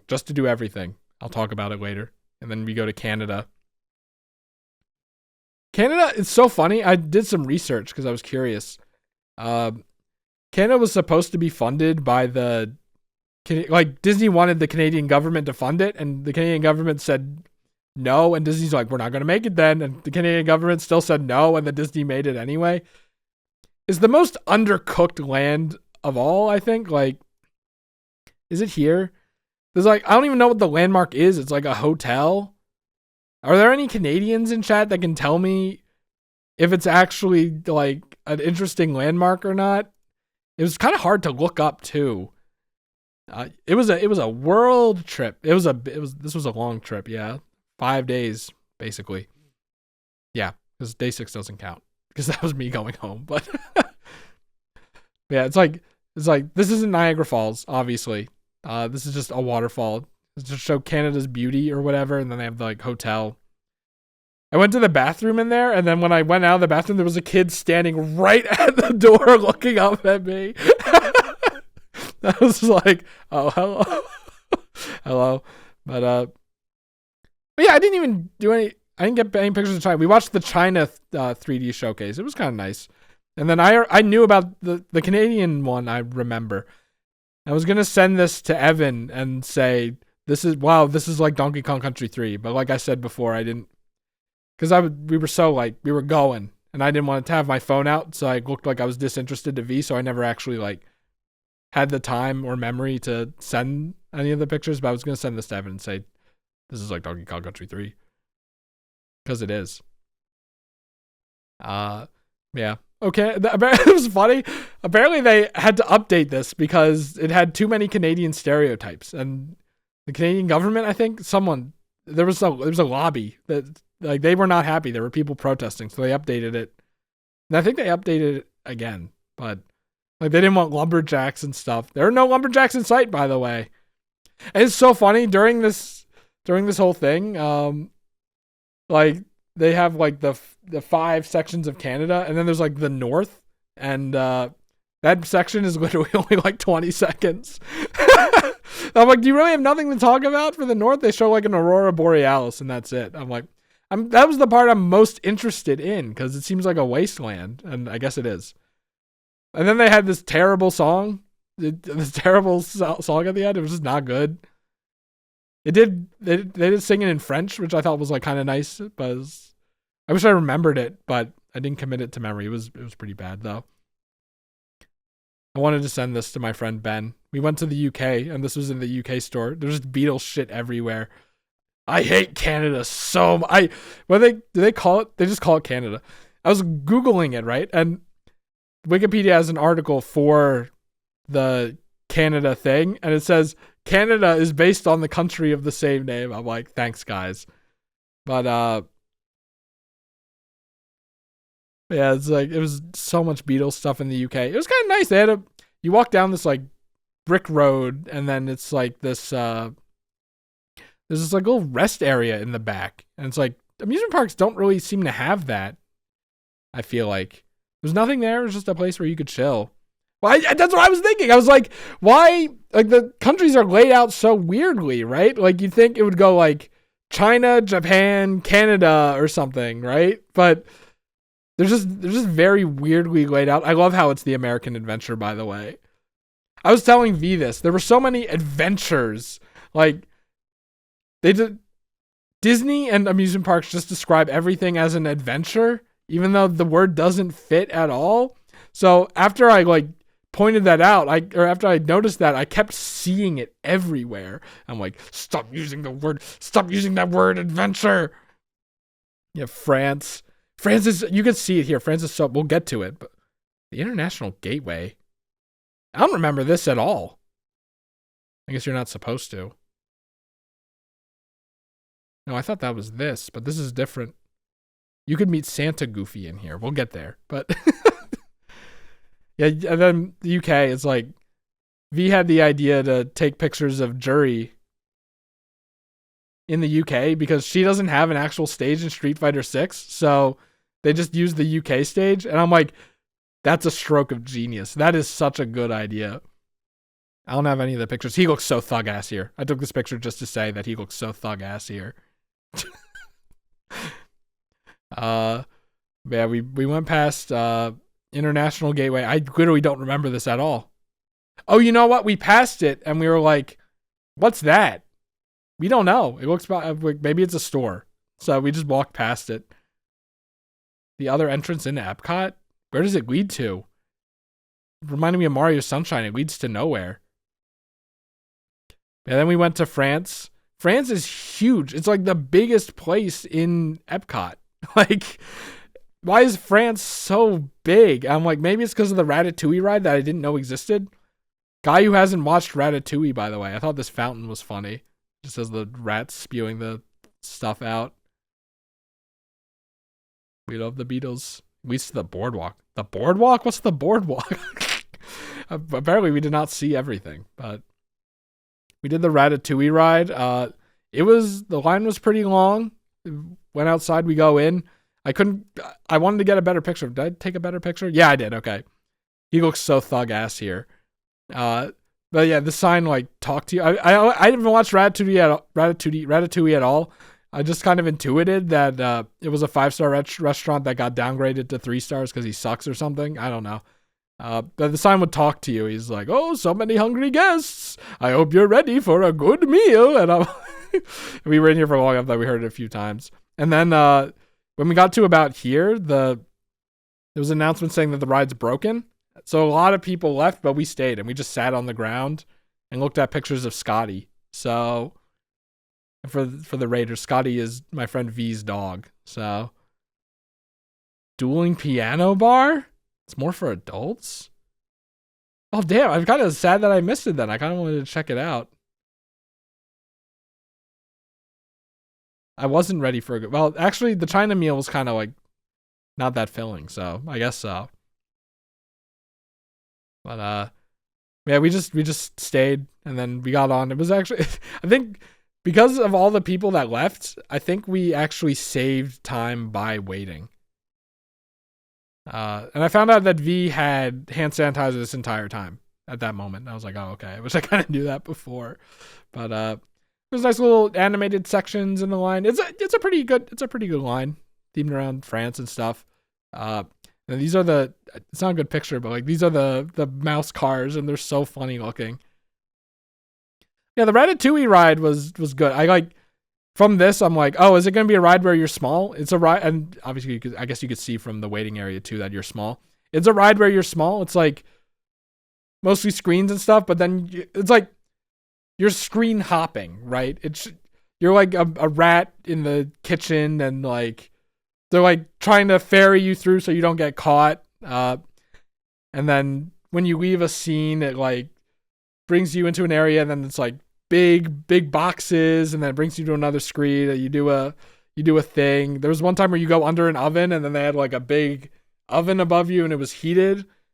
And I think like what's his name, the main character that isn't the rat, like swats you away with a mop and like water splashes up. It's funny. We stayed at Parc Soleil. Hold on, maybe I can go back and get one of the pictures of it. There's Scotty. My aunt got us a penthouse, and then she didn't come. And so V was like, "Why did she cancel? Why did she cancel?" My aunt has a lot of Hilton points, so we stayed at that hotel. We stayed at that one. But yeah, it was a good ride. It was like I think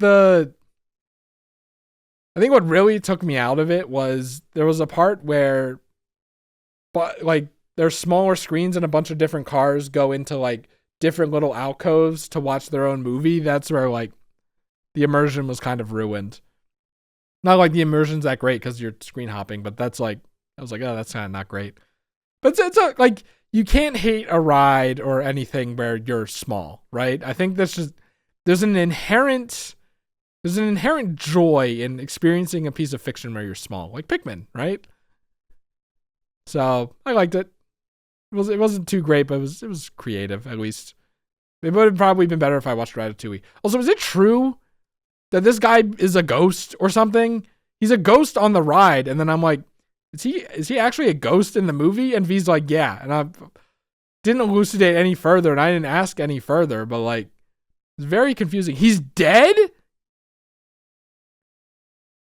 So like, okay, so he's like, he started the restaurant, but he is not a part of it anymore. He's like, okay, I guess he appears as a ghost.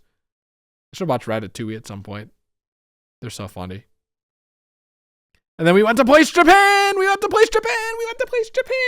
I was most excited for this one because I remember they had a Japan store with Japanese stuff in it. He did he literally die because his restaurant was downgraded? That's pretty funny. It's Speed hashtag Speed Slasher. Can we add Speed Slasher here? I don't even remember what his I don't even remember which one his username. His username is Speed Slasher, right? That it has to be. It can't be Pirate. Kevin, show up. Anyway, there was the Tory Gate. Did I get a picture with the Tory Gate? I did get a picture with the Tory Gate. There's V in her awesome fit. And she forgot to bring good walking shoes, so she's like, I'm wearing socks over the tights, so just for a little bit of cushioning. Like, whoops, a little bit of a blunder. But yeah, we went in the Japan store. We have a mutual friend, Ree, that likes My Melody stuff, not Hello Kitty stuff. So I took a bunch of pictures of that. Baby. There were a good Kirby section. I didn't notice that there was a mouthful mode car here. Absolutely disgusting. I did want to send this to my friends because Kirby holding the heart is like our Discord server icon. So I thought that was funny. I didn't even notice the sweep Kirby's. Oh, that's really good. If I saw that, I probably would have got one, actually. That's really good. Lots of Mikus. For our good mutual friend, Beat Shoban, who is a Voca P. These are so funny. I don't think they sold any of these figures. They're just display only. And I have a big version of this made Miku. Is she back there? Where did I put her? She has to be. Oh, she's down here. She's down here. Hold on, I lied. I lied, by the way. When I said. All right.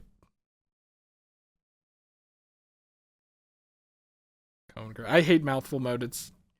Kirby's not like that, and it's disgusting. And Kirby's not supposed to be like that.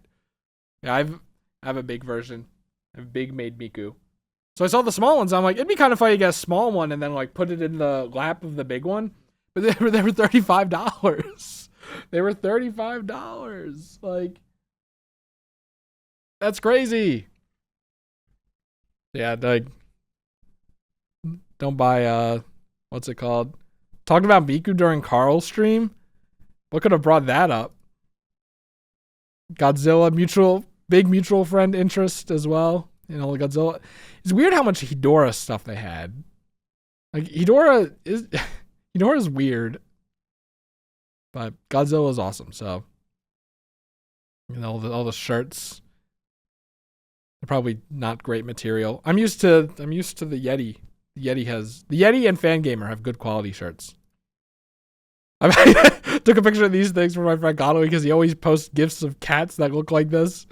God, look at them.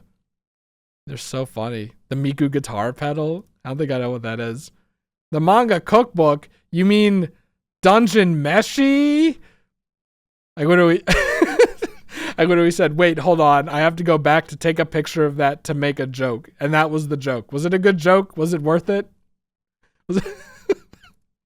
Even though it's supposed to be the cookbook manga, so the joke doesn't really work that much. Whatever. And there was this thing. This thing is weird and cool. Goo Girl Creature.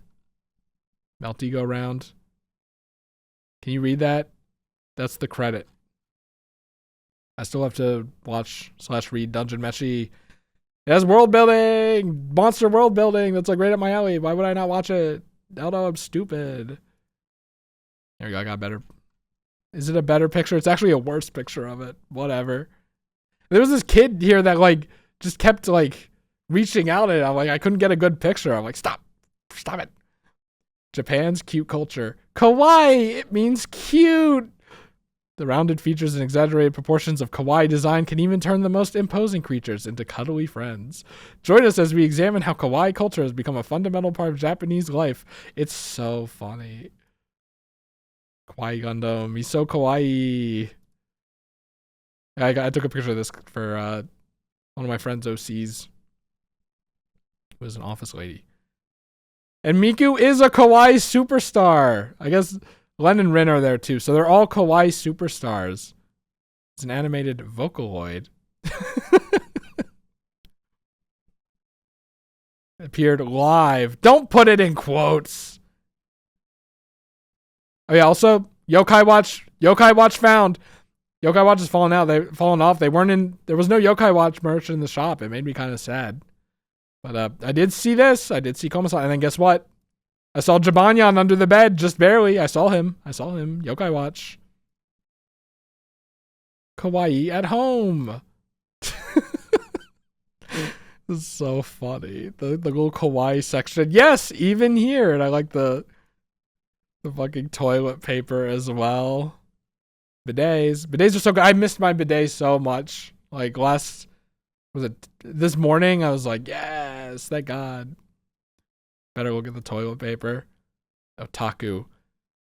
We have a mutual friend who really likes this character, and I was genuinely surprised that she showed up in this exhibit. It's kind of awesome. Dangerously cute. No topic is so unpleasant that Japanese designers couldn't make it cute. Even horrible monsters from ancient Japanese mythology. Yokai Watch? Yokai Watch. It's Yokai Watch. They can be kawaii as well. It's Yokai Watch, people. Totoro lid cover, yeah. These are the characters of kawaii. How many do you recognize? I recognize Pikachu. I recognize this guy. I don't remember his name. I recognize Domo. Unfortunately, the internet did bad things to him. We all know Doraemon. I recognize you, but I don't know your name. That's about it. Wait, no, I remember this guy. He's from the GIF of running away from the explosions. Kitty White. Using her legal name. It's like a Croc Watch, but Yokai Watch. I love the kawaii section was so funny. These unique creations often come with elaborate backstories and biographies. Get to know a few of the most popular.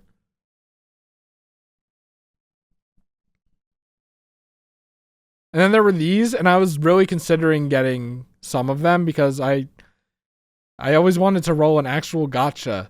$15 per roll. If it was $5 per roll, I would have gotten it. I would have done it. I would have done it fucking twice or whatever. I wanted to get the whale. So real. I love whales. Dude, I love whales. But, Monokuma. There he is. Now $1 on Steam. I don't know if that's still going on. Did I not get a picture of it, the other side? Say that again. I guess I didn't. There was like 4-sided. These guys were getting a JoJo one. And V was like, it's $15. And they're like, yeah, literally verbatim. Yeah, but JoJo's peak. Bandai does own the copyright for gacha. Oh, yeah. How about that? I have to collect. Yeah, but the Godzilla one, there were some good machines, but they're $15. I went with one person, and her name is V. She's my friend who lives in Florida and loves amusement parks. So this trip was originally my aunt wanted to go. The timing is perfect, actually. My aunt wanted to go to Florida or to Epcot to see the candlelight procession because she's religious, and my mom was going to go too. But my aunt bailed out because she's like in pain. She's old and she's in pain, and she always bails out of trips. And then my mom bailed out because she didn't want to be a third wheel. Or I guess more accurately, as I described, I didn't want her to be a third wheel. It kind of goes both ways. To me and V, so it was just me and V for the whole trip. But I didn't realize that the candlelight, like I was like, I was telling my aunt, we're probably not going to watch the candlelight, so just like refund the reservation. We were supposed to eat in Germany. I remember the Germany buffet because we do this like every year when I was a kid for like a few years. I remember that. I remember the German buffet was like really good, but she canceled that because we weren't doing the candlelight, which is fine. She should get back as much money as possible for a trip she didn't go on. But I didn't know there was an orchestra. Wait, hold on, Carl, are you still here? Where was it? It was Disney Springs. Where was it? Where was it? At Carl101. When you type that in, did the name still appear? Carl, I wanted to send this to you because I'm like, oh, sousaphone, but I don't think this is a sousaphone. I got the instruments are festive, like TF2 weapons. I wanted to ask what this was. This is a sousaphone, just not like curly around. They come in different shapes and sizes. It was like boom, boom, boom, boom, and this lady go like,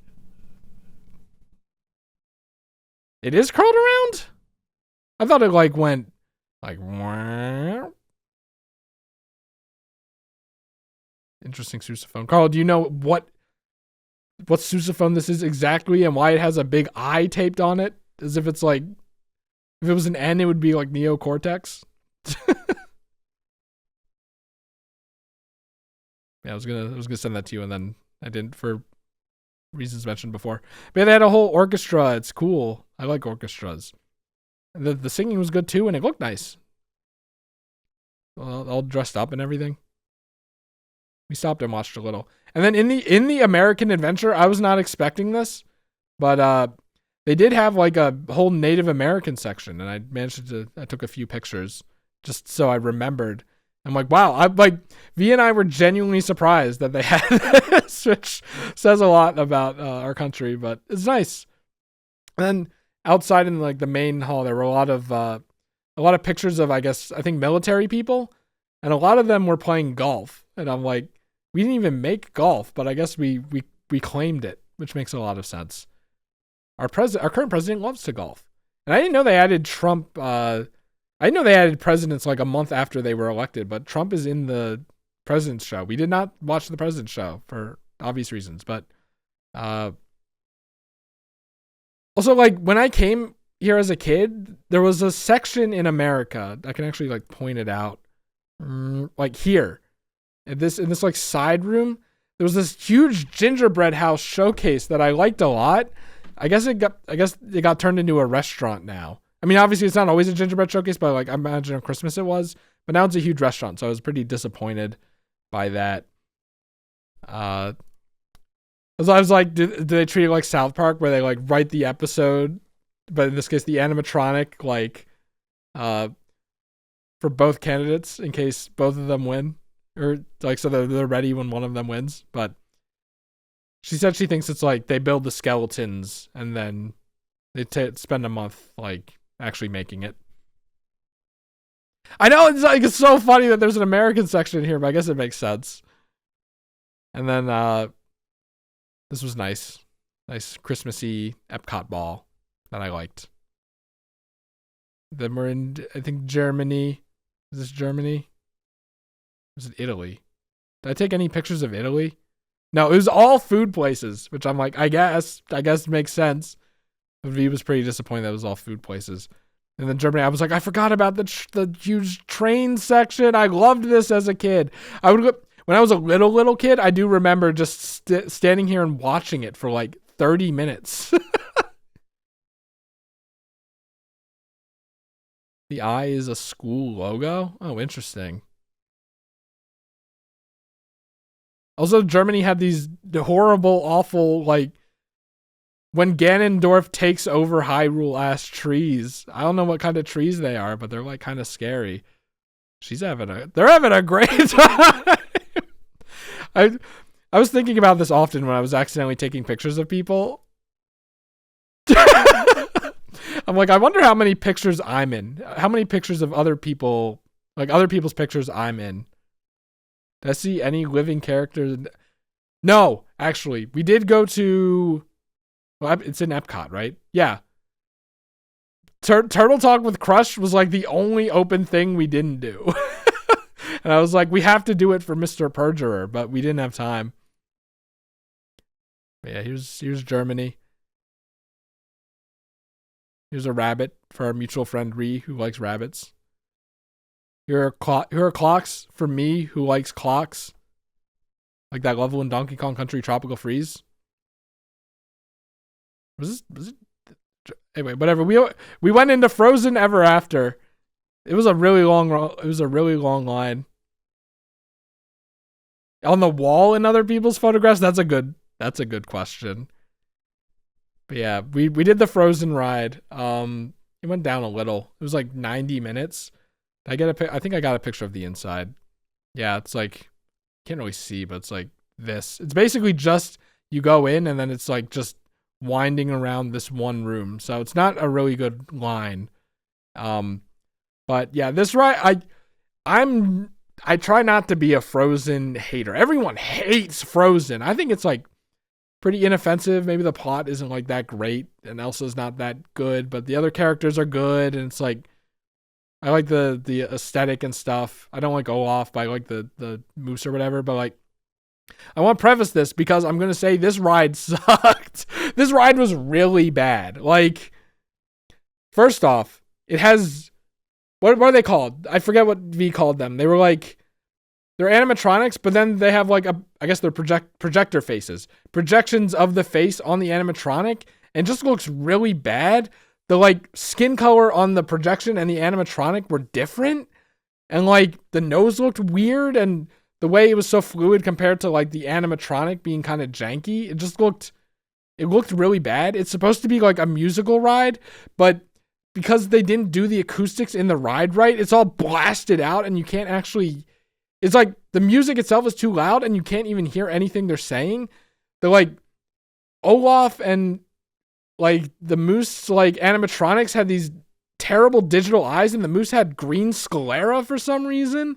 And it's like, they looked terrible. There were the golem, the snow golem and his little disgusting golemlings I didn't know existed. They looked fine. But like, and like, it's a boat ride.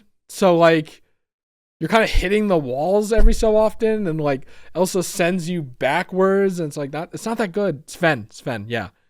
It's like, it's not good. And I went in being like, it's not going to be that bad. Everyone's a Frozen hater, whatever. But like, it was really bad. The worst thing in Epcot, I'm still trying to figure that out. But I didn't like it. I tried to get a picture. You can, but because my phone sucks in the dark and we were moving, you can't really see it. But you can see his green eyes. Why are they green? I wasn't lying. They're green. Why are they green? Yeah. Then we went to so we finished Norway and then we went in here to like go to the bathroom. And there was a meet and greet with Santa Goofy. Today's schedule, Santa Goofy, as Goofy in a Santa outfit. And I love Goofy, as previously mentioned. I love Santa. And I was thinking of saying, V, can I go up and do Santa Goofy? But I was like, eh. But we saw that there was hot chocolate being sold at this place. So so she loves hot chocolate, apparently. So she's like, can you give me a hot chocolate? I got the hot chocolate. And Goofy was like going around to tables. So I was like, maybe we could sit at a table. But V kind of just wanted to take the hot chocolate and go, which I guess was good, but I was kind of hoping that we'd be able to sit at a table and see Goofy, but oh well. I'm a kid at heart. So we got this hot chocolate. I got one too, and then I got chocolate ravioli. So it's like, well, first things first. The hot chocolate was way too pepperminty. It wasn't good. What's the name of it's like, I forget the name of the chocolate place already, but the one in Disney Springs clears it by far, apparently. And then the chocolate ravioli, it's like, think pie crust shaped like ravioli with brownie in it. And then they had like frosting on it. The crust tasted bad, but the brownie tasted good. I was craving something sweet again. So like, I just got it. I was like, hey, can I, it was originally going to be a red velvet cake pop, but I was worried I was going to bite into it and then it would all fall on the floor. So I got the ravioli instead once I saw it, but ravioli wasn't that good. We basically drank the hot chocolate on our way to Test Track, and then I ate the ravioli in the Test Track line. There's Santa Goofy! He's so fucking awesome. All right.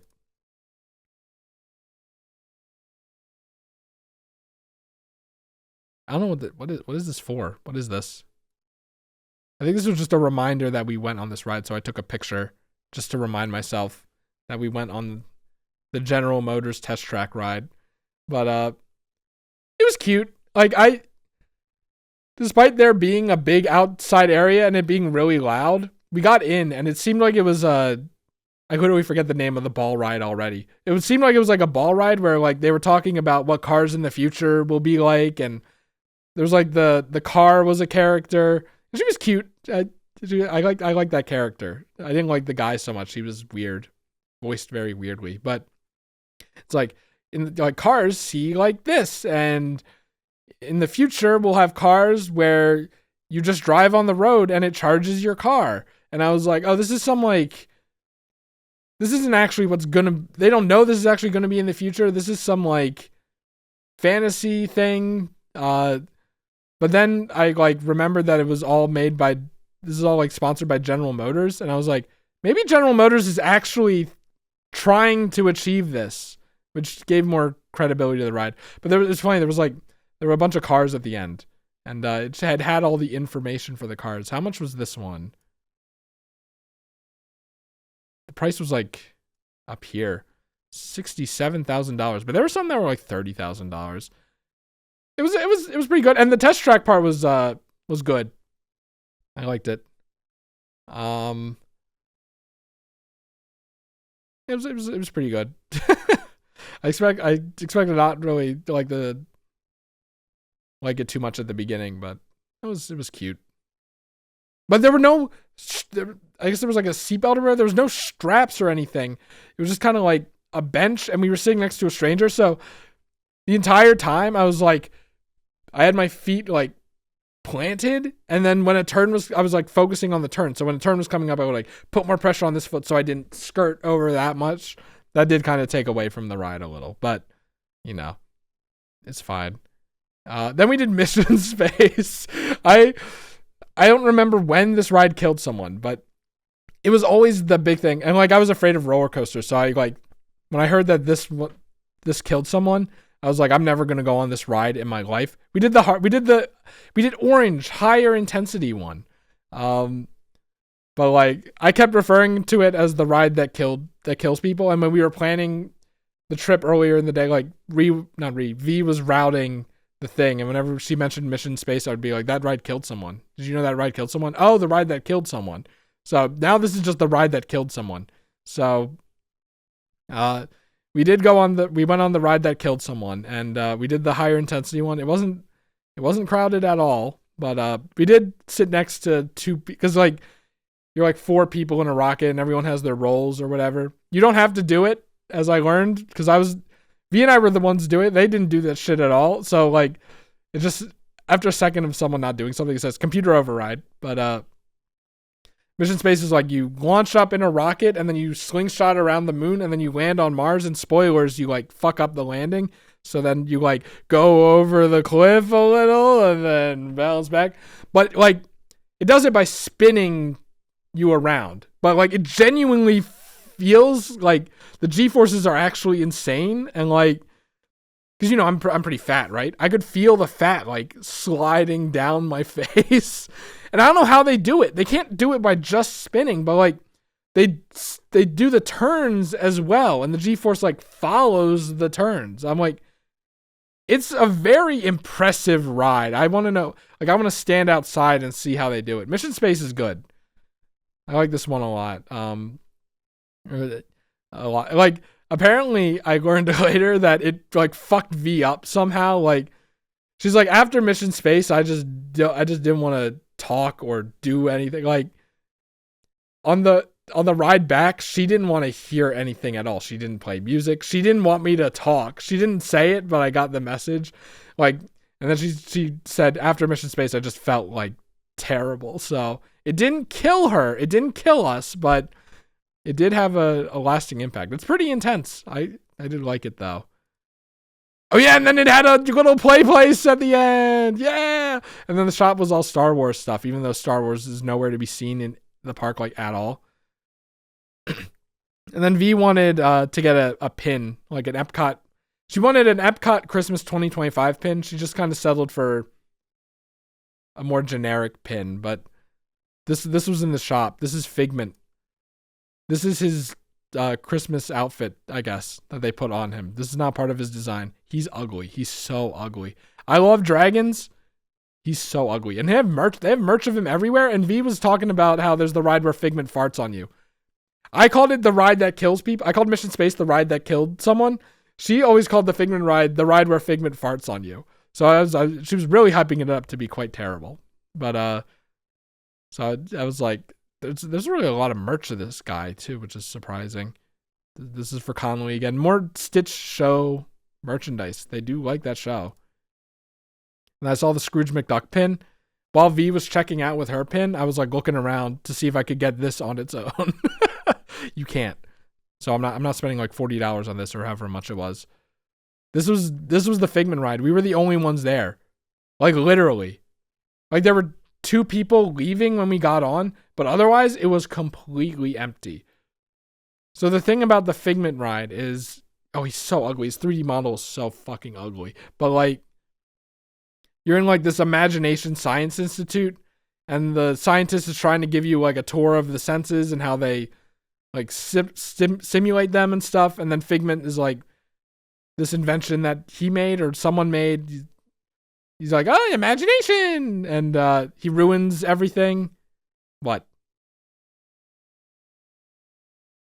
He doesn't fart on you. He wears a skunk costume and then shoots a skunk smell at you. There are many things you make, but if you make fun of Carl's a Figment head. Okay, Carl, my mom will hunt you down. Is she a fan of the original? Because apparently, according to V, the lore is that they had a Figment ride when it first opened, and it was really good. And then it was a Michael Eisner, one of the Disney people, wanted to make Figment cool, so they ruined him. So then they walked it back halfway. So then we get this ride where Figment's just like, he's ugly and he's annoying, and there's like the part at the end where the scientist's like, Figment, stop! Figment, fucking stop ruining everything! But then at the end, he's like, if you can't beat him, join him. And then he like is like singing along with Figment and stuff. And like something about that like switched something in my brain that was like kind of scary. Figment's song. V was singing Figment's song, even though she was kind of shit talking the ride the entire time, which I thought was funny. But like, he starts singing the song with Figment, and like something in my brain switched where it's like he like changed as a person, and that's like kind of a fear I have. I think like a deep-seated fear where like he became like a completely different person. Like Figment wiped him as a person. It's Kevin. Kevin, we talked about Japan. You missed Japan. We went to Japan. We saw Doraemon and Yokai Watch. But yeah, I don't know, that this ride is like, here's the thing, okay? Figment is ugly. The ride is, it's kind of like a Heffalumps and Woozles kind of ride, I guess, with screens and stuff. It's like, it's creative. Like, it has soul. It has some good jokes. Like, you're supposed to go through all 5 senses, but touch. I was wondering how they were going to do touch and taste. And they do it by saying, well, with how Figment is ruining everything, we do not want you to go in there, so you turn. And the Figment animatronics all have the little thing on. And I was like, is that part of his design? But V said that's a Christmas outfit thing. I was like, oh, so that's like kind of cute. You only have 1080. Oh yeah, sorry. I guess Twitch, I'm an affiliate, but I guess it's a high volume night tonight, so I don't get options. Carl did raid into me. Yeah, I thought I was going to finish before Carl. I'm not even freaking close, man. I'm not even close. But here's the thing. Frozen Ride was like bad and didn't work at all. Figment Ride was like kind of annoying, but it had soul. So I'm like, I think Figment edges out over Elsa. I didn't hate it, but I didn't like it. Yeah, I know. I'm the tripler now. I want to go to New York City to go see my cousin that I went to his wedding to. And I also want to go to Rhode Island to meet up with Evan. So who knows? Maybe some days soon. Yeah, I think I did have a video. We have to scroll all the way down. Kevin, you can't see, but look, it's Japan. It's Japan. Even the bathroom is kawaii.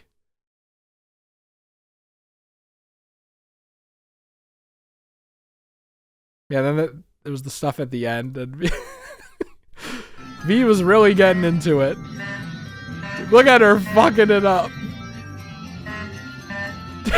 He's so ugly. Look at his 3D model. All they have to do, all they have to do is update the 3D model. It would be so much better. But they had a bunch of stuff like this. Look at how ugly it is. No, Kevin, I don't have any money. I don't have any money at all. I'm relying on my aunt using her Hilton points and stuff. Yeah. And then we saw the actual water snakes. Kind of like the trains, I would literally like sit and watch these for an hour when I was a little kid. I think, like, genuinely. I love the water snakes. Did I get a video? Try to get a video. The thing is, we were running out of time because the fireworks and Epcot closes at like 9:30, but we still had to go to the aquarium and stuff. So, and Soarin', we still had to do Soarin'. So V was like, hurry up. But I loved these things as a kid. It's like, it's so obvious as an adult how it works, but as a kid, I thought it was like genuinely jumping or something. There's the monorail. We actually saw the monorail, which I wasn't expecting. Was this for Mission Space to remind me, or Soarin' to remind? Yeah, this was for Soarin' just to remind me that we went on Soarin'. Soarin' was really popular when it came out. For like years and years, it would be like a 2-hour wait, and then like now that I did it, it's like it's not that great. Like we were on the bottom row, so I guess we could see the bottom of the screen and the bottom of people's shoes above us, which kind of ruined the immersion. And it's like, it had the world's funniest transitions. I really couldn't take it seriously at all. Like, you'd be flying over the Antarctic, an orca would come out, it would splash you, and it would transition, and then you would immediately appear somewhere else. And then, like, a plane would swoop by, and, like, that would be a transition. It was, like, so over the top. One thing I did like about it, though, is, like, you could, like, smell the grass when flying over the elephants and smell the ocean when flying over the ocean. And I'm just telling you, smell-o-vision in video games should be a thing. But it's and I guess like it's old technology. It probably hasn't been updated in eons. Like, when did Soarin' release? I don't know what word you would use for it.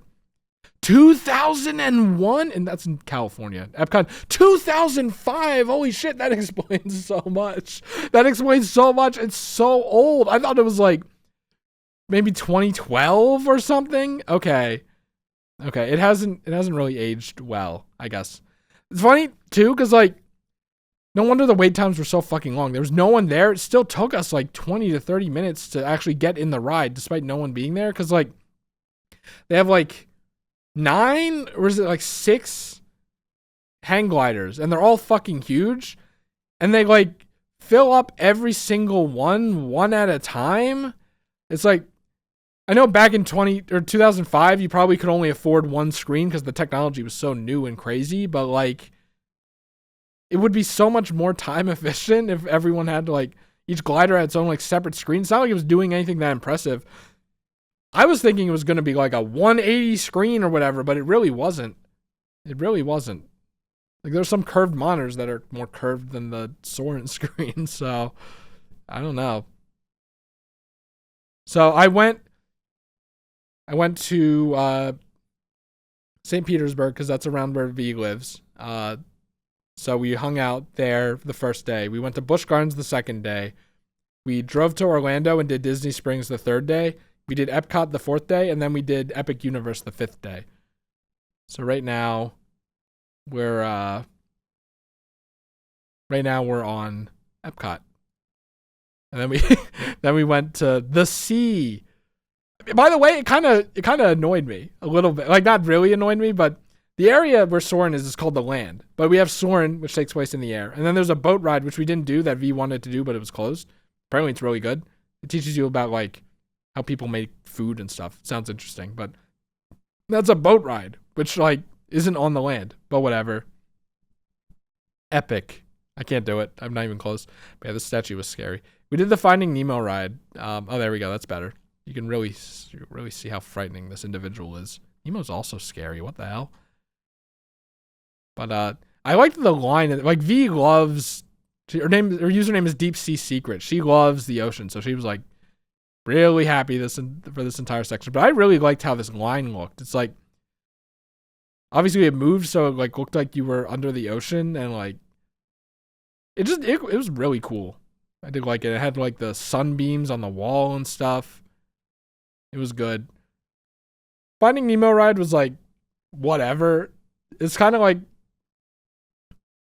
it's like a worse The Three Caballeros ride where they're like trying to find Nemo and you like pass by a bunch of screens. But I was really impressed by how Bruce was animated. Like, was he animated that well in the movie? He must have been. That was my main takeaway from the ride. But then like at the end, they have an aquarium here and they like project the Nemo characters in the aquarium, like on the aquarium window, so it looks like they're in it. I thought that was pretty cool. So you see Nemo and friends, and then like the real fish swimming around in the background. That was cool. No, I did not see the Finding Nemo Iron Lung. I only watched half of that video. And I was gonna watch the other half, but the version I downloaded had no audio, so we couldn't. Oh well. But yeah, the eel, V being very excited about seeing fish.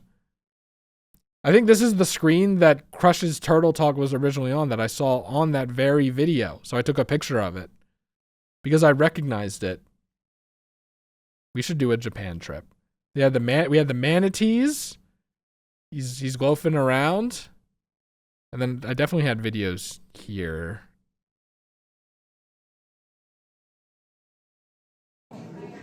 They just pipe it around. They just move like that.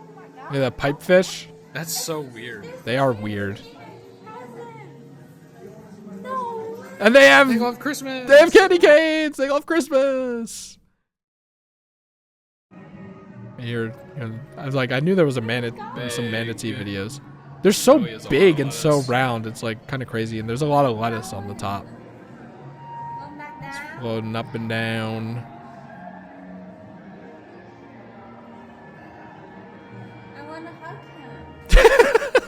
I was surprised at like how like the zoo portions of Busch Gardens and this aquarium section is like I didn't think I was too interested in stuff like this, but it's just kind of fun to look at the animals. I used to love SeaWorld as a kid. He's long because they had this like weird curved glass, which I guess was made to create effects like this. Oh, there he goes. There's his head. He's merging. Oh, he's becoming long. Couldn't sleep because it was on the floor and one of the manatees flew up. Okay, that's good.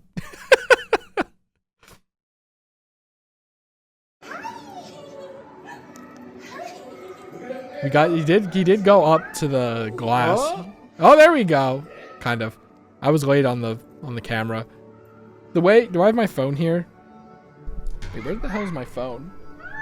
Maybe under my pillow or whatever. But the way, like, I'm going to use my Pro Controller. The way I turn, like, the shortcut for the camera from my phone being off is you do this. You do 2 wrist flicks. So I was flicking my wrist a lot. It didn't actually hurt, but I figured it was going to start hurting after a point. So lovely. He's eating the food. You can't see it at all. But he's eating it. He's eating it. So much lettuce. And there was this guy with his weird ass head. Sharks. Just 2 sharks. And this is where the Nemo ride comes through, which I thought was a little interesting. That you could just see that. Shrimp. He's upside down. He has big things. Shrimp. It's the Christmas Cuttlefish Village. Established in 2014. I know I have a video of the cuttlefish, right? Oh, here's this guy. Did you know if Nemo was biologically accurate, then Nemo's dad would transition? He would become transgender? Yeah, I think I heard this at some point. She just said that. There's the sea anemone. It moves so weirdly. Chris! The cuttlefish! You're the cuttlefish. V loves cuttlefish. And they love Christmas. What happened to the audio? Yeah, cuttlefish are weird. I love these guys. I'm such a big fan. They love Christmas and transitioning? I love these guys. Me IRL?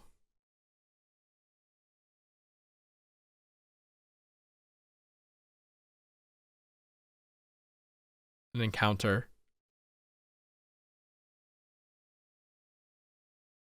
This is of the fireworks, but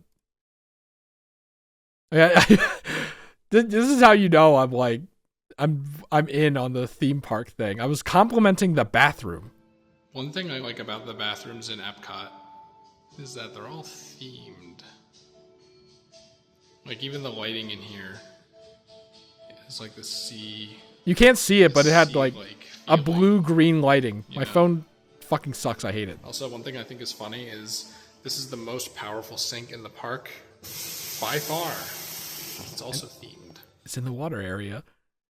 Yeah, like the tiling is all themed around the area. Like the stalls are all themed. Like some stalls were literally wooden. You know what? It's like Pokemon NPC dialogue, isn't it? Right? Yeah, V loves the deepest sea. Yeah, the fireworks show. I didn't. This was us because we were late. This is us walking to the fireworks show from the distance. And I was walking fast to get it. He's like, "Slow down, DK."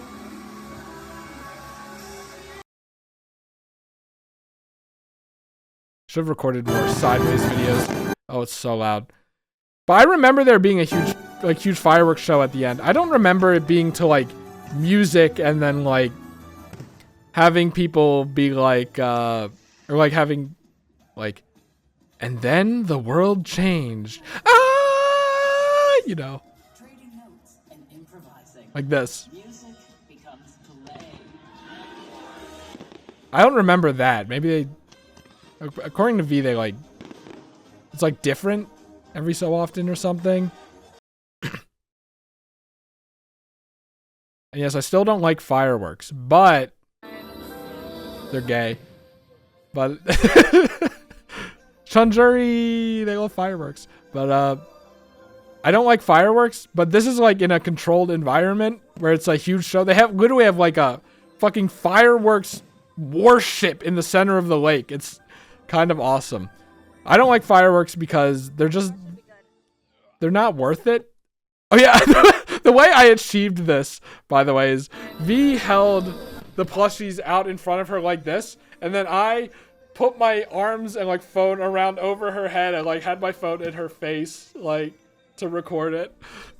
Which is why I'm like, oh, at the end. Okay, that should be good. Because I was like also like angling it up.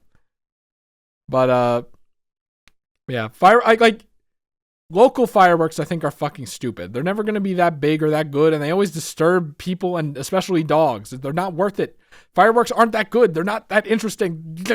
But like for something like Epcot, where it's like a huge show and it's like all contained stuff, it's like it's good. I liked how it's such terrible pictures, but like there's so much smoke and like this is a bad picture, but like they had lights and like you could see it on the smoke. It's cool. A drone light show would be kind of interesting. I like the, what's the word? It's not organic, but like the more natural, I don't know, thing of fireworks compared to drones. Drones feels like, yeah, they programmed it to be like, I know they programmed the fireworks too, but they programmed the fireworks to shoot, not like do drone stuff. I don't know. Yeah, fireworks are whatever. Here's the Epcot Christmas tree at night. I love you, Epcot Christmas tree. Hopstar. Botanic Sage is a Hopstar convert now. When I was playing on my Switch in the airport, I got the Hopstar. I'm like, I get it now. And then here's the big exodus from Epcot. When I was a kid, we would watch the fireworks show and then we would run to the car. It was like a stampede because we weren't the only people that did that. So there were like a bunch of people running. It was fun, and like I was even fatter as a kid, so like I was like but like, yeah, you keep going because you don't want to get in all the traffic. By the way, V was like, I'm not fucking running. So we didn't run. And the traffic really wasn't that bad, like as bad as I thought it was. So you really don't have to run after Epcot, but it's like such an experience for me that I like really did want to run. But after a point you kind of can't because then the crowd closes in on you. But yeah, Epcot Ball is big and bright and gets smaller the closer you get. How do they do it? Yeah, that was Epcot. And then there's a Wawa right outside Parc Soleil, thank God. So we got Wawa for dinner. And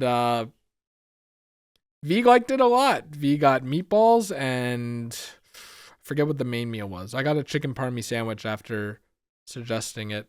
And the chicken parmy sandwich was good. You could really taste the cheese. They didn't put a lot of sauce on it. But as a result, I could taste the cheese more, which you never really get to taste. And that tasted good. Florida actually makes good Wawa. I can't believe it. I figured because it's like, you know, I don't actually, but I like basically live right next to Wawa headquarters. So I figured like we had the best Wawa, but actually Florida's got hands, that's for sure. All the way down south. But yeah, that was good. Did I write anything for V's first? Oh yeah, because V only ever had Wawa breakfast. Like literally. She never had lunch or dinner, so she liked it a lot. We got a Wawa convert, I think. Yippee! Am I losing my spirit if my workplace plays Christmas music, but 60% are mixed quality covers of classics? Here's the thing.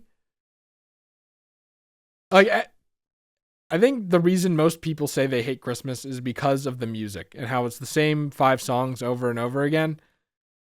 And like in the parks, they did that kind of thing, but they were all different arrangements. I don't think I ever heard the same song twice, which I thought was pretty impressive. I think it's a part of the spirit, you know, and also maybe part of why Chris's statement that Christmas is December 1st to December 25th is maybe more valid than right after Halloween or right after Thanksgiving. Maybe just a little bit because, you know, it's like more contained into the music is more contained into the season. So it's like, it's just more of the vibe instead of something you get tired of. I'm just saying, but I get it. I partially agree with it. We should have more Christmas music, but I also do think it's just a part of the season, you know.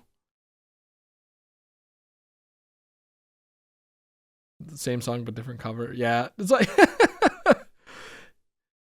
okay, like the music is definitely the like objective worst part of Christmas, right? But I still think because it's so samey and tradition-y, it's like it's been the same for so long. It's kind of tradition-y in my mind, you know. So I can't really hate it. But look at how small the Epcot ball looks right now. Look at how fucking tiny that looks. It doesn't even look like it could fit that whole freaking ride in it, but it does. And then we had Wawa, and then we were like, we want to get up really early for Epic Universe. Like, we want to be there when it opens. So, and I wanted to hair shower. Did I hair shower?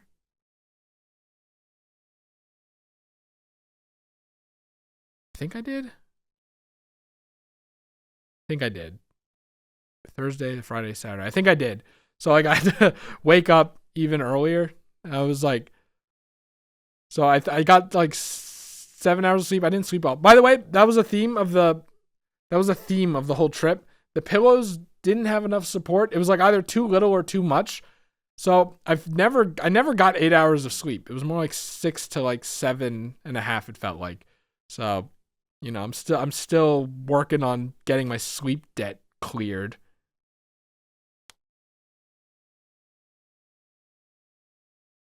A unique thing plus Danish cookies. That's very specific.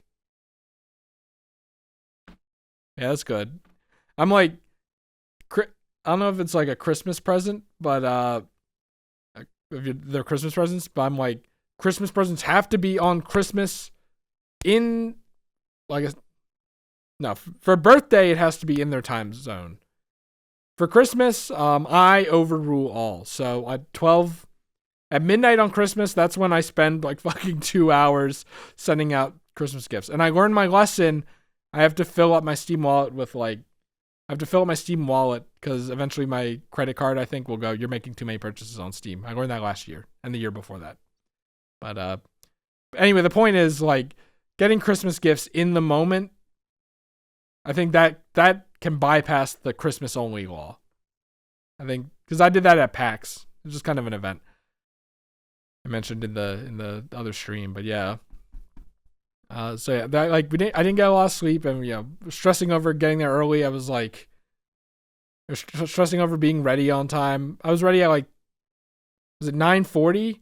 But then V was ready at like 10:15. So I was just there playing Kirby Air Riders Road Trip for a while. She overslept, which is funny, but yeah. But Kevin, sidetracking is why we stream in the first place. That's the whole point.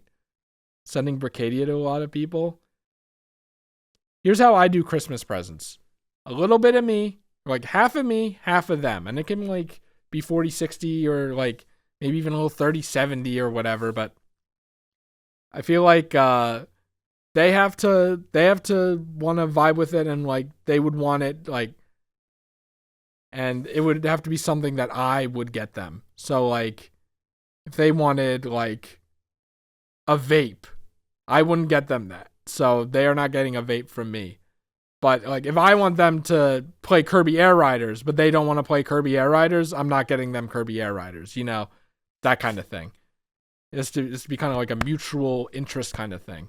Even if it's a game that they don't like. So like the laziest way I do it is, like the laziest thing is to go on the wish list and then scroll down and see I see games that I like or are interested in, and then do those. Like that's the minimum requirement, I think. But it is more fun to just like get physical stuff, think a little more about it, stuff like that. Yeah, exactly. Think about it. I need everyone's addresses so I can send them Christmas presents. But it's always so awkward to ask for everyone's addresses. But I mean, if you want my address, you can, and we're close friends, you can have it. Never be afraid to ask me. But yeah.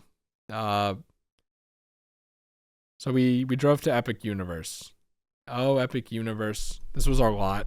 I took a picture so we would remember. But they had like a bunch of like awnings, and we were the row right at the end of it, so it was like really easy to remember. I really didn't have to do this, but yeah, Epic Universe. If you don't know, let's get an Epic Universe map. Epic Universe map.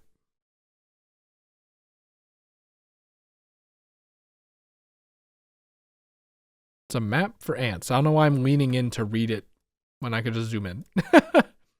So there's the entrance and the central area. The central area is like, well, it's celestial theme. It's like kind of a steampunk celestial theme, which I like a lot. And that has like carousel, big fountain. There's the hotel. I guess I didn't know they had a hotel that also has that theme. There's Super Nintendo World, obviously. We all know Super Nintendo World. There's Dark Universe, which is like Frankenstein mainly and monster themed. There's the Wizarding World of Harry Potter, And then there's the How to Train Your Dragon land. And I hadn't watched How to Train Your Dragon before this. And by the time we got to Epic Universe, I hadn't watched How to Train Your Dragon. The idea was we'd watch it in lines. But as it turns out, V is like, she's so immersed in amusement park, like, she has like such an interest for it that's like, she described it as like, if there are interesting parts of lines, then we're not going to watch it.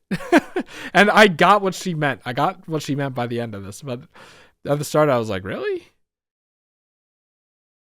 Oh, bye, Kevin. Yeah, I was. So the first things first, right? Go to Super Nintendo World because Chris fucking loves Super Mario. So that was the first thing on the list. These were the awnings I was talking about. I took a picture to show this as well. Here's like the entrance. You can kind of see what I mean with the like the theming here. Here's the entrance. There he is. This kind of looks like a Mario Party GameCube render with this quality. And this is like the looking into the center of the park.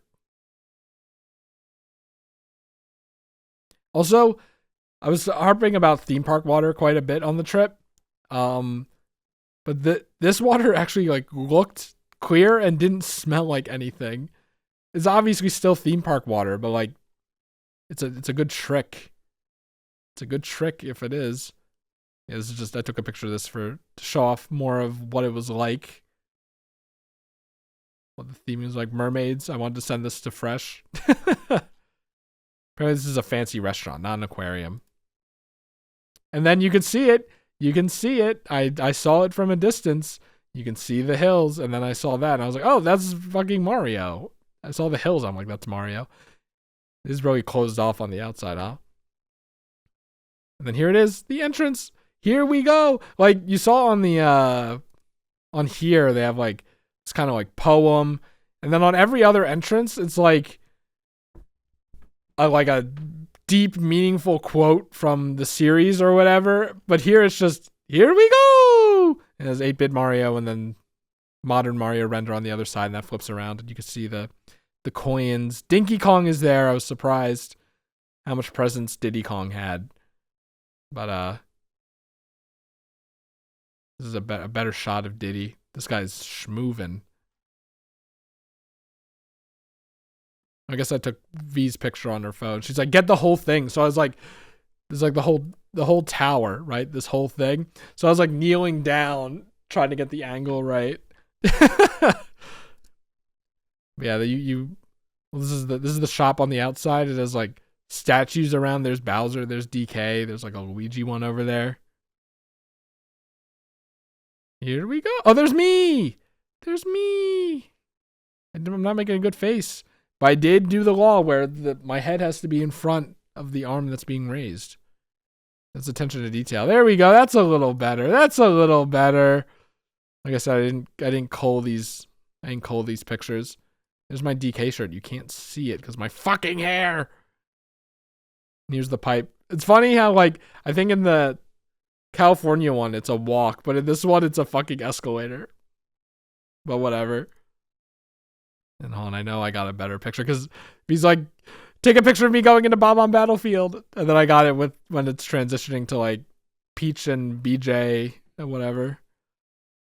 And then we, did I not get, oh, you know what? I got videos, didn't I? Any other videos?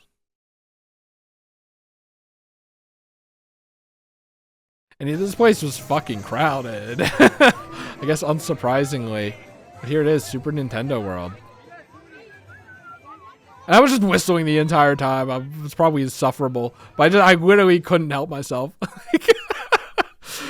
Literally, I was like bat chesting the whole time. And the piranha plant would bite, but then I missed it. No, he's not moving anymore. He's not moving anymore. But then I got him. Then I got him.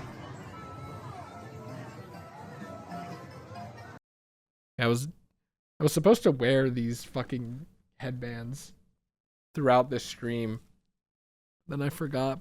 This one's the funniest one though. Cause like look, I want you to look at the Mario. Look at how fucking funny he looks. And then he's like lying on your head. So I got this one. In one store they had in the 1-Up factory they had buy one get one half off, but in the shop that I'm gonna show off next, they didn't have that deal, so I'm glad I held off. But they have this Donkey Kong and Diddy Kong one. I think it's like cute that they're in the barrels, even though it's more Mickey Mouse eerie. That I don't really care for. It's very funny. I like the barrels. And then there's a Yoshi one where he also lies down on your head. And V got one of these. I got all of them because they're fun. I like them. I like them because the half off thing, it's not that expensive. But yeah, this is the store that we went into initially so I could get my Mario band. Where is it? Somewhere around, I think I put it up here. Oh god, Mario's falling. I like how the mannequins, by the way, like a lot of the mannequins were doing like Mario poses and stuff. Here it is, my Mario band. I bought one. It's $40, but I was like, is this really? Where'd the thing go? Like, look, it has the Mario eyes on it. I was like, so you can rep. Did I get a picture of it? There's Big Bowser. You can rep Mario, Luigi, Toad, Yoshi, Peach, Daisy, Bowser, Diddy Kong, and Donkey Kong. Did I say Donkey Kong twice, or did I say Donkey Kong and Diddy Kong? Donkey and Diddy Kong. Because I love you people, I won't talk about Donkey and Diddy Kong. Anyway, so no Wario. And spoilers, the only Wario representation I saw in the entire park, and I was keeping my eyes out, there's a book in the line for Bowser's thing that mentioned, oh fuck, what was it? Was it Mount Wario? It was something like that. It just mentioned Mount Wario. So, like, that's the only Wario thing I saw. They have to be doing a Wario land, right? A Diamond City? That would be so awesome if they made Diamond City and then, like, because, you know, they have, like, you could totally make a land using these, especially using micro games and, like, the full body ones, too, that they're doing on, like, the Switch. I still have to get that game, by the way, and then stream it, especially now that I'm actually using a webcam. But yeah, so I got this. I wasn't really convinced I was going to use it. I spent a lot of time in the DK line trying to figure out how to fucking link it. But, I don't have a good way to show how the band worked on stream. Yeah, for now, like, I bought the band. That was it. I was tempted by a lot of stuff, though. I like the universal cup that they made. That's cute. And then they had road signs. So, like, you know, people who put up road signs in their room, I thought that was funny. And look at the funny Marios. I love the funny Marios. At the end of the trip, I was like, I really want to buy a funny Mario. So I bought a funny Mario. Look at how funny he looks. Look at how funny he looks. Literally, okay, I was going to mention this later, but, like, there was, like, in one of the stores near the exit, when V was like, I want to buy a pin. You know, same reason as the Epcot one. She got a really big pin and is fancy at closing doors and stuff. But is this just fucked up now? Oh, whatever. But there was like a whole shelf of them going up to like the roof of these Marios. And there was a guy on a stepladder and he was like organizing them. And I like stopped and I was looking. I was looking for the funniest looking one out of all of them. And like you could tell this guy was like wanted me to fuck off. He wanted me to just pick one and fuck off. But I was there for like 30 seconds trying to decide which one was the funniest. This one was the funniest. Look at how fucking funny he is. Also, I really like how the fist is clenched. He looks like this and the fist is clenched. It's like, this is so good. I love this thing so much. It's such a good Mario. And then the feet dangle. It's a very good Mario. It's like the same kind of one as this. They're very funny Marios. And also there were funny Luigis, but Luigi's not Mario, so then I got a picture. There was also like a Peach's crown and like veil thing as well. They had the Mickey Mouse mushrooms, they had Mickey Mouse mushrooms, Mickey Mouse bob-ombs, Mickey Mouse booze as well. Like I said, I don't really care for the Mickey Mouse things. There's this weird ass colored Yoshi. Why is he like this? I don't know. There was a lot of merch. Like, in the exit store, the Mario merch took up most of the sections of those stores. Like, this is a funny, fucked up Yoshi, by the way. He looks like kind of scared. But actually, hold on. Where's my phone? I actually need it for this section. Okay, hold on. I'm gonna go get my phone real quick. Maybe it's in the bathroom or something. Maybe it's in my pants pocket. My other pants pocket. Oh.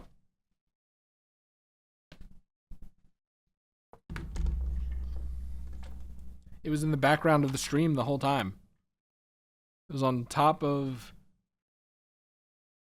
this chair right here. Have it now. This hair's gonna be really annoying, but whatever. So I want to see if I can show off the. Oh, the band fell. By the way, it's a slap bracelet, and like, I slapped it on, and like I slapped it on way too hard the first time, and I was like, ow! And it was like in line, and he's like, why did you do that? And I'm like, it's a slap bracelet, right? You slap it on. That time it was kind of.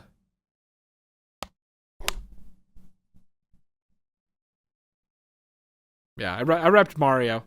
We love Mario. We gotta rep Mario. He's ironically like so unpopular. Yeah, let me pull up the Universal app. This is like not gonna work at all, but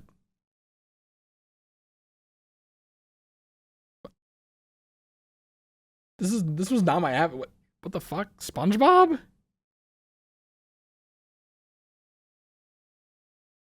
Am I signed in? I think I'm signed in. Christopher Smith.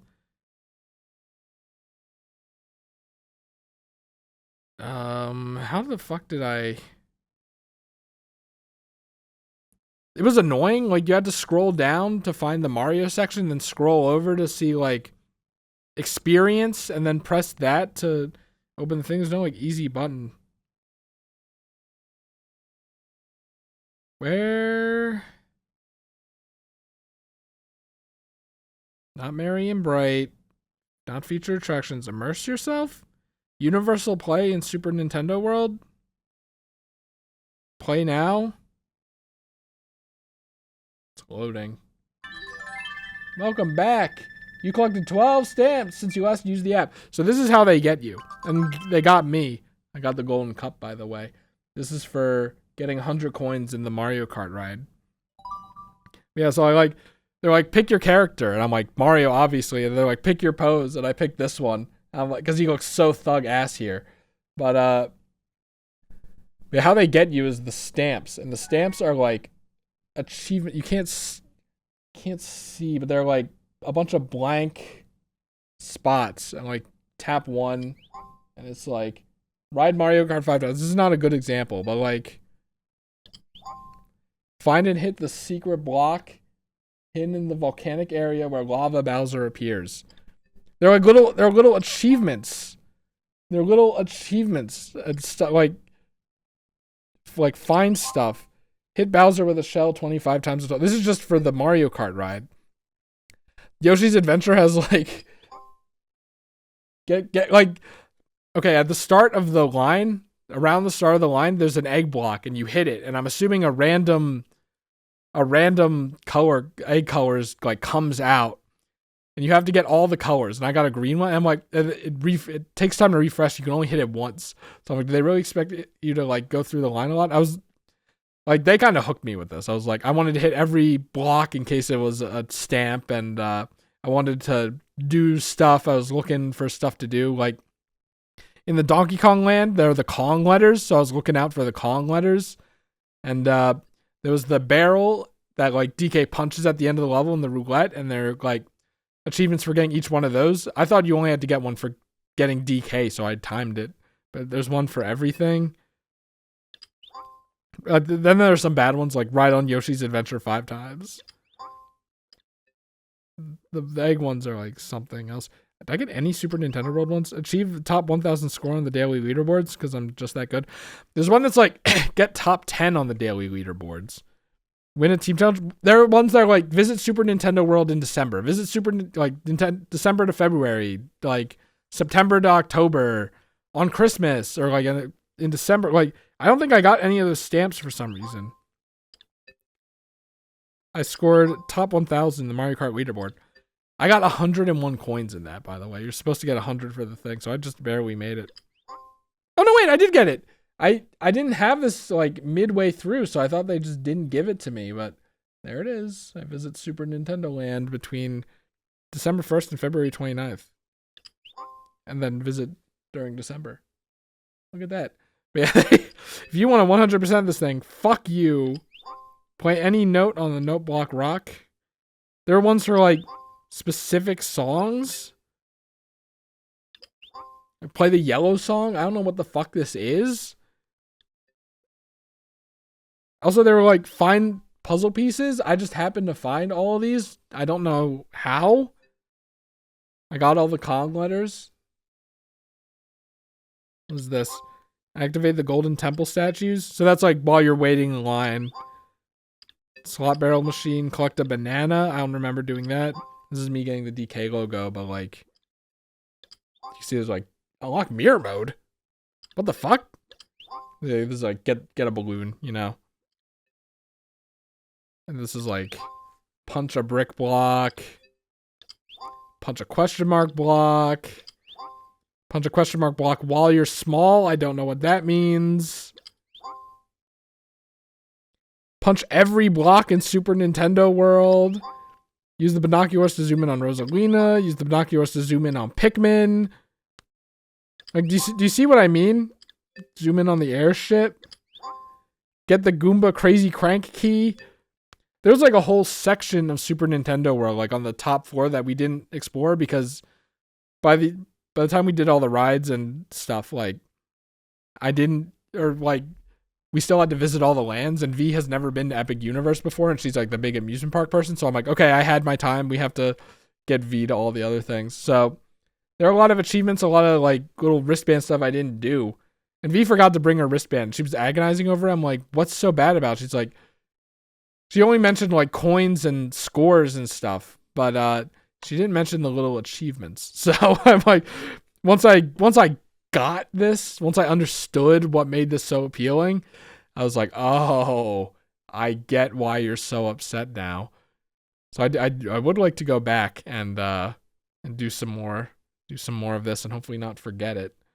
But I was a skeptic. I was honestly a skeptic of Super Nintendo World, like, before anyway. I figured it would be like small, it'd be like very scummy with like money and the theming wouldn't be that great and stuff, but no, it's like it's actually like the wristband would do fucking nothing. I bought it anyway just to experience it, even though $40 is a steep like I'll just try it kind of price, huh? But no, I get it.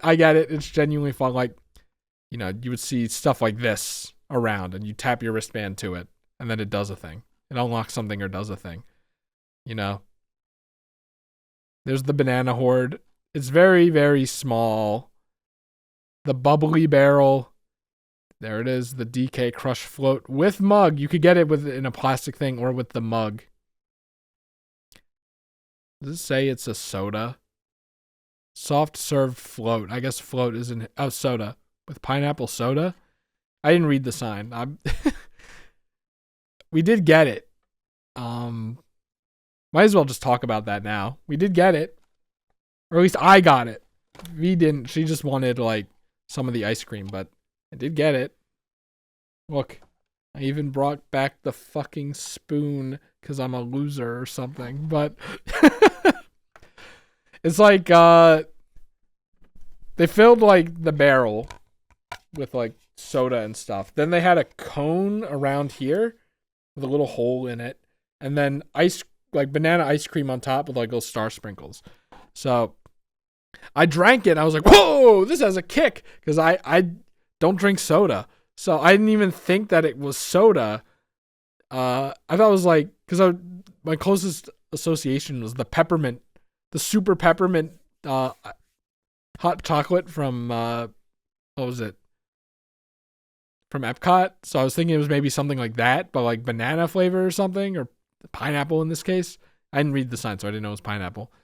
Then like when I was in the bathroom, I burped a little and I felt that familiar feeling in my nose. I'm like, oh, obviously it's fucking soda.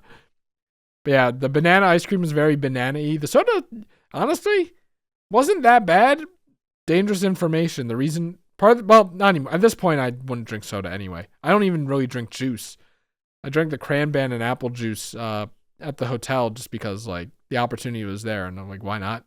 But I wouldn't drink a soda anyway. But like, it's dangerous information to be like, maybe I could drink a soda now. That's the power of not being a picky eater anymore.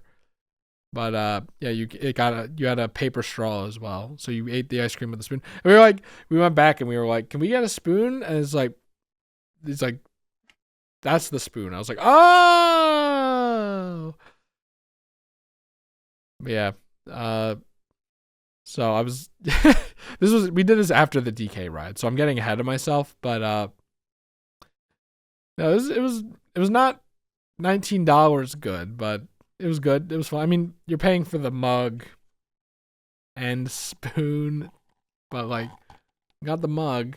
It's high quality. I like it. I like the colors. Hand wash only. Do not microwave. Yeah, I have to admit, can't handle hot liquids. I figured. It's not that good of a mug, but hey. But yeah, the wait time was 85 minutes. It's pretty big. She's bulking out. Look at them. Oh, that's so nice. Here's the line. I get a good picture of this. This shit looked disgusting when you got close to it. I was like, oh, look, this is the fucking potion. I don't even know what it's called because I never used it. And on the floor, there were like the little Donkey Kong prints. Part of the line that didn't get used. I took a lot of pictures in Super Nintendo World. Coconut. Here's my DK shirt. I do get to show it off. Yeah, I got this from the Yeti. I brought this specifically because it's literally a returns shirt too. And there's me with my awesome band. V's like, take a picture with the band, but it's upside down. Here it is. Look at how gross this looks. It looks even grosser in real life, but like, look at this. Ugh, is that like mold there?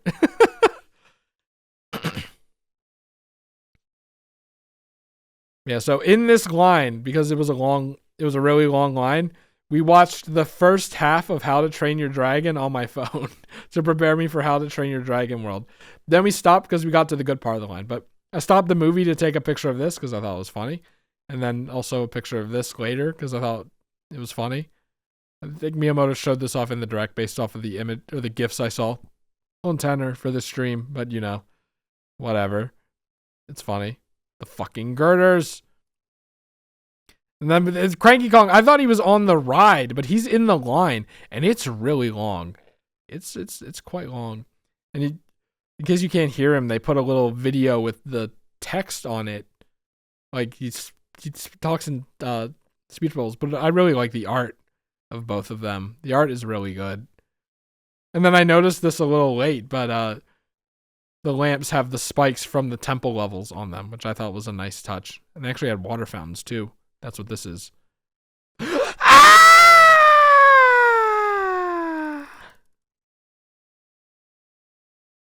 my god.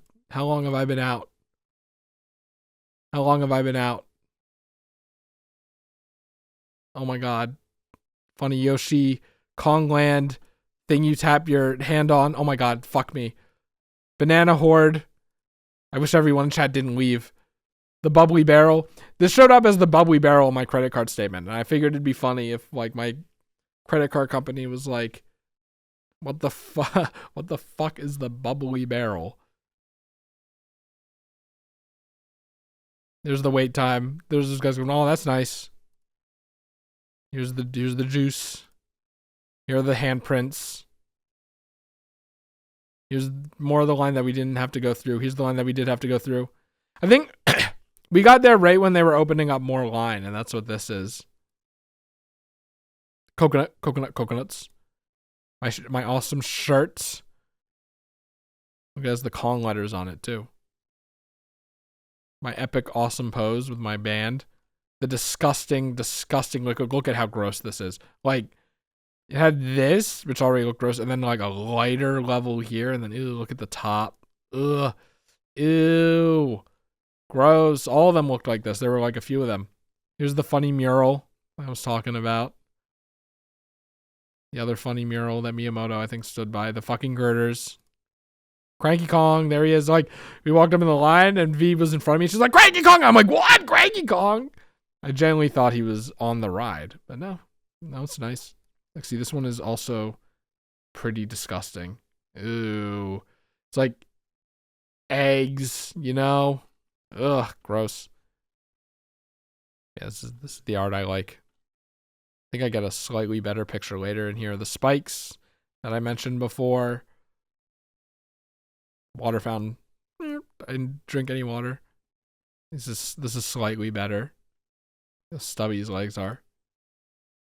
A better look at the disgusting liquid. Ew, look at how, ew, like gross. This was actually liquid. This is not like paint. Well, it might be paint, but like it's not painted on the side. This was actual liquid. Ugh, God, disgusting, disgusting, gross. And there's this. I learned that this is just like default art, but whatever. It's my first time seeing it, so whatever. And then I did get a video of all, I think all the Cranky Kong thing. Dave, when I was your age, I had a little something called respect for my elders. Now listen up. We've got trouble. Big trouble. More trouble than You can hear the chair creaking. What's that? Who am I? Why, these whippersnappers don't know a legend. Attention. We are pleased to announce that it is time to launch your minecarts. We apologize for any inconvenience and thank you for your patience. He said this. By the way, did you hear the checkpoint sound? When you're in like this part of the line, I didn't get a good overall shot, but like this entire part of the line, it's like a big rectangle and you weave back and forth. You hear the checkpoint sound every like 10 seconds. I was getting kind of sick of it. Hi, Evan. He said that. I don't know if "Where Was I" is a part of his original speech or if they actually have a failsafe built in for if there was an announcement, which would be cool. I have a feeling it's the former, but Yeah, I hear you, Squawks. 4 minutes. The trouble is the Tiki Tack tribe. Yeah, look how his hair Those is. good-for-nothing dumb drums have broken into the Golden Temple. Keep your feathers on, Squawks. It's like Squawks looks here. He's so funny. You see, those noisy nincompoops are after the sacred golden banana. The same golden It's banana crazy. that's been safe in the temple for thousands of years. The shit that didn't actually matter in the game. Legend has it that if it's stolen, an unspeakable fate will befall the land. V was asking who's the Tiki Tack tribe, so I like showed her an image, and then I was telling her how like the golden banana doesn't matter. But yeah, Whatever. Keep it together, you lousy parrot. I swear. yeah, the voice has kind of grown on me. End of me. Look, the bottom line is we're all in big trouble if the Tiki Tacks take the golden banana. Now Donkey Kong and his buddy Diddy Kong to chase the Tiki Tack tribe out of the temple. But shut your beak, I'm getting there. Shut your beak. Thing is, those two have been gone a long time, and I haven't seen hide nor hair of them. I thought this was a reference to Bonanza before I Distracted by some remembered shiny balloons or some nonsense. that Cranky is also in Bonanza. I like this line though. Probably got distracted by some shiny balloons or some nonsense. If I were in my prime, I could run them Tiki Tacks out of here with my eyes tied behind my back. But I've got an important nap to take. It's V. You see what I'm getting at, don't She you? loves naps. I need all of you to hop in these here minecarts and help the DK crew chase those block-headed Tiki Tacks out of the temple. What do you mean, me? I told you there's a nap with my name on it. And besides, I'm pretty comfy right here in my rocking chair. In my rocking Now, chair. what was I saying? Oh, yeah.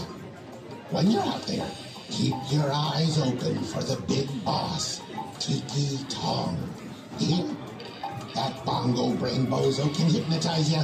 One look into his eyes, and he'll have you squawking like a parrot. I guess this is canonized now in a way. Tiki Tonk never hypnotizes you, but all the other ones do. So I'm assuming that he does. And in case I forget to mention it, when you do see Tiki Tonk in the ride, it does kind of do like a little twist. So I wonder if it's supposed to be like a hypnotize effect. Anyway. Get overgrown dodo. I can hardly hear myself think with all this racket. He's not even that loud. Hey you! Don't walk away from me. I ain't done yet.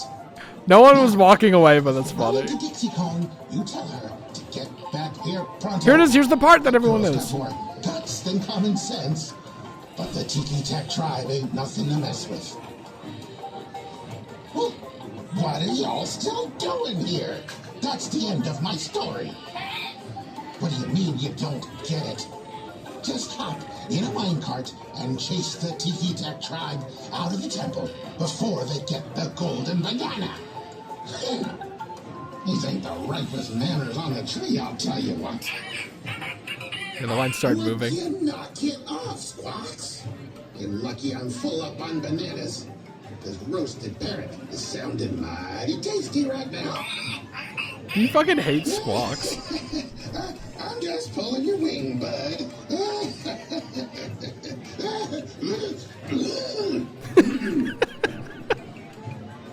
Well, And then there's the darn time you showed up. These days. When I was your age, I had a little something called respect for my elders. There it is. But yeah.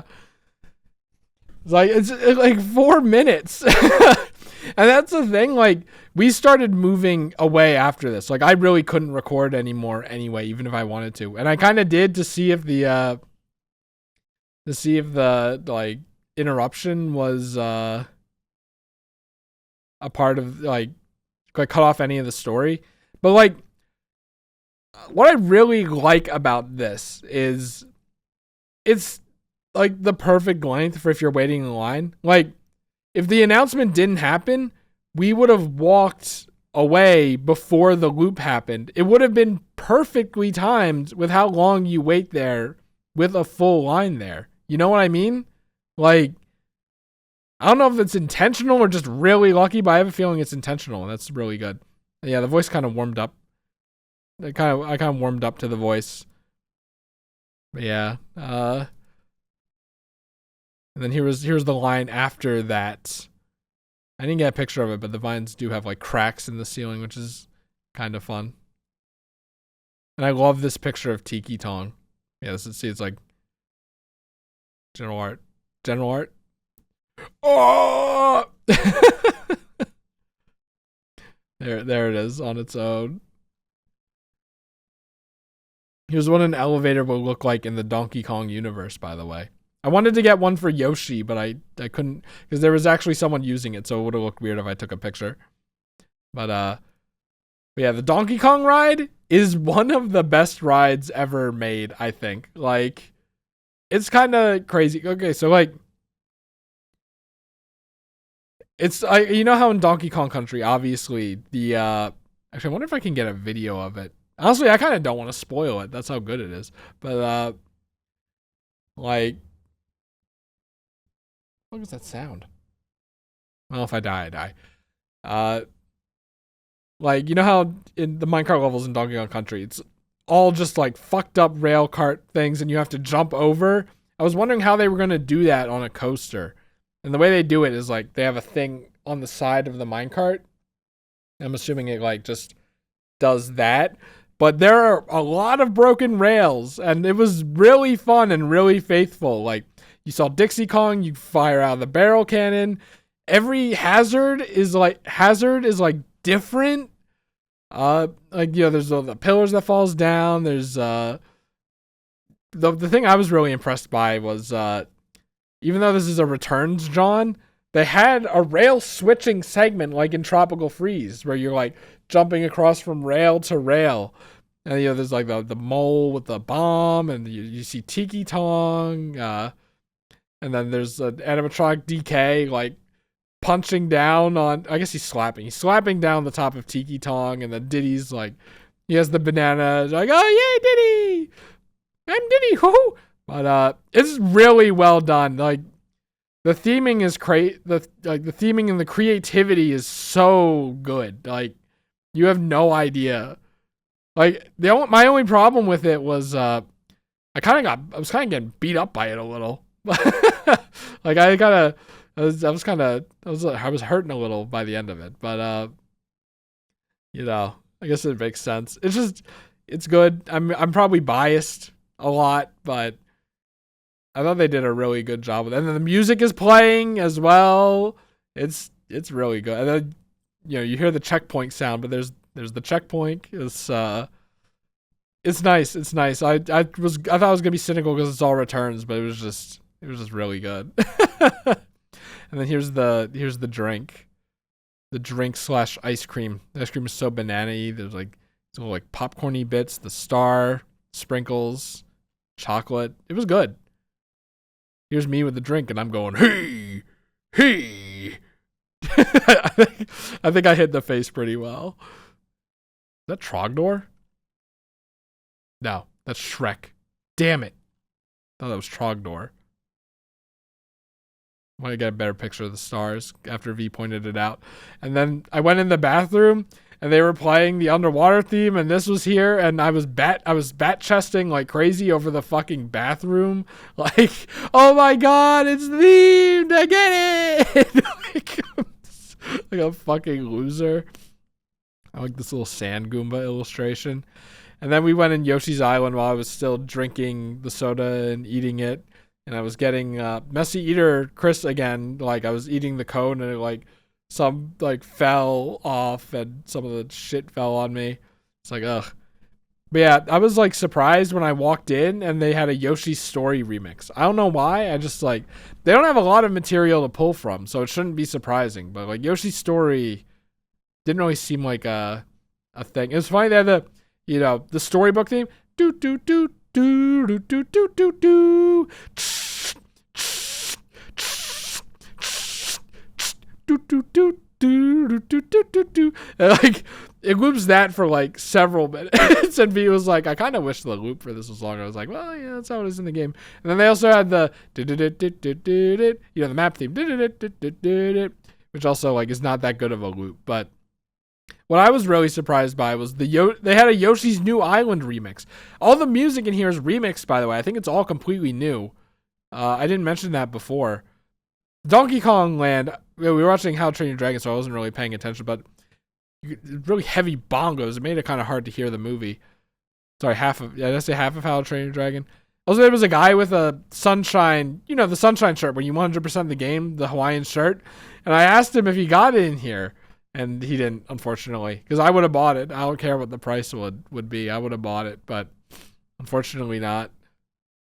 Yeah, this is nice. It's the side of a warehouse, but it's nice. And he's so fucking cool. Look at him. He's stanced up. And I thought this was like telling you where to find the eggs for the missions in Super Nintendo World, but it's actually just for the ride. I liked how they had the colored bricks and stuff. That was nice. After boarding Yoshi, place them on the floor of your Yoshi vehicle. I just liked the phrase Yoshi vehicle. Also, there was a service dog. Oh, so cute. Later in the day, I saw there was like a half of a Yoshi egg with a Yoshi sticking out instead of a Yoshi vehicle, a freak-ass Yoshi vehicle that I didn't get a picture of because I didn't have time. But he was like, maybe that's for like handicapped people or maybe this dog. So I was like, oh yeah, like the special Yoshi thing. Also, I took a picture of the stairs to be like, these aren't the stairs from Yoshi's Island.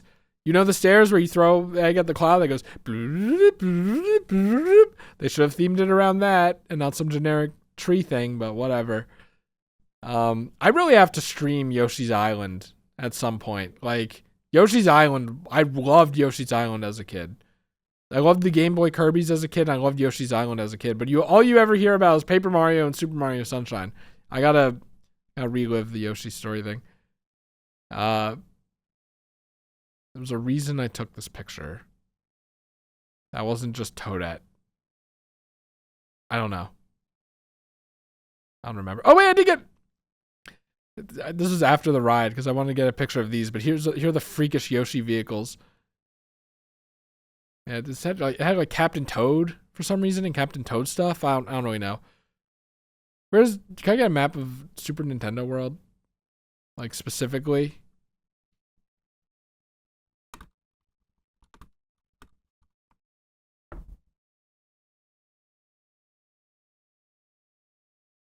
Is this the same as Universal?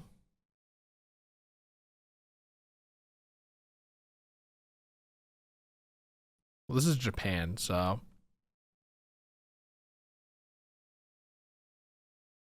Yeah, so the Yoshi ride is literally only this.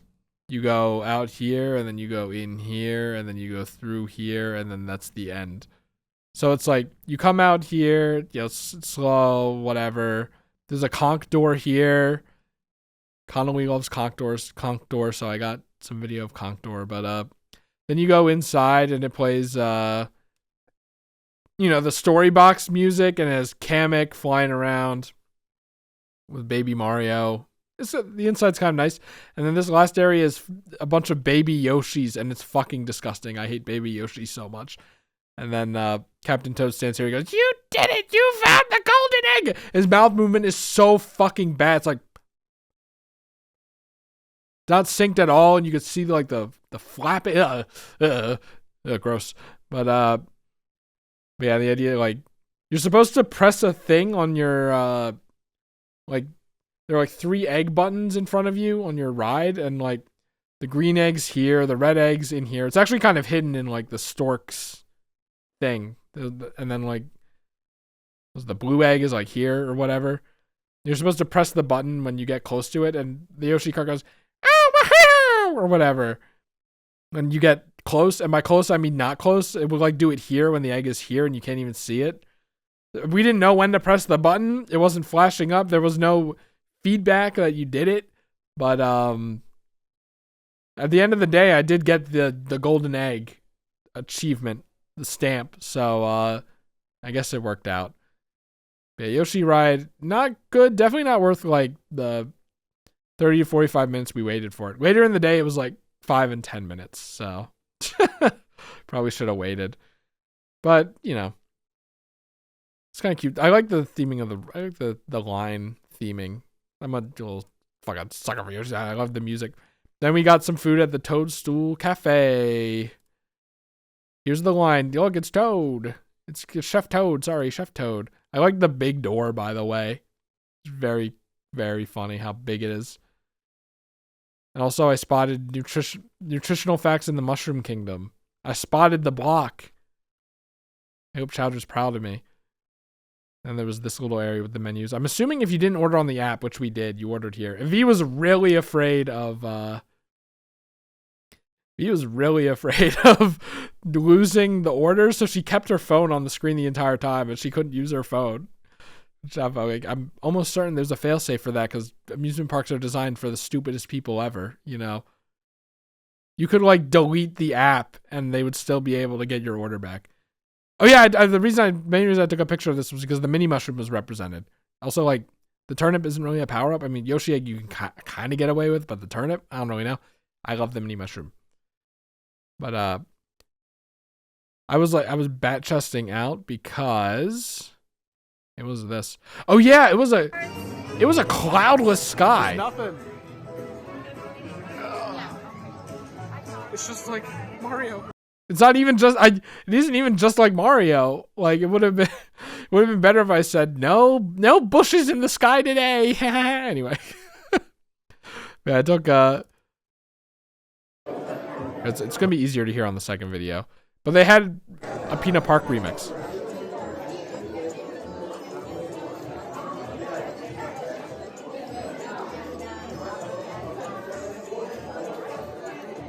I don't know why I am surprised that they had a Peanut Park remix in the amusement park, the Nintendo amusement park. But I was. Also, I still had to hold the mug the entire time until we bought more stuff. which is it's kind of funny. But Vi's wearing her Splatoon sweater. Yeah, like all the music was remixed. But I just like, I know 3DL Scam came out and it confirmed that Nintendo doesn't hate Sunshine, but Sunshine still does not get as much attention as 64 or Galaxy or 3D World, you know, like, so I'm always like surprised when Nintendo does that. But yeah, this is our table. I took a picture of the comedic chairs, but like all around the thing, this is where I saw the guy with the Mario, and I was like, that's too funny. I really want it. But like their toes, and they're just kind of walking around, and they do. There's some activities, like 3 of them would just leapfrog across the screen.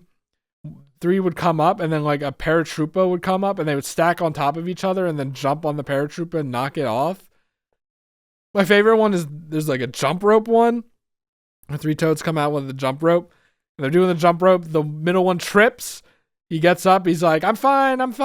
And then they do like 3 more jumps, and then they trip again, and then he's like sad, and the other toads are like, all right, come on, let's go. It's like, it's a little sad. Sometimes Luigi like jumps over a Goomba, runs in the pipe. Sometimes Mario just is chasing 3 Goombas really quick into the pipe. There are like a bunch of windows around. Did I get any more pictures? Yeah, like window there. Then there are like windows into the kitchen on this side that I didn't really get to see. But we were wondering if it was like seamless, but it doesn't really seem like a toad walks off this screen and then keeps going and then appears on another screen. And then there's a like every, I don't know how many minutes, like maybe every 15 minutes or whatever, there's an event where Bullet Bill, like, it gets really cloudy, the toads start getting concerned, then the lights in the restaurant dim, Bullet Bills start flying in, an airship flies across several of the screens. And that's the one song that isn't remixed, or maybe there are more, but that's the, like, intro to Mario Galaxy, the airship theme from the intro to Mario Galaxy. And you could tell that, like the ship leaves when it gets on the other wall, hon. The airship leaves when it gets over here because that's when the song ends. So like they go dun dun dun dun dun dun dun dun, and then it just leaves and everything fades back to normal.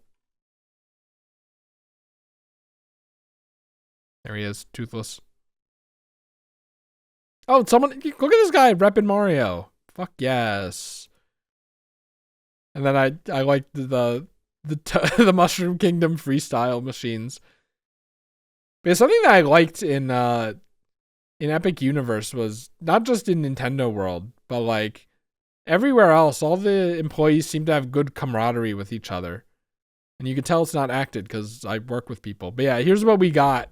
So here's the thing, okay? I wanted to get as much as we could as well. So like I'm like, yeah, let's get an appetizer. Let's each get a dessert. And then each a different meal. So I got the Mario burger. It was so fucking good. It was so fucking good. You don't understand. It was one of the best burgers I've ever eaten in a fucking amusement park. I swear to God, this is not like Mario Bat Chest. It's like, it had mushrooms in it. I never had a burger with mushrooms in it, but mushrooms just, I don't like how they taste on their own, but they always enhance a flavor. And then like I think it was Thousand Isle sauce or something like that. It was so good. And then the little thing they stick through the burger to keep it together, it's like a Mario hat. It tasted so good. The fries were kind of just fries. The garlic knots were kind of just garlic knots. But it's still good. But yeah, the menu said this cake feeds 3 to 4 people. And I said, they always overshoot that. They always overshoot it. So I'm like, I'll buy it. And she's like, I'm not going to eat. I know I'm not going to eat. This is tiramisu, by the way. It has like little cookie things. I was thinking, I'm like, that's a fireball. And I thought about it more. I'm like, that's the fireball from Mario Bros. Wow. It's captured by Mario Odyssey. That's true. And I ate it. I kept the burger thing in. The little sticks that they put in are actually very useful once I learned their purpose by looking it up. And then V got fire flower spaghetti, and apparently it was spicy enough that she had to wipe her nose. But yeah, they said this cake serves 3 to 4 people. I called their bluff. It was not a bluff. In fact, I think this picture makes it look smaller than it was. Does it? This was a big cake, and that's a lot of frosting. And you know how frosting is. When you eat frosting, that's a fucking lot of frosting. So I fucking failed on calling their bluff. Not only that, most people eat less cake than you think, right? So like, you know how have you ever been to a birthday party and either no one wants cake or most people only want the thinnest slice ever, and I'm the only motherfucker on the planet that likes to eat an actual big slice, maybe 2? Like, this thing actually feeds 5 to 6 people, I think, if you account for that. Honestly, it might feed 5 to 6 people anyway. But I ordered it. I would feel bad because what you do is you can't box it up. You just leave and then they clean off the table. By the way, I wish I got a picture of the guy. You get to the end of the line and then he's like, how many people are seating? We were like 2. And then he just like holds 2 up. Like, obviously it's like high up, and he like holds it up and waves it around. And then like he looks for like one of the servers. One of the servers, like, once they finish cleaning a table, they like hold up their hand and like wave to the guy to show that the table's open. It's like a surprisingly archaic way to get tables, but because people are constantly coming in, it like actually kind of works out. I think he's not going to be looking around for a table and waving for that long, right? Like, if you're a server at an empty table, you're not going to be waving for that long because someone is definitely going to fill it. Yeah, what you did is like you took your order, then you scanned this QR code, and then they just brought you your food. And it took a while. So like they were actually making this food, I think. Or the place was just crowded. Or both. Probably both, because it really did take a while. But yeah, I made a mistake spending or like buying the cake. A little bit of a mistake, but yeah, the idea is you just get up and you leave. You just get up and leave. Because obviously you already paid for it on like the app or before you came in. And then they clean up the table. So like I didn't want to leave a whole lot for the server to go like, wow, someone got it. And then like literally 3 people were walking by because we were sitting right at the exit. So I guess that's why. And they were like, oh, there's the cake. And this was like, someone got the cake. And I'm like, I guess I really am a fucking insane person. But it's like Peach's cake. This is the themed food. All the other food is like, it's like the theming was good, but like weaker than I thought it was. Like we kind of got like, it's like fire flower spaghetti is kind of the tier of what most other things are. There's Bowser's Fire Challenge. I obviously wasn't gonna do that, but so that's a little more themed. But like what we got here is like kind of the most themed stuff, which I'm glad about. But it's like Peach's fucking cake. Of course I wanted to get Peach's cake. I made a mistake though. I poured my heart into this cake and I baked it for you. I hope you enjoy it. Yours truly, Peach. Yours truly, Peach. Doesn't say Princess Toadstool, but it should. But look at how conditioned her hair is. Yeah, yeah. I'm like, in Nintendo World, I'm allowed to go a little crazy. This is the inside of the burger. It's like the cheese, like, oh yeah, it had bacon too, and the like sauce was melted, the cheese was melted as well. It was a great burger. And V really liked the spaghetti. Literally at the end, we were half floating the idea of just going back to the restaurant and eating the same food again because it was that good. V's like literally throughout the day, V's like, I really want more of that spaghetti. So it was really good food. Like, it was genuinely good food. And the cake was good too. Like, the frosting tasted good. The cake itself tasted good. It had raspberry in it. And normally I don't eat fruity cake. I've never eaten fruity cake. And it was actually good. The raspberry kind of helped to like keep my stomach sane, I think. And my taste buds sane by balancing out like the sweetness, I guess, the dessertiness of the cake. So here's a little bit of a progress report. This is how I ate it. I dug into it. I had like a good amount of the frosting. Like look at how thick the frosting is. Look at how thick the frosting is. Even here, it's a lot of frosting. You can't eat that much frosting. That's my one complaint, I guess. But I mean, if I was splitting it into fourths, I would still eat the whole thing. The frosting did taste good. But you know, frosting is frosting. And then here's another progress report. I took some of the frosting off. I'm still digging into it. And then is this the final one? Yeah, this is how far I got, which is really impressive, I think. I told myself I probably could keep going, but I really shouldn't. So I didn't. So and here's what V was seeing the entire time. It almost looks like it's full, but if you turn it around, it's like I literally dug into it. It's so funny. Oh yeah, and then we got so then after that we looked at the times for meeting Mario and Luigi because I saw them earlier and then they went away, and then I'm like, I want to fucking beat Mario and Luigi. I don't care. I'm bat chesting it out. I want to fucking beat Mario and Luigi. I know they're in costumes. I know when I was a kid I was afraid of costume characters. Look at how funny Luigi's shoes are. I never noticed. But so we waited in that meet and greet line, and it was funny. The guy who like stood at the end of the meet and greet line to say no more people are allowed to join. Like, I think he thought that we were meet and greet fanatics because he was telling us about like the Dark World meet and greets and stuff, and we were like, yeah. V bought one headband for her and the Donkey Kong headband for me. I didn't want to wear it for the meet and greet. I wanted to be pure Chris for that, but she got the Yoshi one, which is funny. She didn't really wear it much after that, but oh well. It's nice that we got a bag. Also, I want you to see how detailed Mario's hair is. This image doesn't do it justice, but it's so fucking detailed, man. But yeah, we met Mario and Luigi. Oh, look at him. Oh, fuck yes. And they did a good job on the outfits, and the outfits blink, but the eyes don't look unnatural. Like look at they did a really good job on the hair. It's crazy. Oh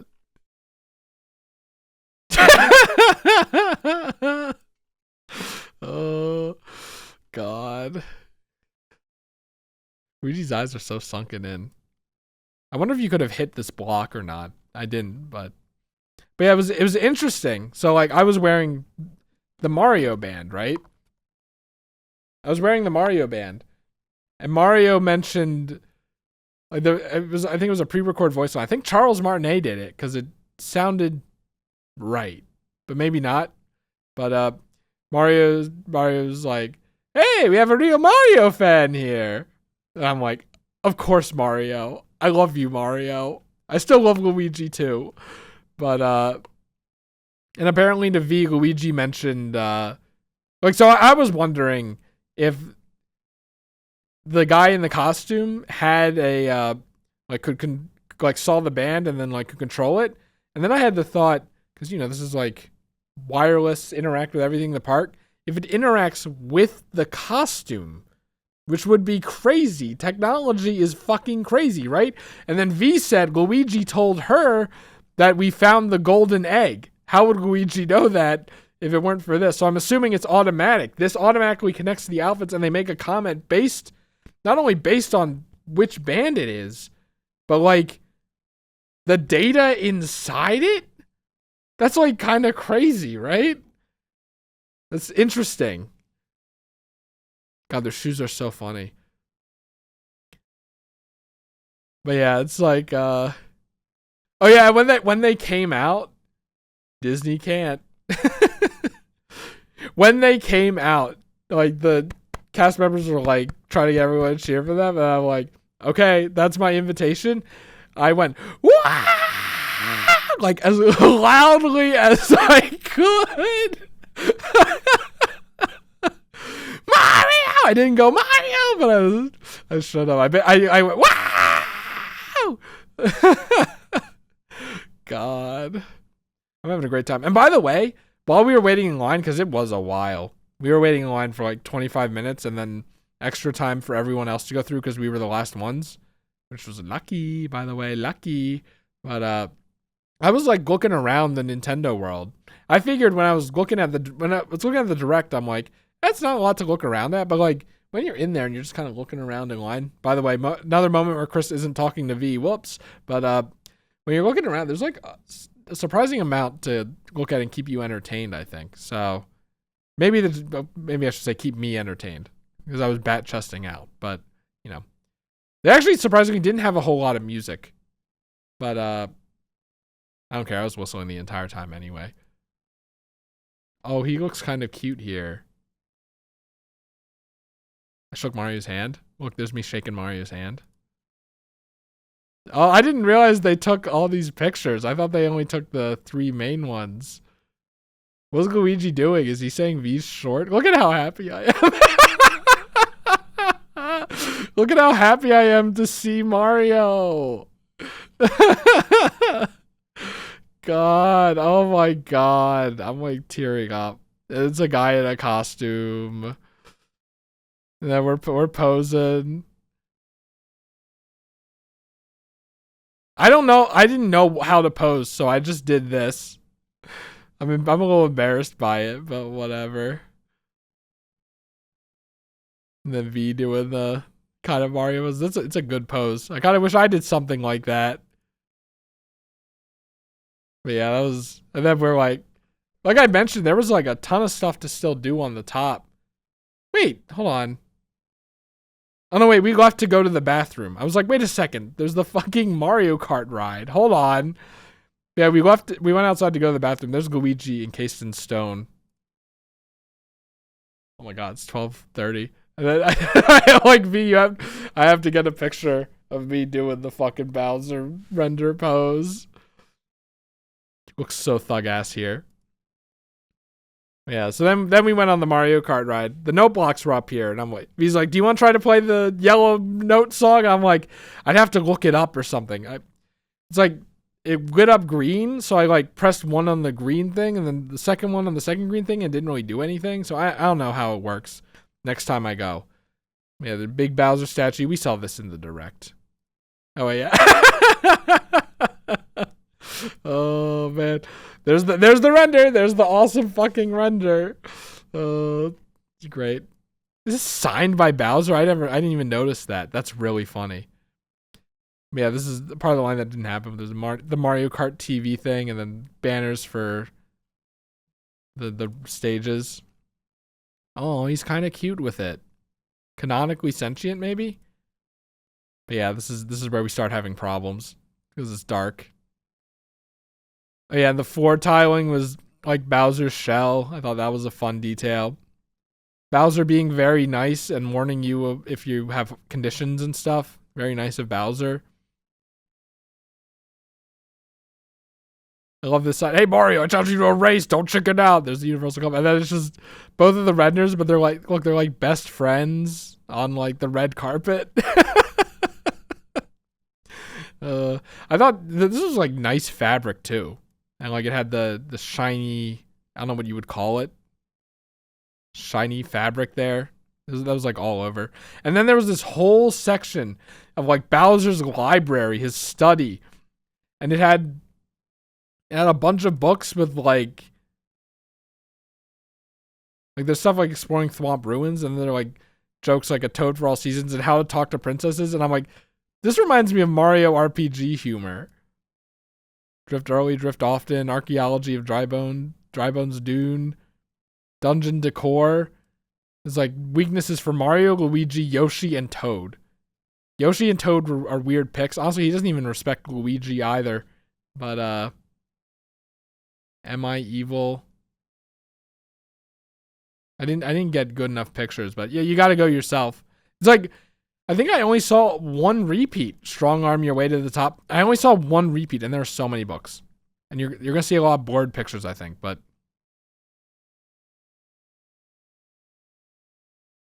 Walking Your Bob-omb. Feng Shui for Dungeons. Feng Shui. Fish Bones, The Cheap Connection.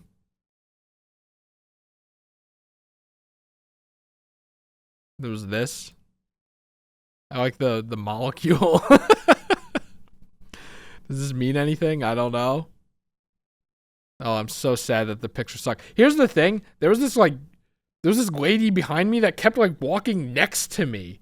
So I was kind of like rushing through. So I was like thinking she was trying to cut in front of me, or like I bumped my arm into her a bunch of times. So I was trying to like keep in front of her so that awkward shit didn't happen again. So as a result, I didn't get to stand. A lot of pictures are like blurry and the line was moving. So like we don't get to see these. We don't get to see what these are. There's the Boo one.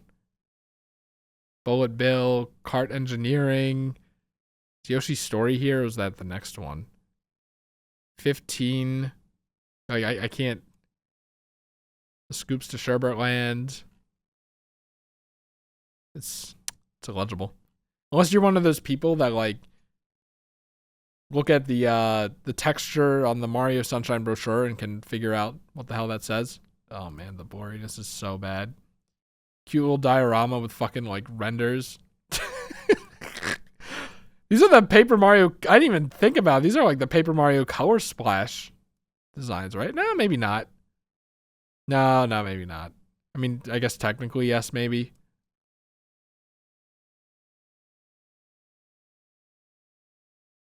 Yeah, more stuff. Like the fucking whatever this is. Then there were like boos that would come up sometimes. Battle mode. Completely. I don't even know what this is. Oh, this is so sad. I think the Wario book was over here. The one reference to Wario in this godforsaken place. Look at how blurry it all is. Oh my god. Crazy 8s and Lucky 7. I did make sure to get a good picture of an EGAD reference. Put him in the fucking Mario Kart game, please.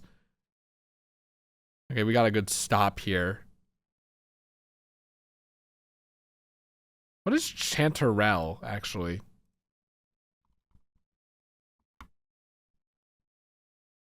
A mushroom? Is there a specific...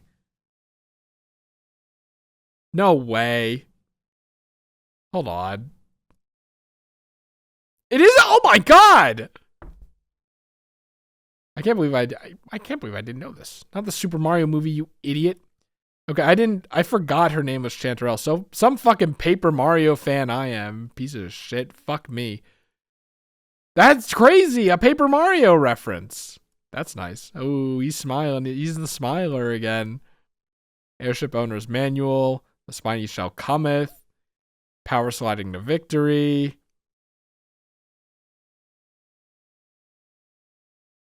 Raising Destructive Children.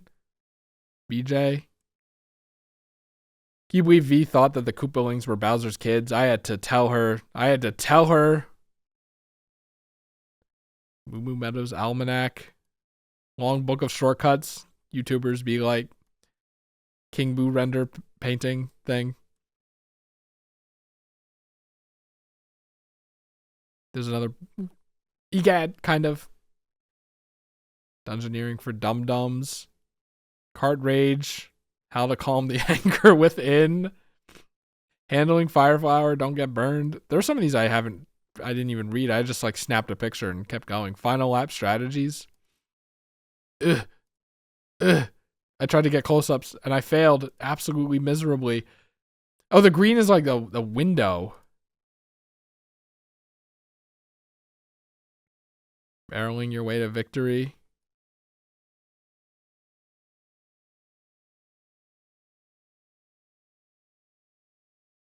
Culinary Delights in Donut Plains. Brute Force. I like this one a lot. Brute Force. A guide to solving every problem. Sunshine Airport Terminal Map. V pointed out that it's a huge ass book, which I thought was funny. I don't know if that's an intentional joke or not. The Littlest Goomba. But like, this is what I mean by like good line experiences. This isn't even the end. And this is like the best line experience in the world, I think. There's always something to look at. Even like, this is a bad idea, but even like all the way back here, like you had the truck and the things on the wall. This is like the worst it's going to be, but I didn't even notice the tire tracks on the ground. That's fun. This has a lot of detail in it. It's kind of crazy how much effort went into this. Why good things happen to bad people.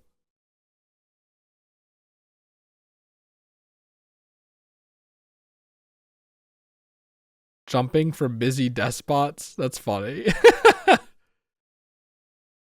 The Forest of Illusion. I didn't even see this one. Exploring the Forest of Illusion. Can't teach a chain chomp old tricks. There was like how to polish your chain chomp. One of them I remember.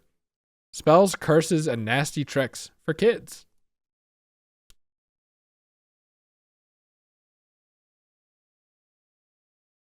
The Fury of Fireballs. Captain Toad. A Treasure Tracker's Life. Short Book of Scenic Routes. Like, do you see how they're all different? It's not too crazy, but for something like this, you'd expect them to just do repeats. Because fucking who cares about the line? These guys do. Trips to Shy Guy Falls. Shy Guy Behind the Mask. There was a Shy Guy statue, but that besides that and those are the only Shy Guy things I saw. There's a Shy Guy statue out on the exterior. Then a Boo would appear on the screen and go in the armor and drive around on the cart. Melodic Motorways, the greatest hits. I don't know what that is. Did I get Wario? Party games for friends and enemies. Misadventures of the Koopalings. Welcome to the Golden Cup. That's the Universal Cup. There's like the golden egg, the golden banana, the golden cup. I'm like the golden star or whatever. Super mushrooms and when to use them. Yoshi's Story. There it is. It's blurry, but you can see it. There's another Yoshi Story reference. So surprising for Chris specifically. Also, I wanted to send this in the Golf Guys Discord. Well, Discord, a little group that never gets used. Better golf for heavy hitters. I like that one a lot. Super something. Illegible. Just better look at the King Boo render turned into a painting. It's like, because it's a screen, it has like a little effect over it. That was interesting. Cleaning, cannon refilling, something greasing, hole waxing, something alignment, something inspection, oil replacement, bolt relightening, rigging check. I didn't get to read this. Because we were moving, I just got to take a picture of it. And then I like this lunch with Iggy and Roy. 12 p.m. Tuesday. And V pointed out how he underlined it to make sure he didn't forget. Suddenly Spikes. Oh, this Cloud Top Cruise Director's Guide. Guide to Neo Bowser City Nightlife. DIY plumbing repair. That's pretty funny. I didn't. He doesn't want to call Mario and Luigi. That reminds me of, there's a Brawl in the Family comic where Bowser's trying to do his own plumbing. Hiking the trails of Yoshi Valley. Fall and flatten, the mindset of a thwomp. The Blue Shell Cometh. Is that a repeat? I don't think it is. I think that's just one I remember because I thought it was funny. The Banana Appeal, your slippery friend. Castle Builders. Camera in the Clouds. By Lakitu. My Many Victories. Secrets of Super Circuits. Red or Green, Know Your Koopa Troopas. I think this is a really funny book for Bowser to have. Accessorize for Success, Bob-Ombs, Mecha Koopas, and You. Lakitu's Big Book of Boost Strats or Boost Starts. Green, Red, and Blue, Know Your Shells. Another funny thing for Bowser to have. I'm assuming I get a better picture later. Or not. Here's Dental Hygiene for Chain Chomps. I thought that one was cute. Saga of the Mushroom Kingdom. Volume 8. Book 3. There was like book 1 and book 2 somewhere too. Seize the Day. The second seizeth. Seize the Day beginning.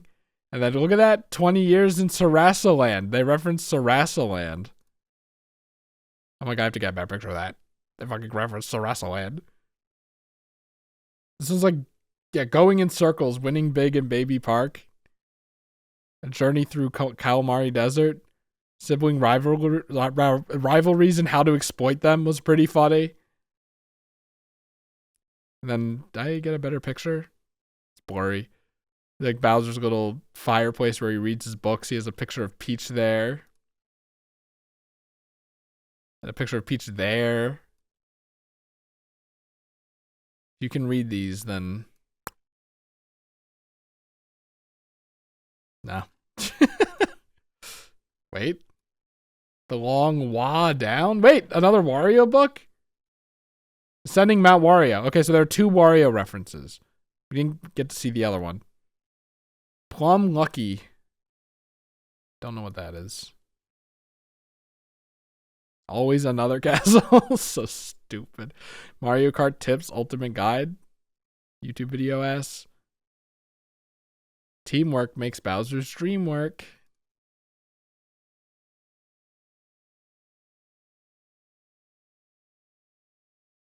Look at me, looking good. Blast through everything in its path engine.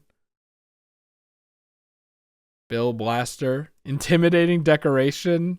Bullet Bill launches here. Something like key, teeth chattering or something.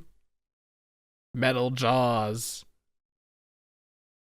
Rattling steps. Yeah, like, and then you go into here. V called it the Bob-omb Factory. Bad picture, but realistically sized Bullet Bill, kind of, if you're small like Mario. I don't know what this is. Oh, right. Oh, wait, then I got videos.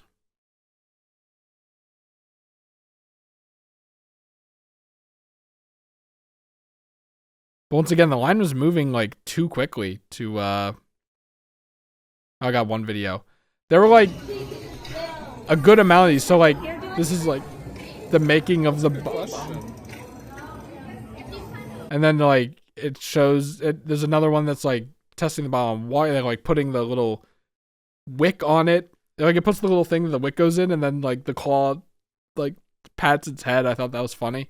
And then on the fast pass line, at least I think it's the fast pass line, there's another series of screens of them building a Mecha Koopa, which like that's kind of crazy. Yeah, you're supposed to wear this Mario hat, right?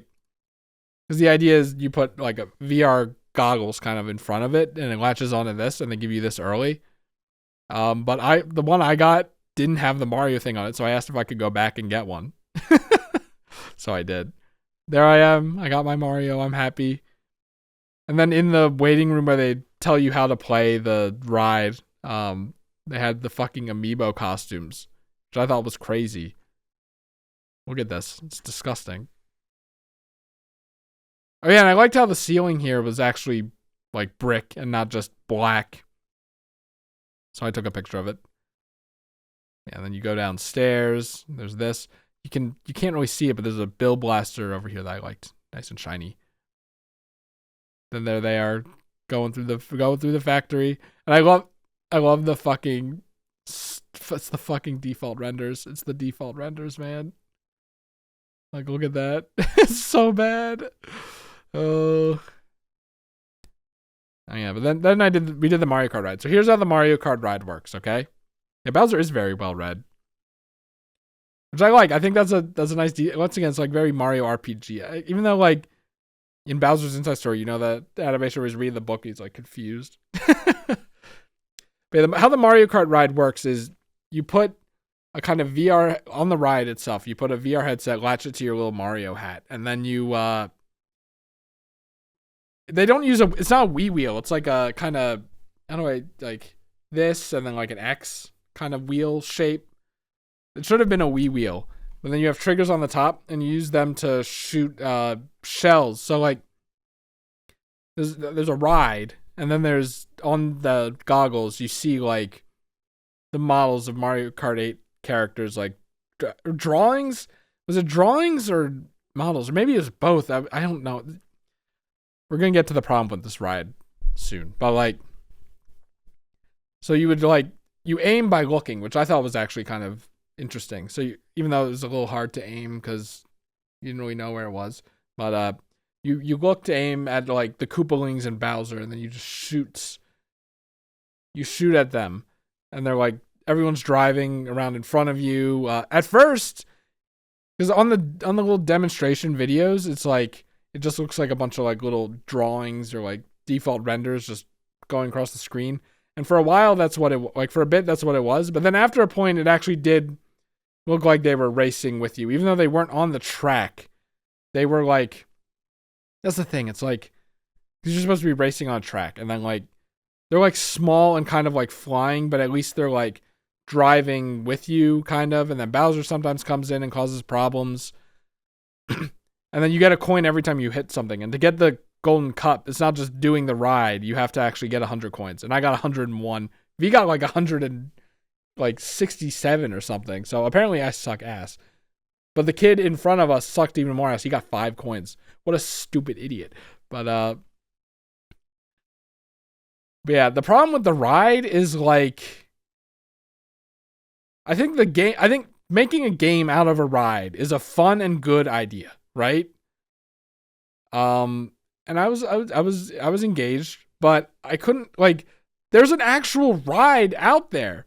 There are like actual giant set pieces. There are whole areas. Like when I stopped looking at the game because I like noticed that, oh, there's a giant Fwoosh animatronic. It's not Fwoosh, it's Typhoo. There's a giant, it's Typhoo, right? There's a giant Typhoo animatronic. I want to like look at that. And then I looked at that, and then I looked around. There's like this whole nice ice area that they made, and like, you're not looking at any of it because you're keeping an eye out for the fucking like Koopalings. Like, it's a whole ass like good, well-made ride, and you can't pay attention to it. At least if you want to do the little like band achievement like I did. I was dialed the fuck in. Good thing I just barely made it. But like, the ride itself seemed really good and a lot of detail, and seemed really fun on its own without the game. So like, I'm conflicted, right? Because the game is a fun idea, right? And it worked well enough. But it's not like the characters are actually driving on the track with you. It wasn't like an actual Mario Kart VR experience. They were really small and flying around, even if they kind of started looking like they were interacting with you, right? So like, I don't know. I'm conflicted. I feel like I was kind of cheated out of seeing the actual ride. And the problem is, unlike Yoshi's Adventure, it's like a worse name than Yoshi in the Mysterious Book. But unlike Yoshi's Adventure, I kind of felt like I can't go back because the line is always like an hour and a half. But yeah, I'm conflicted. I think, like, because you could just say it's 2 good rides in one, but the 2 good rides don't mesh with each other at all. So that feels bad, but can I really knock it? I don't know. I genuinely don't know. By the way, I didn't do the Epcot tier list. Let's do the Epcot tier list. You were bad. Oh, wait. We didn't do Turtle Talk. Nemo was like not that great either, honestly. But it wasn't like offensively bad like this, I'm gonna be honest. So the ride that kills people, I would say that is it's close. I'd say top of A. Figment goes above Elsa. Guardians of the Galaxy, I'm sorry, it was like the best ride ever made. 3 Caballeros, sorry, I like them a lot. The hell is this? I don't know what this is. We didn't do this. We didn't do the monorail. This one was good. I liked it. Soren is like, I guess here. Honestly, in that case, I think this goes up here. I don't know what this one is. Ratatouille is... Ratatouille's like here. I don't know what this is, so I'm just gonna say we didn't do it. I don't know what it is. I think this is my tier list. Ratatouille's probably better than this. Yeah. I like this better than Soren, though. Ironically, felt less cheap and had more soul, I guess. Yeah, so we did D for didn't do.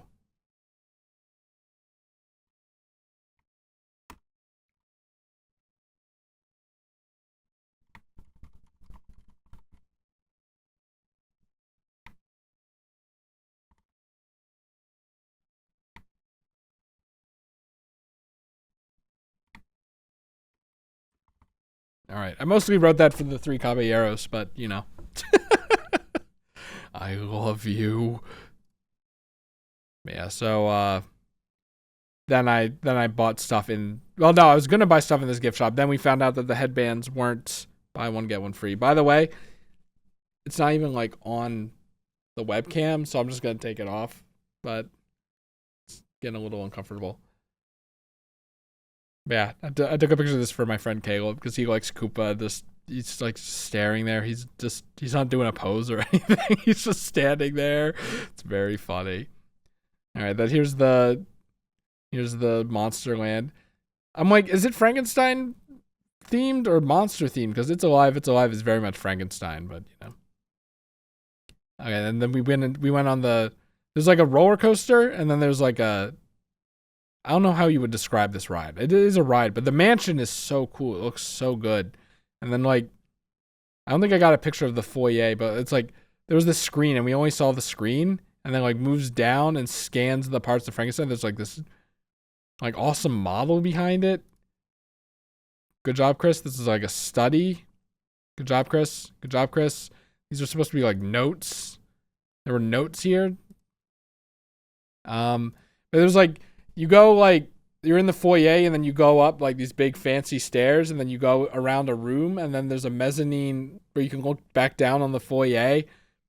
This is a good line. This is a great line. There was no line, so we didn't really get to see or read anything, but like, this is kind of on par with the Bowser one, I think. And then you go in and like she talks at you and like it puts the wait, is this a projection? I didn't think it was a projection. I couldn't see before, but like it kind of looks like there's a seam. But this was really well animated, and Frankenstein's monster was like really good. I like her design. And it's like the plot of this ride is like she captures all the monsters of the world and keeps them, or maybe Dr. Frankenstein did, and maybe she's continuing it. She's very proud of having all her monster collection. So she's not a good person. She's like trapping these individuals in like fucking I have no mouth and I must scream cages in the fucking catacombs. Because the idea is you're going down in the catacombs. We don't even know what's down there. But then also like that's where the prison is. I don't really know. But and Frankenstein's monster is like a G. He helps everyone out.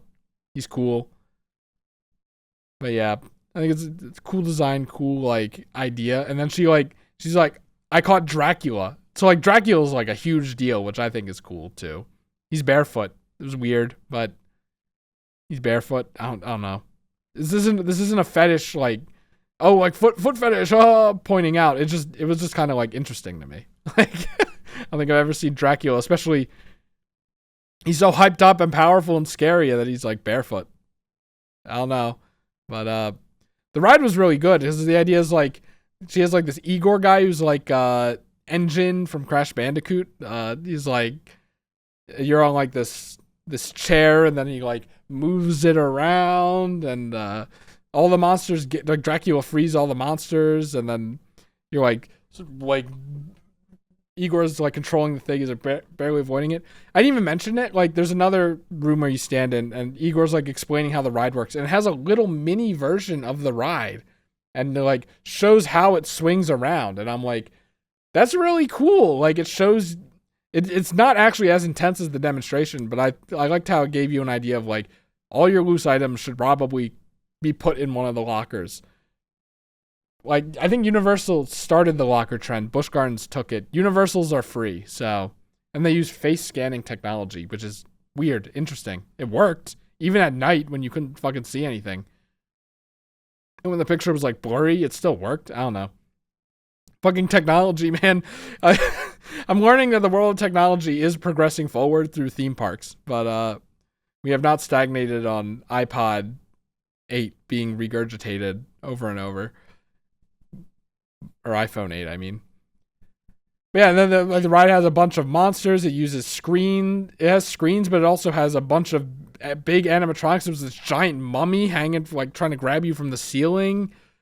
And it's like the monsters are like, I'm gonna fucking get you. I'm gonna get you. It's fun. I like the theming of it, the story of it, even the theming of how the ride itself works. All the monsters are really, I like all the monsters. I didn't realize how much I liked monsters until this. Like, I'm like, Dracula's so fucking cool. I like Frankenstein's monster. Oh shit, like a werewolf. Like, like.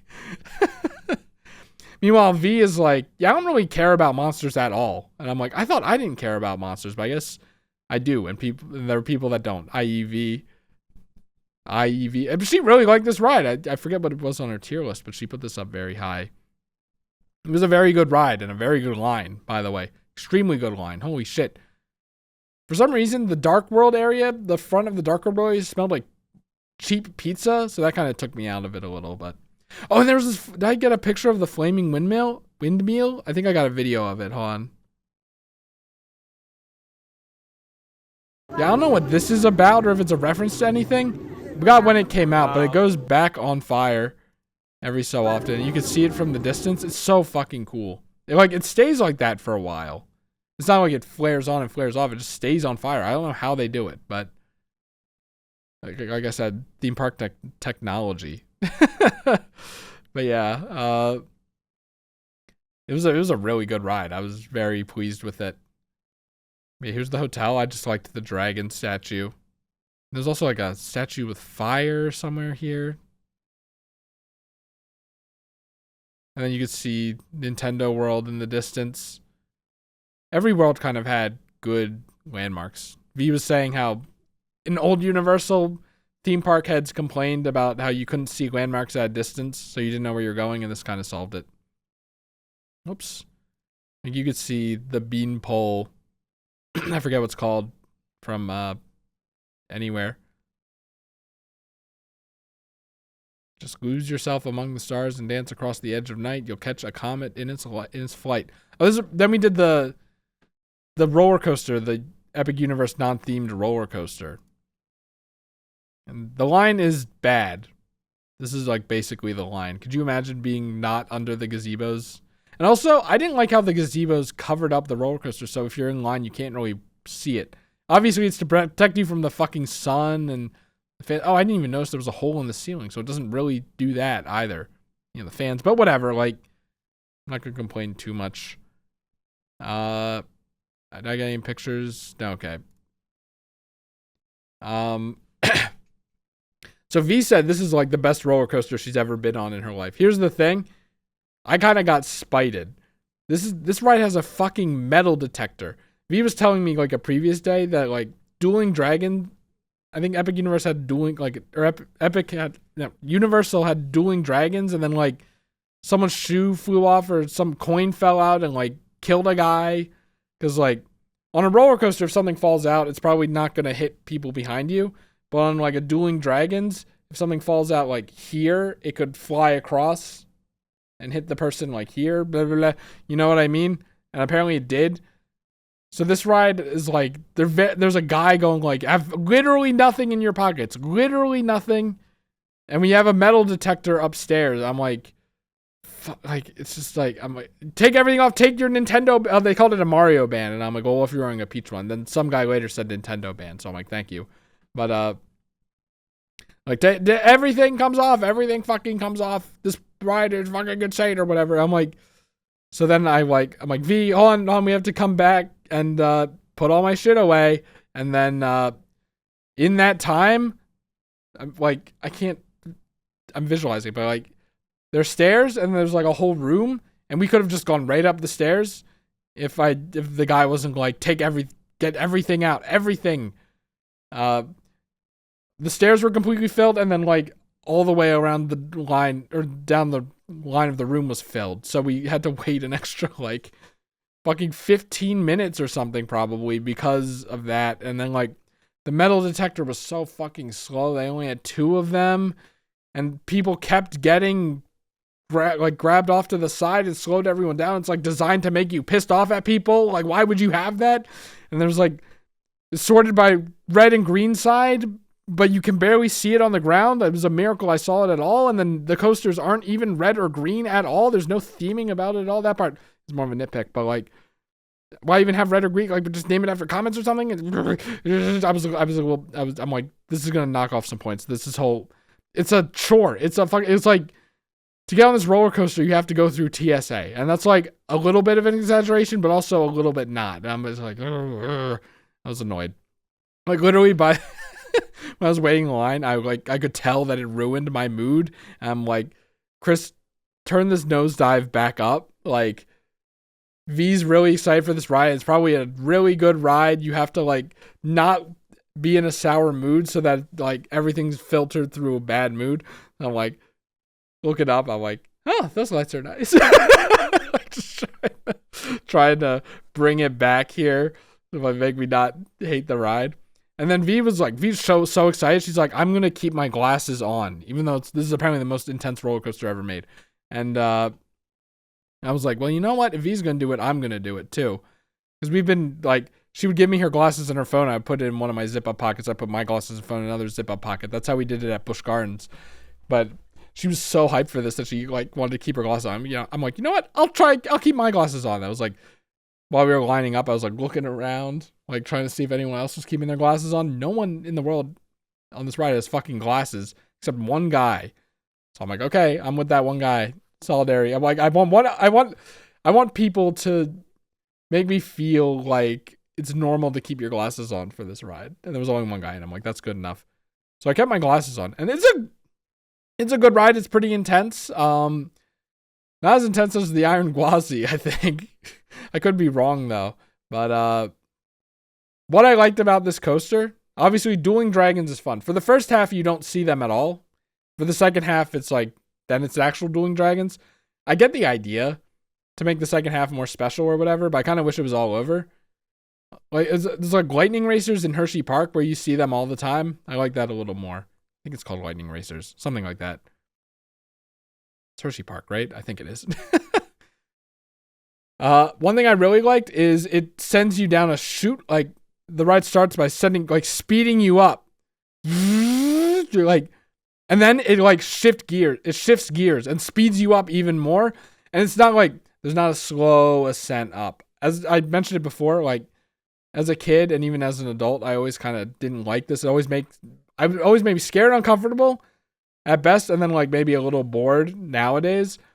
This one, it and then launches you up the thing and then back down, and it's like nonstop speed. I really like that part. And then like at night, Epic Universe, every single land has like a big spotlight beam that goes up into the sky and intersects over the center of the park.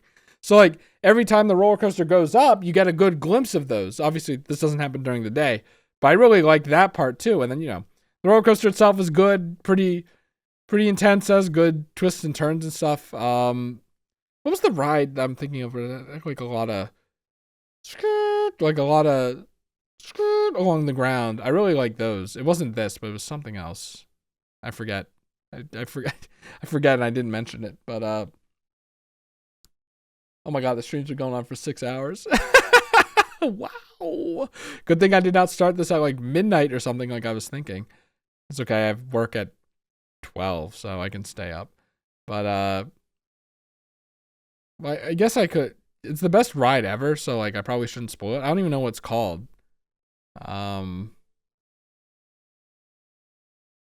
Epic Universe Star Coaster Stardust Racers.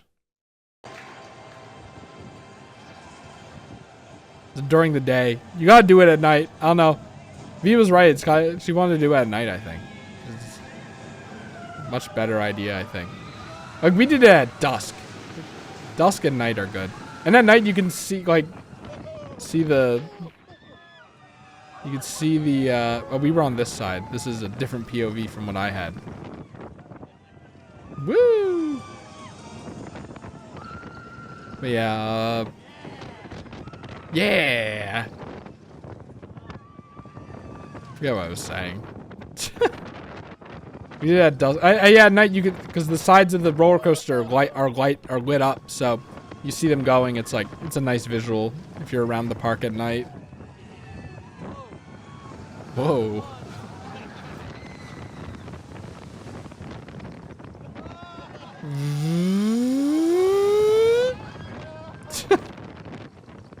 And then here's where you start seeing the other coaster, I think. But I think because this camera's going to be facing straight ahead, you can't actually see it. Now there we go. There's a little bit of it.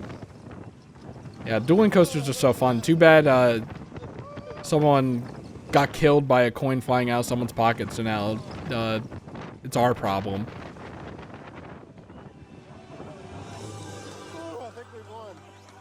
Oh yeah, and we won the race. Forgot it was a race. Yeah, I don't know if it's like the best roller coaster ever made. V thinks it is. I don't know if it's like hype from being so excited to go to Epic Universe for like the last who knows how long, compared to me. It was like, I mean, that's it. Well, not then that's it, but I think that's what I was excited for. And even then, I don't think I was nearly as excited as V. But it was good. It was still good. Like, I wish the dueling part was longer though, because it was fun to look over and see the other people, and I would have called out, "Hey!" you know. But yeah, then we went to How to Train Your Dragon World. I watched half of the movie, so you know I'm good. Good God, can you read that? I definitely can't. Yeah, so we walked around. We wanted to I forget what we wanted to do. But there was a meet Toothless. And I don't know how it works. I don't know if it's puppeteered or not. I'm assuming it is. But it looked actually very good. The wait for it was like 75 minutes, and that never went down all day. There was the ice dragon. I asked V to get a picture of me with the damn ice dragon. Oh! That looks stupider than I thought I did. That's a little better. I don't know. I like dragons and I like ice. I don't know this character at all because I didn't watch the second movie, but you know. No! There was a person that looked like Lucy, or like it would go in Lucy or a little statue that I liked, but I fucked it up. What did we first?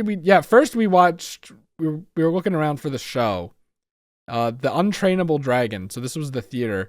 The Untrainable Dragon was really bad. I hate to say it, because I did like the first half of the first movie, so I wasn't biased against the franchise or whatever. It's just like the song was really catchy though, like do do do do do do do do together. It wasn't a good song, but the melody was catchy. I was still thinking about it like for the rest of the night, but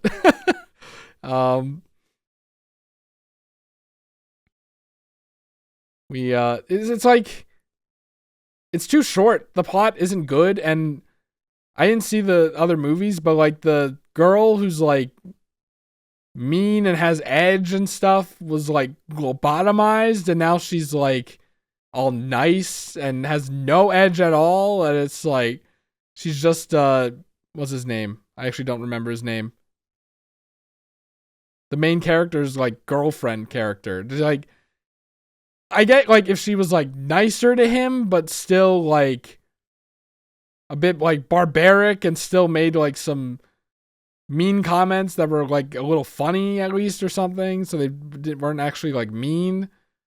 But she doesn't do any of that in the show. And according to V, she doesn't do any of that in like the later movies either. She's just lobotomized is really the best word I have for it, which is unfortunate. But yeah, it's like it starts with a whole musical number that, you know, in hindsight, there's not enough time for the plot, so it was kind of unnecessary.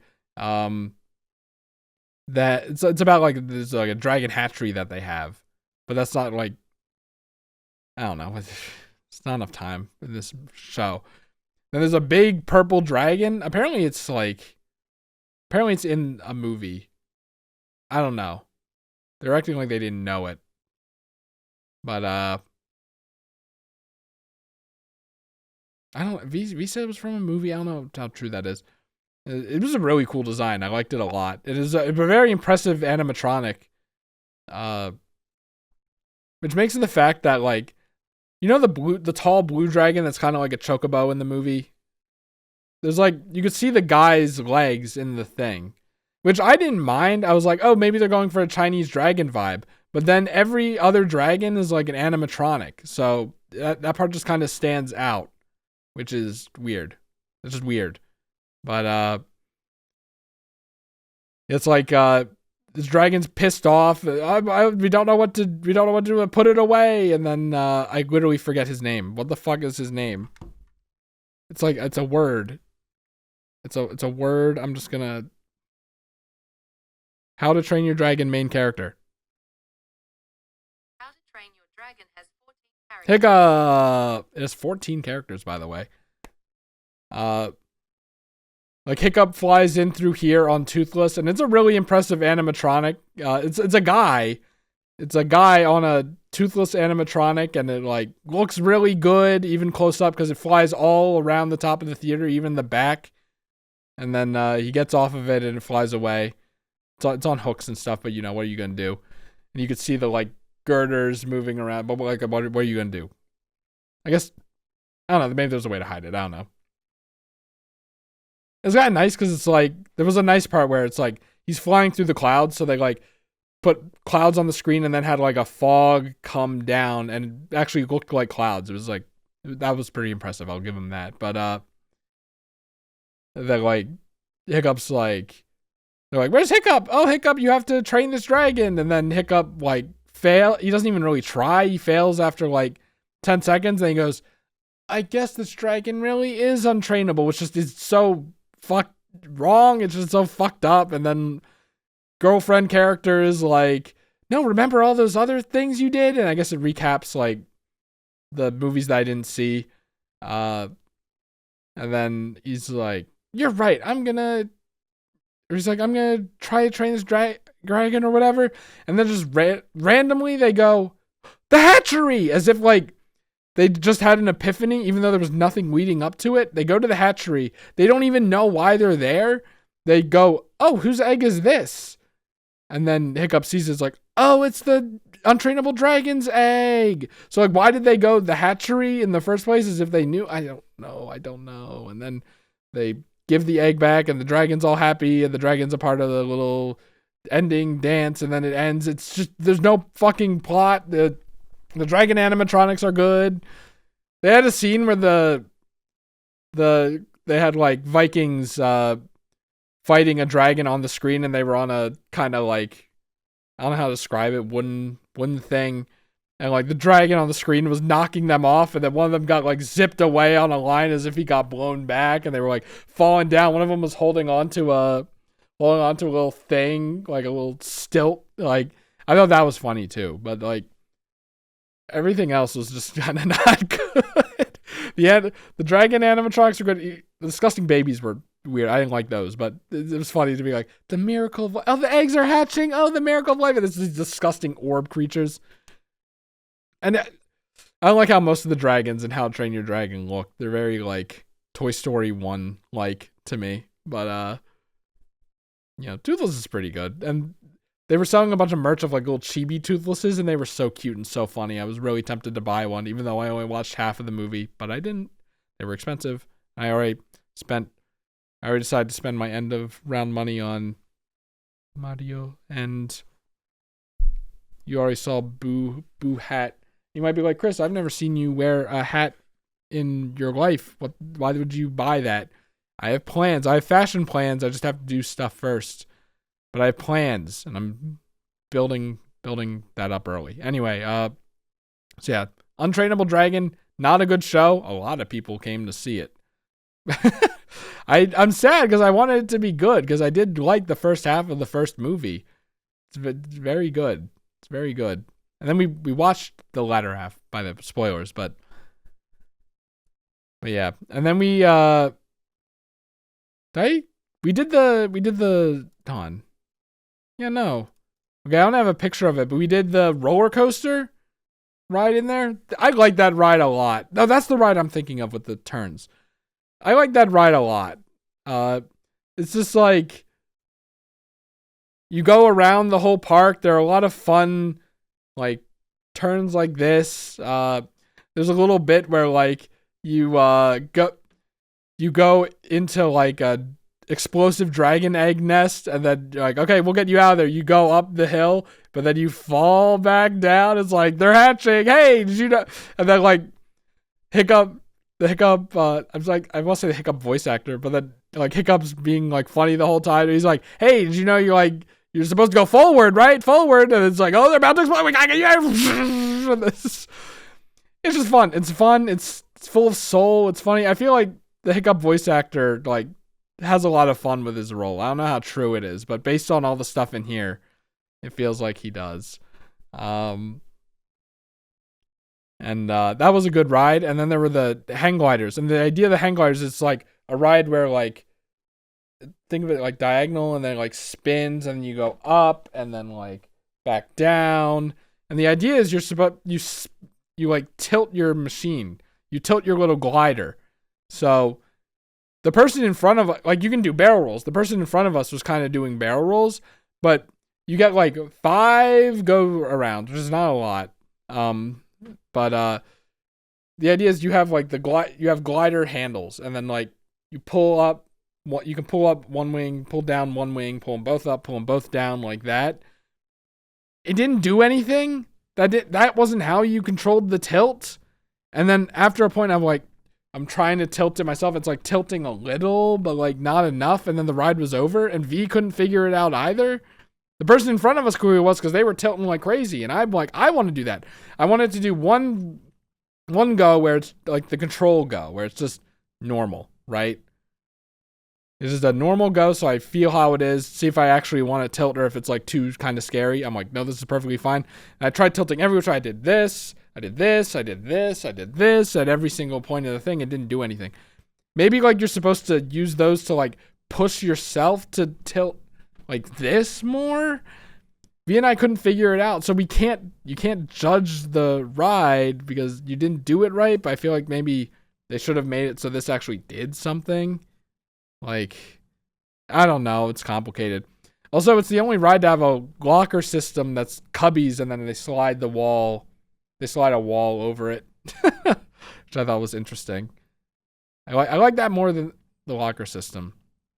Sometimes I don't know. Locker system is good for like getting people on the ride faster, because at Hershey Park there are cubbies, so you walk into the coaster, out of the coaster to put in the cubby, then back in the coaster. And like V's like, that's really bad for like time. I'm like, I believe it, but it back in the day it didn't feel like it was that bad for time. But so it's like better for having the lockers is better for time, but also if you're slow and have a lot of stuff in your pockets like I did, it's bad for your placement in line. As we saw with the Star ride too, man, that's still kind of pissing me off a little. Still gonna, the metal detectors go fire. And the people were like so like strict. They literally had someone going, make sure you have nothing, no monument, no phones, no whatever. Oh yeah, I didn't even mention it. I wore my glasses for the Star ride. They didn't shake at all. V said she was holding her glasses like this the whole time. I'm like, that probably is diminishing for the ride, but if that ride is as intense as V says it is, like, I learned I can wear my glasses on anything now. So that's good knowledge. Yeah, I want to get a picture of the Super Nintendo world at night. It's nice. It looks nice. And then we went to Harry Potter World. There's some quote from the movie. I don't fucking know. I was hoping that'd be visible. So there's like a spin-off series that takes place in Paris. So this takes place there. We just kind of walked through and immediately went to the ride. And here's the thing. J.K. Rowling is a bad person. We did this because V wanted to experience everything in Epic Universe, which I think is fair. But I have to give him credit. Like the The line is very impressive, and the ride was very fun. Like, I guess in Harry Potter, the government takes place in a sewer, which, you know, funny. I gotta admit, it's kind of funny. The sewer, like, tiling is like green and it looks nice. You like teleport in there by walking into like a pipe, and then whoosh, like there's smoke, and then you get in there. I think that's funny. Even though if you look on the app, it shows you kind of like a little outside the park where the ride entrance like would take you. I think it would have been funny for immersion if like the app recognized you were there and like said you were in London or something, but you know, it's a little too advanced. I'm a little too smart. And then there's like this big waiting area with these like rooms, and I got a video like these little rooms here. Kind of like, I like the little rooms. They're small. They're like kind of retro-y. Like I said, I like how the tiling looks. It's cool. I think I got a video. Together. I don't know who this character is. Apparently she was a mean teacher from like the first movie. She's like on trial for being fucking evil or whatever. And I thought this was funny how she's just like she's just funny. Like she's supposed to be going to super prison or whatever. She's just, I don't know what the term is, like not chewing up the scenery, but something like that. And she's like laughing. I thought it was funny. Whoops. Yeah. Enamored by the little rooms. There's a big statue guy. And then like this is supposed to be forced perspective, but it looks really bad. The rooms look really small. They kind of fucked that up. Right? Like it doesn't really look good. Maybe it does in the picture. I like these things holding the thing up. This is where V learned that I really like dragons, and not in the How to Train Your Dragon area. And then there were like these little offices that you walked next to. Probably read all this. Like if you're waiting in line forever, like this is the gloss stuff to look at. Fuck. There are a bunch of these little like these things up here, and it says like close, but it's cool. There's this thing, and there's like a bunch of stuff to read. It's a little screen, little things happen on it. This is this is a section with like a cleaning robot. And it's like themed like a kind of like big sidewalk, and there are like benches with coffee and fast food on them, and like, oh, there's a spill, you know, stay away from the cleaning robot. But I got like black shit on my hands, like on my fingers, like from, I guess, holding on to these or something. So that part wasn't too good. Can't really see it because my phone sucks at focusing, but you can kind of see it, right? The black. So I was like, I had my Purell and I was like trying to rub it out. It wasn't really working. So I'm like, feh, I'll just live with it. And then there was this area with a bunch of lockers. Wait, why is this working now? The cats, I wanted to send this to Connolly. Hold on. Is this actually... Why is it doing it now? You know what? I'm going to take it. I'm taking it. We're using this one now. And then there was this cat. He was like playing. He was trying to swat at the thing. I got it at the very end, but it's funny. I don't know if that's Dobby. Dobby's talking to you or whatever. I didn't really get to see this room because the line moved too quickly. But there's too much shit. Oh yeah, this was in the bathroom after. I thought that was funny. Even the bathroom has like this. And then the urinals had a big one and then pipes going into each urinal. Urinal? Urinal? No, it's urinal. Yeah, weird ass word. But the Harry Potter ride, I hate to say it, was like was good. You're like in a little elevator thing that flies around like fucking Charlie and the Chocolate Factory. By the way, I don't know like what was stalling the ride, but the people that were operating the ride were so into it. Like, she was just talking to us, and she was in character the whole time. It was for like 5 minutes. and she was loving it, and like the other guy, they were like like I said, they had like good camaraderie. It was nice. It was nice. Obviously I didn't know much about Harry Potter, so I think a lot of the references and like things about like, oh, I'm actually like 200 years old, but I guess in your years it's like 40 or whatever. I forgot about all that shit. But it was nice. And then the rides in like the elevator, and it's like it's a really good mix of screen and animatronics. So like I have to admit, I could not tell what was a screen and what was real after a point. Obviously, when you see the Harry Potter characters, I guess they're like 3D models because they were kids still. I don't know how they did the voices, but but AI, do you think? But like other stuff like the effects and like I like after a point I was having trouble telling until I realized that like I realized midway through the ride, and I was kind of looking out for it. But if I wasn't doing that, it'd be like pretty hard to tell.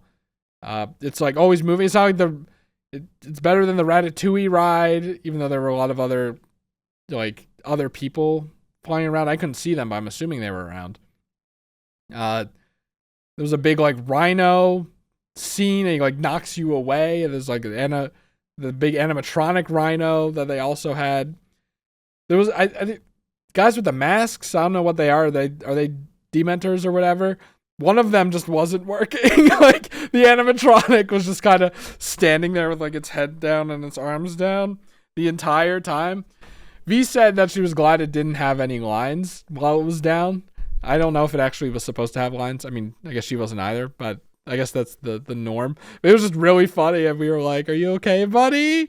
Meanwhile, other Dementors on like the screen in the background are fucking going crazy, and then this guy's just like, he's not feeling it. But I think that added to the ride. It was funny, but they have like what's her name? The person on trial, animatronic, and she's like, then like something like covers her, and then she immediately appears on the screen as if she got thrown out.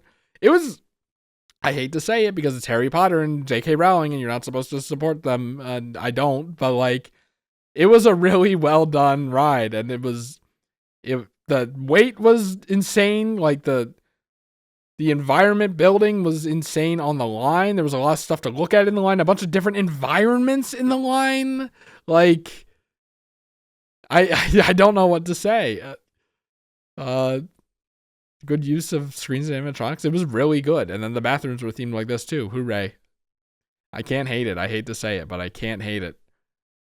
The place, we just kind of walked through it. I don't know. Apparently, like, they have the Mario wristband thing as well, but like wands, and you like do specific motions in front of things. And that's like really good too. I hate to say, like, Mario wristband, even when I saw it on the direct, I'm like, this is so lazy and boring. You couldn't like make like a Mario glove or something to punch the blocks or something. Honestly, I hit it like this because I want to make sure the band hit it. I saw some people actually punching it, and I'm assuming it's like kind of wireless where the block senses that's punched and then looks for a band and finds a band and then like connects or whatever. I'm sure that's how it's supposed to work, and that's how I wanted to do it. I wanted to punch it, but it was kind of finicky on other stuff beforehand, so I just wanted to play it safe. I'm assuming that's how it works, but that's how most people were doing it. But I did see like one person do it, and I think it worked. So next time. Yeah, that's Harry Potter World. We got then this is in the gift shop when we close. And by the way, there was one. So I bought at the closing shop. I bought Funny Mario. I love Funny Mario so much. This guy could be $100, and I would buy him. He's so worth it. Boo hat, and I also bought like Boo beanie pillow. I like the design. It's very soft, very good. I like it a lot, and I like Boo. And I like this design. So I bought this too. And then I worry, after I bought them, I was like, oh, am I going to be able to fit these in? We'll get to that. Obviously I was, but like, you know. And then this is how it looks at night. It looks so fucking cool. This is how it looks at night. It looks so fucking cool. And at this at the exit. Here are the funny little, some funny little toothlesses, and then there are bigger ones under it. I don't think I got a picture of it. And then I didn't even notice these until V took a picture of it. But yeah, so Epic Universe. Epic Universe was really, really, really good. Let's create a tier list, shall we? Would rather ride Fast and Furious. Is that bad? We didn't ride Curse of the Werewolf. I was trying to get it, but like by the time we finished Harry Potter, it was sorry, I'm readjusting my shorts again.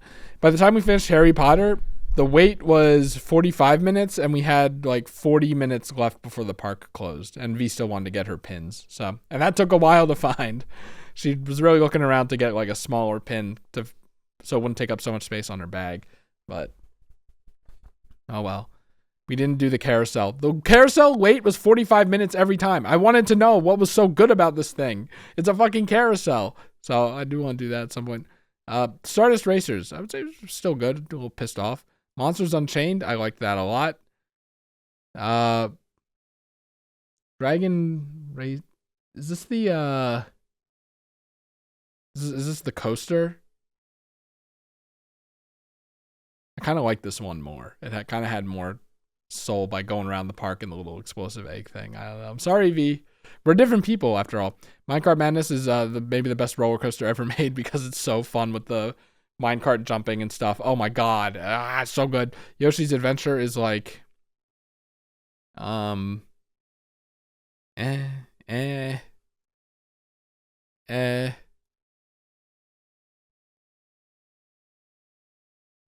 do it like this.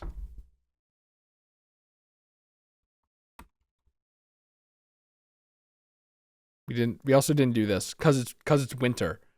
But apparently the theme is like, it's a splashy boat ride, and then you like shoot water guns at dragons to like teach them how to teach, like they're like teaching you how to put out fires. Mario Kart.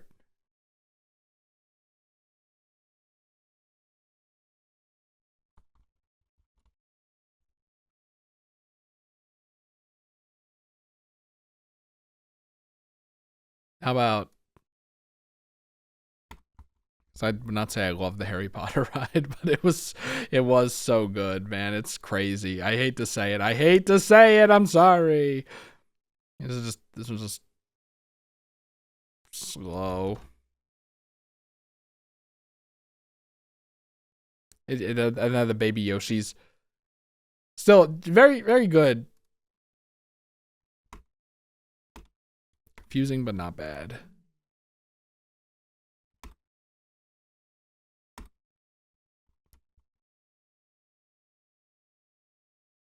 Yeah. Epic Universe is really good. Go! You should go. It's very good. You should go. But yeah, so then we got Wawa again. This time V did want to talk. We didn't, there wasn't a mission space to fucking destroy a part of her brain that night. What did I do? Also, I got a picture of this because up here, Wawas are like square rectangle shaped. In Florida, both of the Wawas I've been in have like a square rectangle thing and then like an angled part. I find that interesting that they're set up differently. You know, I've never seen a Wawa like this, I think, before. But yeah, this took a while. I don't know what happened. I think they packed my thing. They packed our order and then left the bag open behind the counter. So I didn't know it was mine. I thought that they were still packing it if it was mine. And they just decided randomly after, like, I feel like it was like, yeah, you know what we can do? I'm going into the DMs. Going to the DMs with a V. Streamer mode's being kind of annoying about this.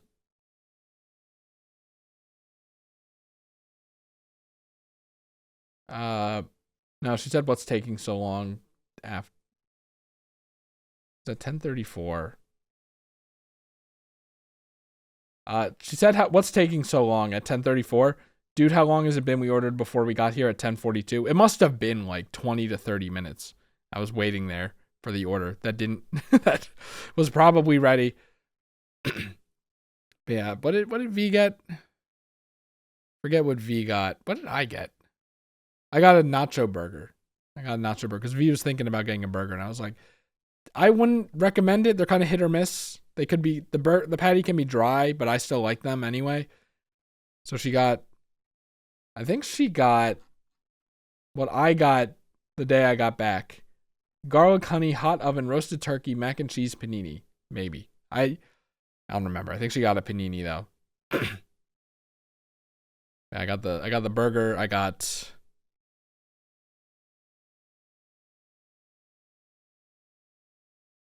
think I got a bagel again, and then another cookie. And the cookie I was gonna eat the morning I left.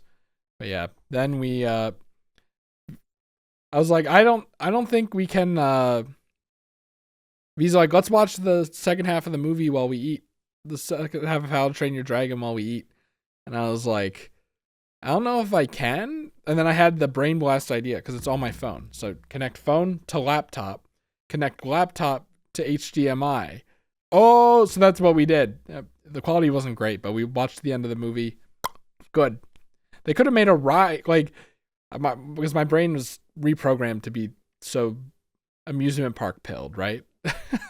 I was like watching the final scene. I was like, they could have made a ride out of this whole thing. Like you go through the misty thing, and then you like have to fight fly around and fight the big dragon. Like it's kind of awesome.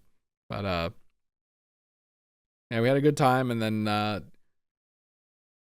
V didn't want to drive me to the airport. She wanted to actually sleep in. I'm like, but it's so bad to hey, is that it? No. Okay. Like it's so bad. It's so bad to say our final goodbye, and then she's like one room over. But I hugged, said our final goodbye, and then I fucking spent like 2 hours or something, doing a shower, because I'm like, I want to shower in the morning to be really nice to the people on the plane, but I really don't want to fuck up this Uber and Orlando airport thing. So I did a night shower, and then I packed everything, and man, that took fucking forever. And then like I was just like crying, thinking about how we were leaving, and that was the final goodbye. And like even though I spent a lot of the trip going, V like hates me, or I'm feeling, not hates me, but like I'm doing a bad job at being a friend for V, and like that's making me uncomfortable and giving me a lot of mental overhead. I still had way more fun than I didn't because of that. If I didn't have, why am I not recording anymore? I think I ran out of computer space. Oh shit. Oh, that's really bad. That's really bad. Well, that's really bad, actually. Hold on. Let me go to my PC. No, it just stopped recording. Let's start recording again. Whatever. Hopefully I don't know what that was about. Oh, whatever. I don't know. I guess it doesn't matter. I can upload the stream, but I didn't want to. But what am I saying? I lost my train of thought. Oh yeah, I was just really sad, and I was like, I literally was like tearing up so much. I'm like, it would probably be better if I just cried it out. I haven't cried it out in eons. I was even telling V that like a few days before. So I tried to cry it out, but I like didn't want to be too loud, so it just kind of didn't really work. So then I'm just like, I'll just try to go to bed. I at least slept pretty soundly. I got 4 hours of sleep because the packing and stuff took so long. I woke up, I had I didn't even mention, oh my God, I thought we took a picture of it. On the first, like after Disney Springs, or before Disney Springs. Before Disney Springs, we went to a Publix, and it was a NPC NBC, like a general video game store, or grocery store. I got chewy granola bars, even though they give me indigestion because they didn't have giant brand granola bars, obviously. I got Kashi. I got a box of Kashi. V got bagels and butter, not cream cheese. She likes butter more, I guess. And then after like several minutes of thinking, I did spend like $12 on sunscreen because I was worried I was going to get sunburned. I used it like 3 times, but I got to bring it home, so I'll use it later. But yeah, so I finished off the rest of my cereal. V didn't eat like breakfast like at all. It's weird, but whatever. So I woke up, I ate breakfast. I could only eat like half of the cookie. I just wasn't hungry.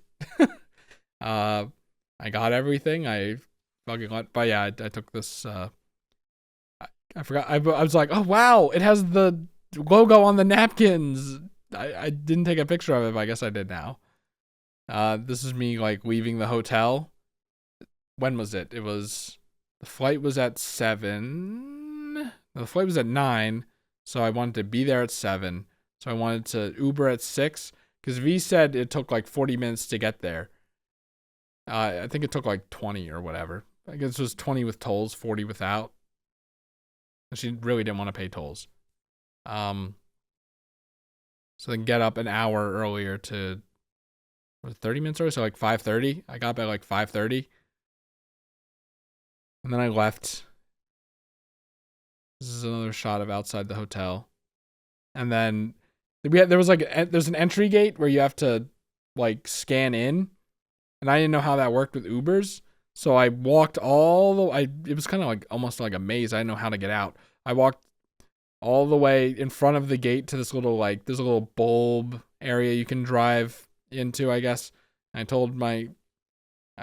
marked it on the Uber, and apparently the map was wrong because he just went in the front and I said, oh, I'm out front. Sorry. It's like a little awkward. Got Ubered to the airport. This was a nice sunrise.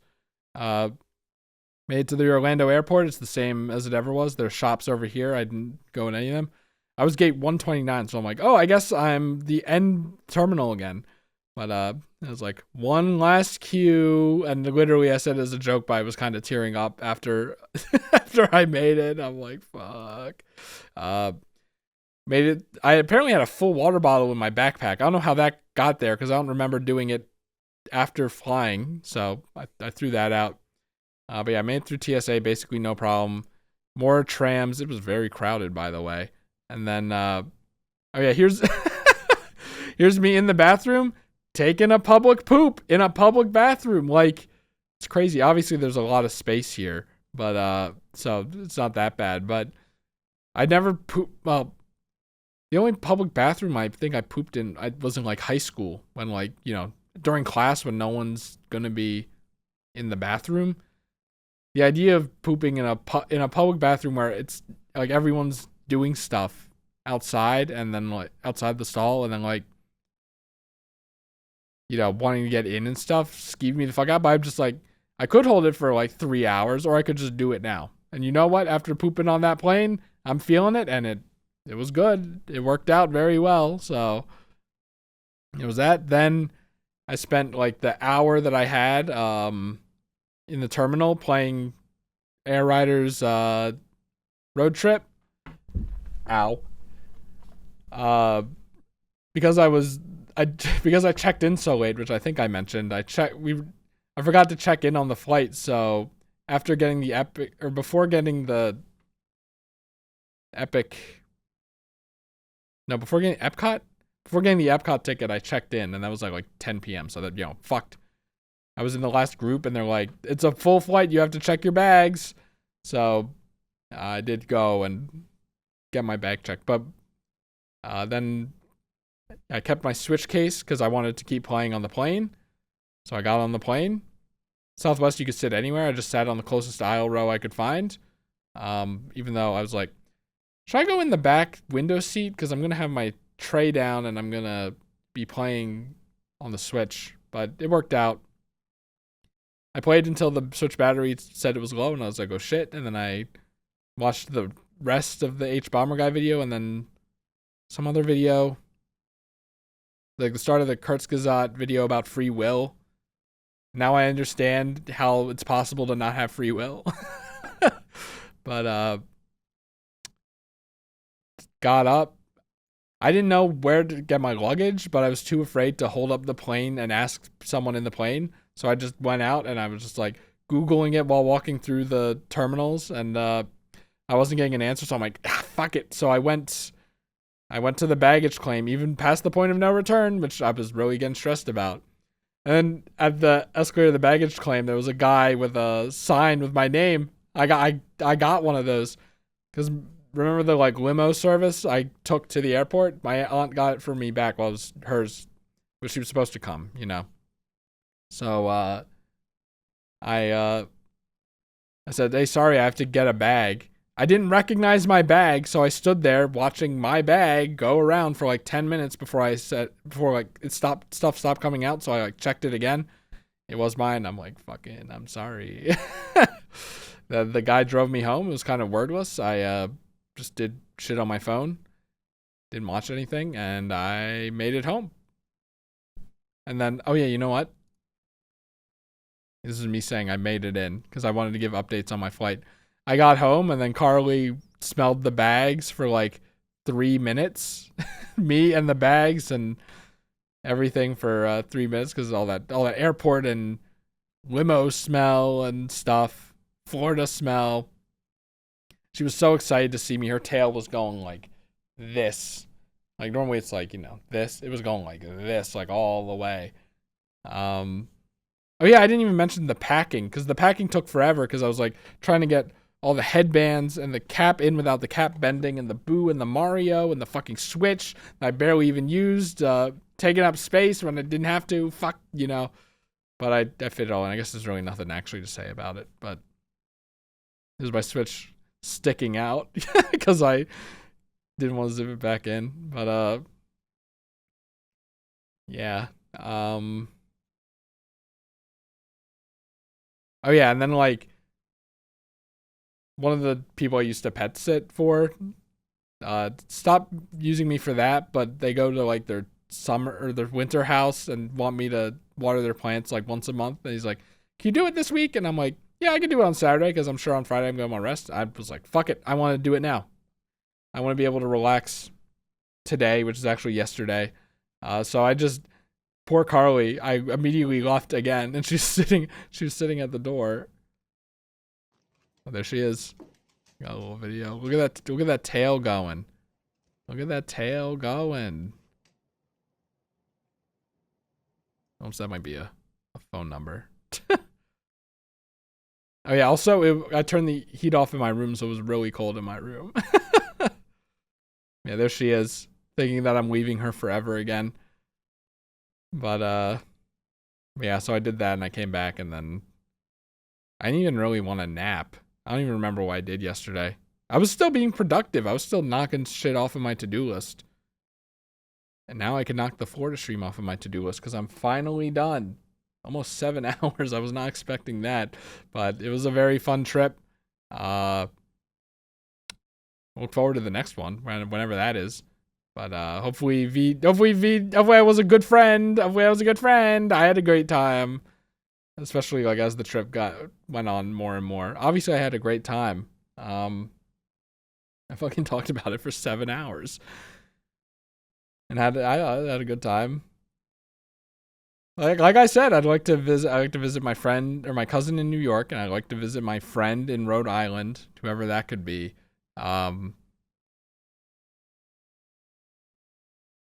Going down to the south for Julian Gameboo's wedding. That's going to be a big friend meetup. I think that's going to last like a week, so that'll be fun. Now I'm used to taking pictures and stuff, so I'll probably actually start taking pictures. Remember the first 2 streams where I took like no pictures? Very funny. But there's that. Who knows? There might be some like summer convention everyone's going to, like Anime Expo or whatever. Me and V's mutual friend group going to Anime Expo or something. They're floating the idea of going to Japan. I'd like to go to Japan. Who knows? Who knows? I gotta save up money though. That's for fucking sure. Cause big trips plus all other big purchases I'm gonna have to make in my life are something else. So I'm still deciding if I want to do Christmas. The last time I didn't do Christmas, I wanted to kill myself really badly. I felt so bad. I felt so bad about not doing it. So maybe little presents, maybe not. I don't know. We'll see. But yes. Good stream. I thought it was good except for the part where it stopped fucking recording. Whatever. Fuck me. Fuck me. I'm gonna have to like stitch it together or something. Yeah, thank you for watching and or listening, even though it was a lot of it was visual. A lot of it was not visual. So whatever. Yeah. And check out V's store. 5 stars, people. Doesn't get any better than that. There's so many of these. It's so good. But yeah. All right. Goodbye. Goodbye. I should probably like start going to bed. I have to. Is it snowing? It's supposed to snow like 5 inches or something. Was it 3 inches? Something like that. So I'm gonna have to be ready to go to work early to get shit off my car and then drive slowly. Whatever. Goodbye. By the way, it's definitely snowing out, but I just walked Carly in it. But I realized that I forgot about these, and I was like, oh, I showed off the shop on the stream. It's fine, but I still wanna show off the merch that I got. You know, the deep sea secret merch. All right, so we got the stickers, the sillies, as they're called, the silly stickers. I'm buying all these stickers. I haven't put them on anything yet. You saw a picture of the laptop near the end of the stream last time. And that laptop sucks. It's so bad. It's 128 gigabyte storage and like it's like basically just barely better than a Chromebook. I kind of want to get a good laptop at some point, but yeah. I love the look at, he loves his horse. He loves his horse. But I want to get a better laptop and then like sticker it like crazy. I'm gonna have enough V stickers to make it entirely a V laptop. But Akuma, he loves nature. I love big stretch. Big stretch. Terry with his yummy burger. Some of these are a little bent, but I think that's my fault for sticking my laptop back in during TSA check improperly. But I mean, like, look at how, if it's bent, like, look at how small that bend is. It's nothing that actually matters. Oh my god, look at this. Wait. That. I hate my edges. This one is so cute. I love how V draws the animals as having like the happy eyes.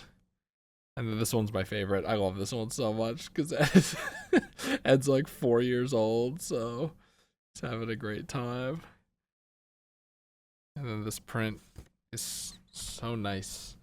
This print is so nice. Ooh, shiny. Probably gonna put it up where the Mahjong thing was, and maybe because I have there's a second print here. There's a second print here. It's fucking Chun-Li in her silly jammies. And who is that holding the phone? Who knows? Like how the bottom image is like the back of Chun-Li's head. That's really funny. But yeah, I love the shiny finish on this. I don't know if that's the proper word, but let's see. Anything else in here? No. The envelope doesn't even stick. That's how not shipped these are. That's how locally they've been bought. We taped it like this. It was kind of a quick job. Like we had to get to Orlando. She was just in her room grabbing all of them. We got, this is just gonna be random. Very good button. Or is it like a, it's like a, that count as a pin? It's called a button on the website. But yeah, they're shaped like hearts. I don't know if you can tell because of the glare. And they're all doing like hearts in a different way. It's so fun and creative. I love it. I dropped one. Here's classic Chun-Li. Hold on. Cammy one is so cute.